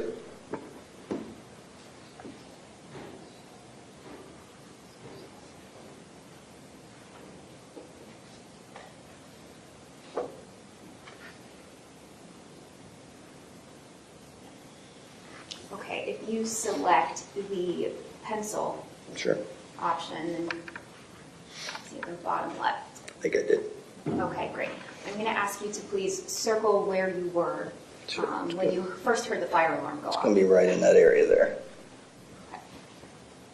Now, you were just describing students that you saw. Yeah, you could see them, so this walkway right here that comes out, this walkway comes from the school. So you could see the kids just walking out here, and like it would be a normal fire alarm going off. There was people just, like I said, casually walking just as like a fire alarm, dismissal for a fire alarm. It was close to the end of school, so it was nothing, like I said, nothing concerning.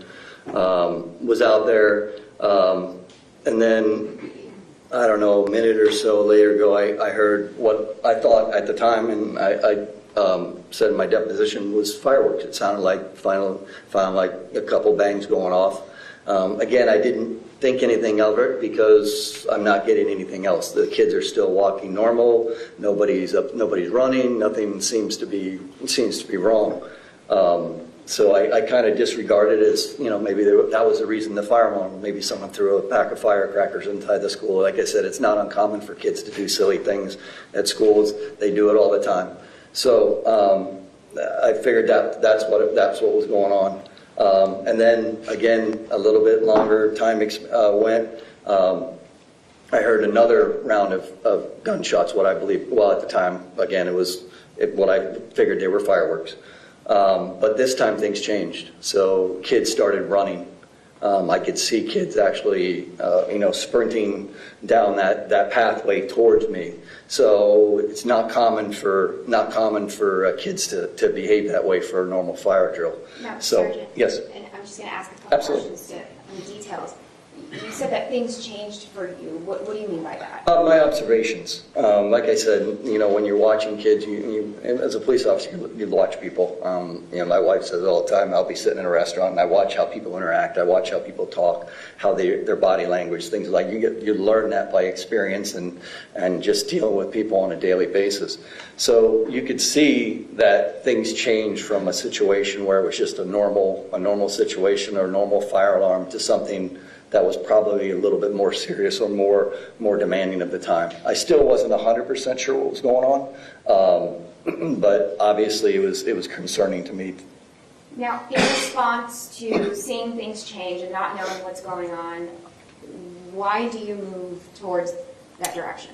Well, when the second round of gunshots, which I now know they were gunshots, went off and the things changed, it brought light to me that, okay, no longer this was just fireworks, this was something that was definitely more going on, and that I needed to go towards that and find out if this was actually an active shooter situation. That's exactly what was going in my mind.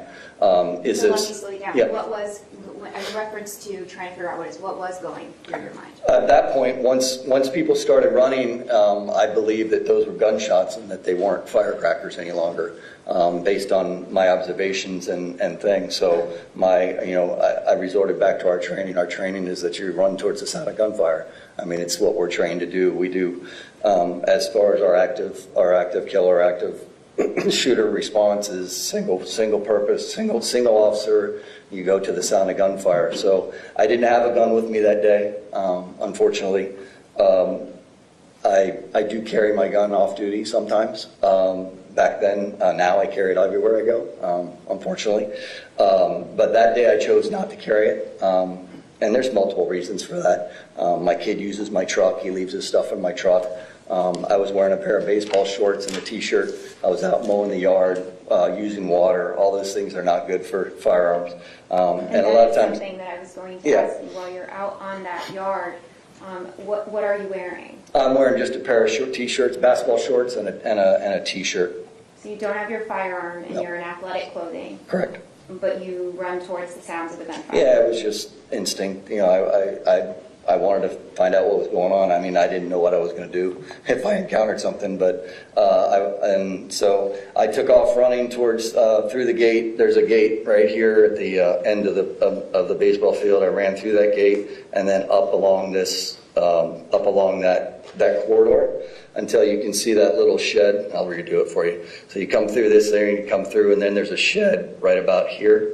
There was a security specialist, Elliot Bonner, was there. He's an old coach that I've known for, 30 years. Former military guy, everything, done just about everything you can believe. He played in the NFL all the way. So I met him he was on his golf cart. He was backing up to where that shed was. He immediately told me, and our conversation was very, very short, immediately told me that it was a code red, which from my training experience meant basically we're locked down. It's an imminent threat. Active killer type situation, and then he said it was an active killer, active shooter. There was an active shooter, and that Coach Feist had gotten shot. While you're standing there and you get that information, how does that change what you do next? Coach Feist, well, I knew 100% what we were dealing with at that point. So Coach Feist, I've known Coach Feist for years that my son was there. He was his football coach.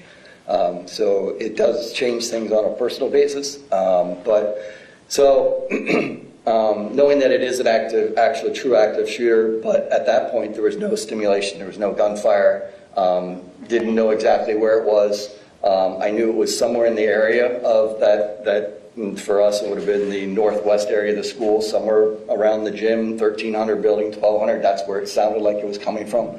And let me slow you down, a couple of things there. How did you know that it was coming from that direction if you hadn't actually been standing near where the gunshots were happening? Well, I didn't when I was back. I couldn't tell exactly where they were coming from when I was back on the baseball field. But when I got closer to the building and went towards the building and got and observations from people running away from those buildings, the information I got from Coach Bonner. But then I still didn't have that stimulation of the gunshots starting again. So I walked from where I was with Coach Bonner into this parking lot area, right about into here. That's where I came across Kyle Lamont. And Kyle was a student that was on the 3rd floor of the building that had been shot.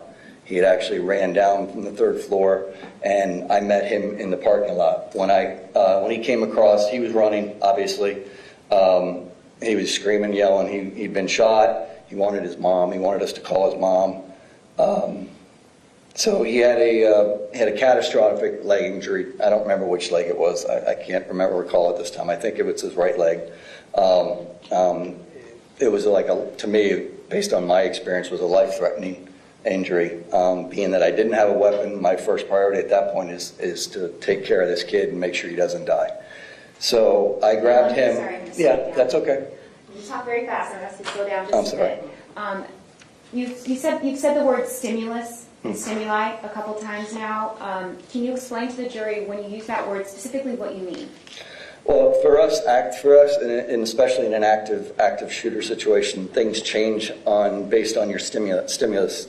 If you have gunshots that are actually actively going off, we're trained to go towards the sound of gunfire.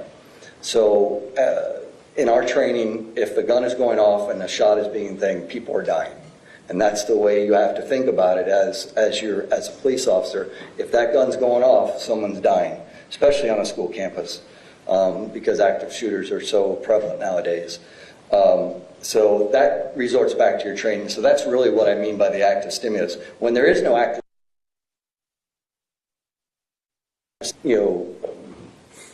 look at things. Where do I do? What do I want to do? Where do I go? Things like that. And I'm talking as an officer that would be armed and working towards that situation. You may move things, but when you have active stimulation of gunfire, we're trained, and our single officer response is to move towards the sound of gunfire.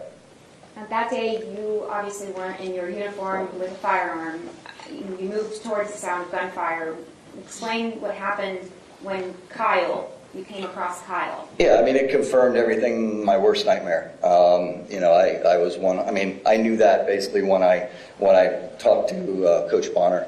But even more to the fact when you actually are physically given or visually see it and see a child. You know, he was, I think Kyle was at the time, I think he was 14 years old, and you see a 14-year-old kid with part of his, you know, leg blown off from an AR-15. It's got, you know, it changes your mindset. So again, like I said, not being armed and not, my main thing is to get Kyle to help. So I knew, based on where I was coming from back. And I'm going to ask you to just clear the screen, that way we can restart from this portion up. If you hit the eraser. Oh, I'm sorry, me. I apologize. Got it. Thank you. Okay. And I'll So, move over this way. yeah. So I knew, I'll go back to the pencil, I knew back in this area here, which is our offices for coach's office, that there was a parent and Coach Fitzgerald, who was the baseball coach in there. I knew there were two people in there. I knew we had a first aid kit. So my thought process is I got to get Kyle somewhere where I can get treatment onto his leg and get him medical treatment as fast as I can. So we were standing right in this area here. As we're standing there, another barrage of gunfire goes off. And when you're standing there, is that barrage of gunfire clearly audible? Yes. And at that point, did you have any doubt as to the direction that they were coming from? No, I knew it was coming from somewhere, which would be my estimation was it was somewhere in the area of the 12 and 13 building, somewhere in that area here.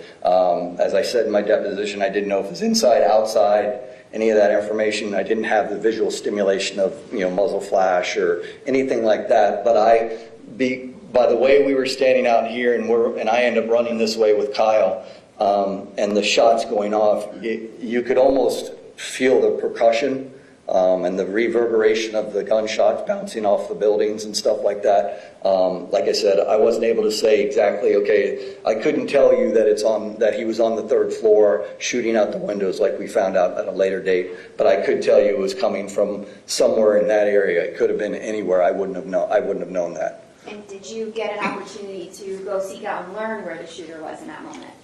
Not at that moment. And why not? Because I was tending to Kyle. And what happens? And so Kyle, again, he's still crying, screaming, once, you know, asking to get a hold of his mom.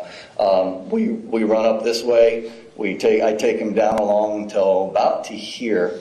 When I get to here is the first time that I see a police officer, the deputy sheriff. He was standing on the outside. I don't know if you can move this down a little bit or not, but he was standing on the outside of the fence. So he would have been somewhere out on the outside of this fence here, somewhere. I'm sorry, I'm getting ahead of myself, but somewhere outside there, and he was standing behind his car back there. As I'm coming down through this thing, I'm yelling to him that it's active shooter, and that I had a gunshot victim. Now, at that time that you encountered that police officer, you didn't have a radio on, correct? No. Okay, so did you know why that police officer was at least 500 feet back? No, I had no idea. Okay, go ahead. Yep. So I yell at him, tell him that, you know, I have a gunshot victim, that it is an active shooter situation. We make eye contact, so I know he hears me, I know he sees me. Again, I don't have a radio. I do find out later that he does put it out over the radio that we have a gunshot victim by the football field, and that was the information that I gave him. So as we do that, I'm sorry, from there, we continue all the way down around back into this door here. I get Kyle into the locker room area. I quickly do a pressure dressing on his foot. I asked him a couple questions. He told me a description of the shooter. Kyle is an avid airsoft gun person. I don't know if you guys know what airsoft is, but they shoot little pellets, little BB, like they're not BBs, but they're white pellets, and they have places where you can go and it's like kind of like a paintball type thing.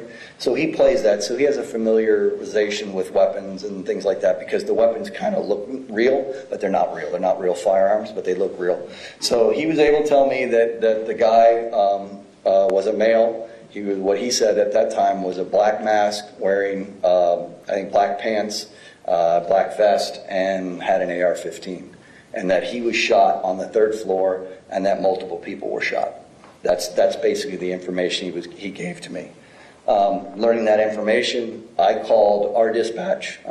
I don't have a recollection of whether I called 911 or our non-emergency number. I think I later found out that I actually called our non-emergency number, which I don't know why I did, but just happened that way. But I talked with one of our dispatch supervisors, and answered the phone, Pat Thurman, gave him the information over the phone at the time, and I thought everything was fine. Comes out later, when I went back to write my report, I asked to get that audio taping of that thing. Well, unbeknownst to me, my call dropped in the middle of the call. So obviously with that many people coming in the area, everybody on their cell phones, my cell phone dropped without me knowing that most of the information didn't even get to our people. So As you're in that room, you've rendered aid to Kyle. Mm-hmm. Did you take precautions to try and stop the bleeding? Yeah, I did a compression. We had a bunch of ace bandages and thing. I basically packed the wound as much as I could. Did a full compression bandage on it. Like I said, I was talking. He was trying to get a hold of his parents on the cell phone. Is that typical of what you would want to do to a gunshot wound victim? Yeah, because with gunshot victims, the most dangerous thing with gunshot victims is bleeding. It's important to get to a gunshot wound victim quickly in order to stop. Very time is of the essence with gunshot victims. Absolutely. Once you've applied were you able to stop the bleeding or at least slow it down? I don't even know whether it stopped or not. I mean, like I said, I packed everything we had as far as gauze and bandages and stuff. And like I said, we had 2 big ace bandages. I wrapped those thing, and within seconds, maybe minutes, there was EMS there. So they were able to take over that aspect of Kyle. And in response to what Kyle had told you, did you know that there were additional gunshot wound victims inside that building? Yes. And was it important to get them aid to their Yes. wounds as well? Okay, so what do you do next? After I made the phone call to our police department, I actually called my wife to find out if they were okay, which they were. They were sheltered in a building. So once I found that out,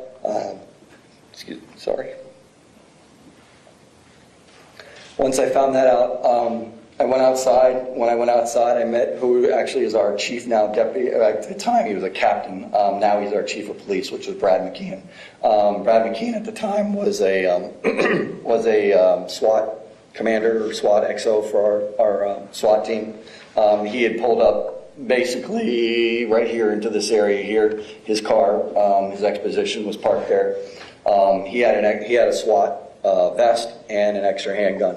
So I grabbed the SWAT vest and the extra handgun, and then we took off back towards the area of Building 12. I told him exactly. I knew where we were going because based on the information that Kyle had given us, all that stuff that had turned into Building 12. I'm very familiar with the school. I spent a lot of time there, so I knew exactly where to go. So basically, we went out this thing back through here, back up along to here. We checked, and as we'd go in, we're clearing because you don't know. I mean, we haven't had at this time. We haven't had any more active stimulation. There's no more gunshots. There's no more, active stimulation of what actually could be, or that people were being shot or anything at this point. So it's unknown exactly where this suspect is. He could be, he or they could be anywhere. You don't have that information. So we were checking, places like we checked the shed, and then we checked over towards this area. But then we ended up on the corner, right here on the corner of Building 13. When we came around the corner of Building 13, Coach Fleiss was laying right here, right outside the door of the stairwell. We started to go to check him, but there was a deputy, I'm not sure of the name, I think it might be Deputy Goolsby, if I'm correct, was posted up on this corner right here. He was providing outside security, outside coverage of that area. There was already, we later find out just momentarily, I'll deal with Coach Fleiss first. We started to go to check and see if he was deceased. Can I ask you to clear the screen one more time? Yeah, sure can. Ask you to mark for us. Sure.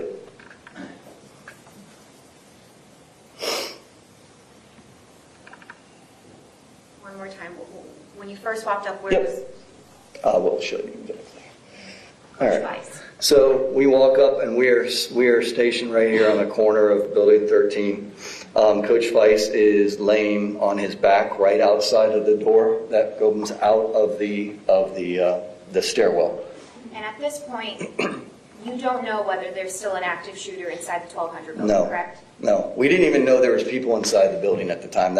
We didn't know that until we started to go across this thing. We were going, me and Chief McKeon now, our plan was going to go into the building. But go ahead. Knowing that you have seen a student that's been shot, there's an active shooter on campus, why are you entering that building?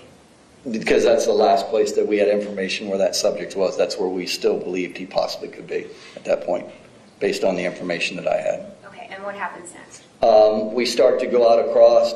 The officer Goolsby, who's standing over here, reaches out to us, calls out to us, basically says, don't check him. We've already checked him. He's deceased. We then move right back to where we were, and we look up and you can see the third floor windows that were shot out from the third floor. Me and Chief McKeon look at each other and like, this isn't a really good place for us. We're kind of out in the open here. We don't want to be here.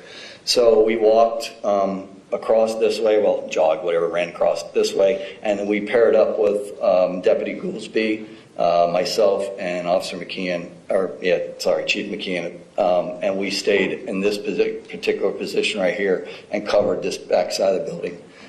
Reason we didn't go inside is what we were told by Deputy Goolsby is that there were already two teams inside. We didn't think there would be, we thought that would be, we didn't know if they had already actively started to search the school. We didn't know what was going on, so we didn't want to put ourselves in the position where we open a door and you're friendly fire or anything like that. So we decided that the best case for us would be let the people that are already inside the building, there were supposedly already two teams in there, go ahead and search that building and we'll provide cover on the outside. What is friendly fire? Officer versus officer. So, obviously with me, I can share that when I came around this corner here on this south side, Deputy Goolsby actually didn't know if I was a police officer or not, because all he saw was a pair of shorts and a T-shirt and a vest. Even though our vests do say police on them, even our SWATs do. But it's you look for the guy in the uniform. You look for the guy and things. So when he saw somebody that wasn't wearing a uniform, he automatically like, whoa, what's that? So that would be a case of friendly fire. So so we decided that we're going to go ahead and stay on the outside of that building and, like I said, provide cover from there. And were there other officers inside? Yes, yes. There was, from what there's I don't know how many, but there were two teams. We stayed in that position for quite some time. They were trying to gather information from the video. Which they were watching, I guess, which was not in real time, but they were getting information where they thought he was upstairs. I didn't have a radio, so I wasn't privy to a lot of the information that was going on, that was going back and forth. Most of our guys wear earpieces, so it's not broadcasted out thing.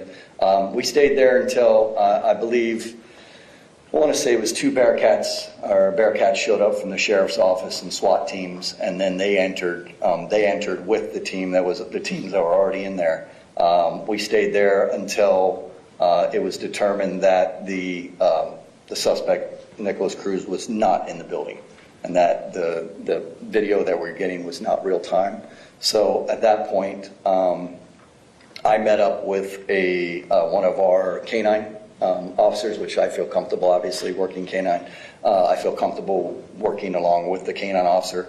So I met up with him, and then we started systematically clearing, and I'm going to we came over down here, and we systematically started to clear this area over here with the dog until we were told by the sheriff's office to go ahead and put their dog up because they wanted a coordinated command of where everybody was. So they asked us to stop searching so that we could get a coordinated, so you just didn't have officers going everywhere and not knowing where people were and what was done and what wasn't done. So they asked us to put the dog up until we could get a coordinated response to how we were going to clear this whole entire area as a team together. Explain for the members of the jury what the difference is between when it's appropriate to systematically clear and take your time and when you have to move towards the sound of gunfire? Yeah, it is based off of that. It's based off the sound of gunfire.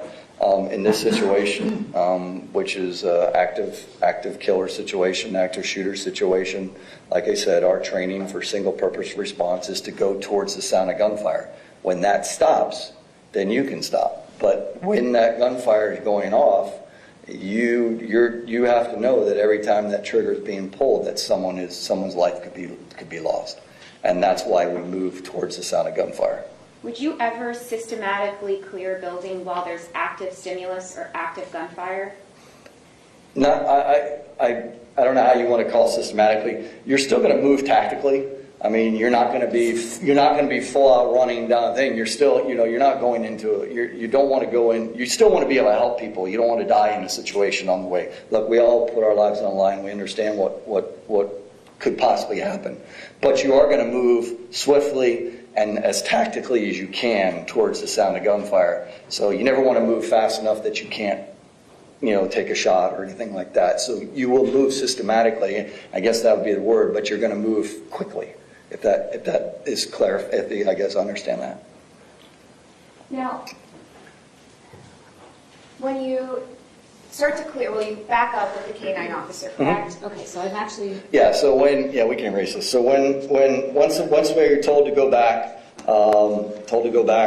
to the thing, they were still taking people clearing people out of the 13 building and the 12 building. So what I assisted in is I just assisted in the people coming out of the 12 or 1300 building, and then we were directing them through the parking lot out to Holmberg and Coral Springs Drive, or up there, I guess it's Pine Island.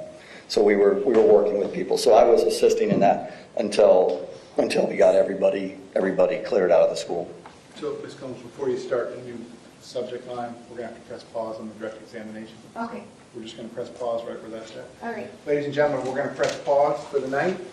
When I resume the trial tomorrow, we're going to continue with the direct examination of the witness. So, same admonition as always. Please do not discuss the facts of the case, the evidence, the witnesses, or the testimony amongst yourselves or anyone else. To reach into the case, please make research directly or indirectly from any source. I'm going to ask you to please not watch the news tonight. No news, no newspaper, no social media, nothing of any sort. I think there might be a basketball game on tonight for those of you that are interested in that type of thing, but I don't want you to watch the news, okay? Because of some matters that I need to handle on my docket that have nothing to do with this case, based on our discussion last week, that I never want you waiting around for me. We're going to start a little later than normal tomorrow. So I'm going to ask you to be back at the jury room downstairs where they met you this morning at 9:45. 9:45 tomorrow, which is Thursday, June 8th. If you leave the notepads in your chairs, they will be waiting for you when you come back. The deputies gave you your letters. I hope you all have a good night. Thank you.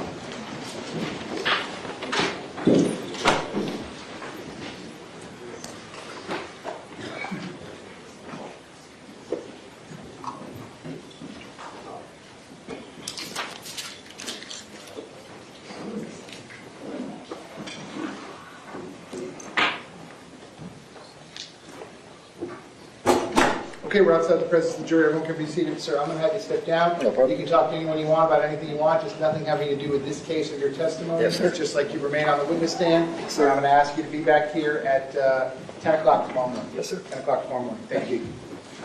Okay, while he is stepping down, State, besides your order regarding the evidence, is there anything you need to address before we recess the trial for the trial? No, besides that, and that's ready to go. Defense, anything you need me to address before we recess the trial for the day? No, Your Honor, thank you. All right, Mr. Klinger, you have the order Yes, and copies, or we can give the original to my clerk, and then we're going to be in recess, and I guess, I'm not sure I did this procedure before, but I guess the designated media persons can come up into the well in the courtroom once we're in recess and view the evidence. Is that how you did it last? Yes. Okay, very good. Okay, so then the trial, I'm going to ask you all to try to be back at